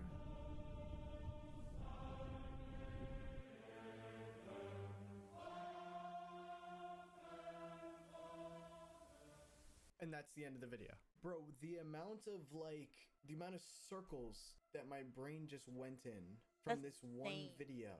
So at first we think that they destroyed Starkill, that they got rid of all the issues that we had in season 1. We're almost starting at a clean slate. The only problem is that AZ is still in space near Earth. But then we find out that the leader of Home Delta is considered the first apostle of Azazel? So really, him destroying the Starkill was just a plan, or destroying the Starkill was really just a plan to make humans think that they got rid of the problem. At least that's what it feels like. And this guy, Isaac Dunn, must have known something about it, because he says like he knows that Nero is playing his cards from the shadows and whatnot. We find out that he was indeed right. Apparently this thing is Nero now, which is huge considering that this is, I believe, Paiso right here. This is Paiso, this small thing. Yeah, so he says the complete eradication of Starkill, that is the story I've ever so carefully woven. So it's just a story that the public knows, but we don't really know what's going on. And then we see that now another chunk has broken off of AZ001, and it has landed on Earth. And we see that this thing here has destroyed some of the Deathbringers who we thought were pretty sick just earlier in this video. We thought they were cool for taking out the Starkill, but nah, they got wiped right here.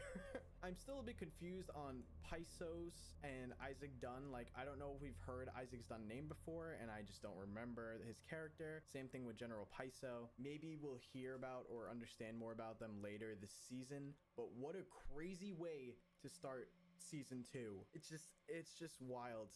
and what a great, oh my god, I love this series so much, man. I don't know what it is about it. I think I just love how underrated it is, and like feels like nobody really knows about this series despite it being so good. So guys, please go support the channel Midwest Angelica. The link to the channel will be at the top of the description down below. Please be sure to go and support your analog horror content creators. Analog horror, there we go, that's what it's called. I have no idea. I'm sure the beta chunk is gonna hit a lot harder than the alpha chunk did. We also got to see like an underwater section there too, so I don't know what that's about. Did a chunk maybe go underwater and now it's infecting our oceans? Who knows? Let me know your theories in the comments down below. But I'm very excited to see the rest of the series. I actually just ordered a poster and a shirt recently, so hopefully that'll come by the time the next video's out. I'll be wearing it and have the poster in the back. If you did enjoy this video, don't forget to drop a like on it. And if you are new here, don't forget to subscribe. We're trying to hit 400k before the end of 2024. All right, guys, thank you so much for watching. I hope you have a great rest of your day, and I'll see you in the next one. Peace. Okay. So.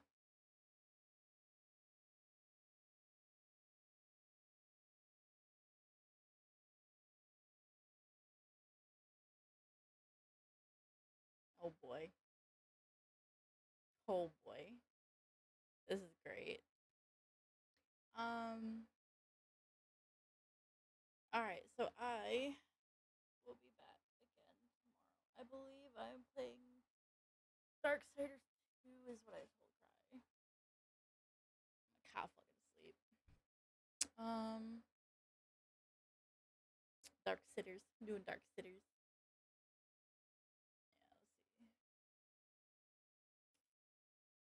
Yeah, we're gonna be playing Darksiders 2 tomorrow. We're gonna try and keep up on that game.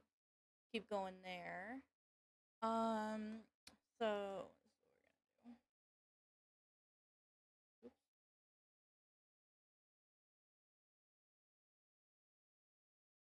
Alright, we're gonna go.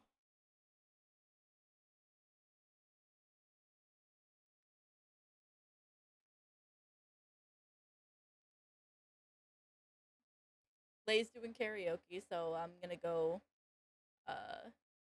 make fun of him. Not really. But go give Lay some love. I will see you guys tomorrow for some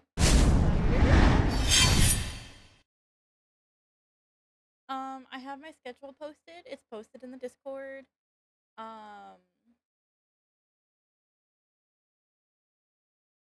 Posted in the Discord. Damn it, Cry. And I post my schedule on my Twitter. But it will be 2 p.m. CST.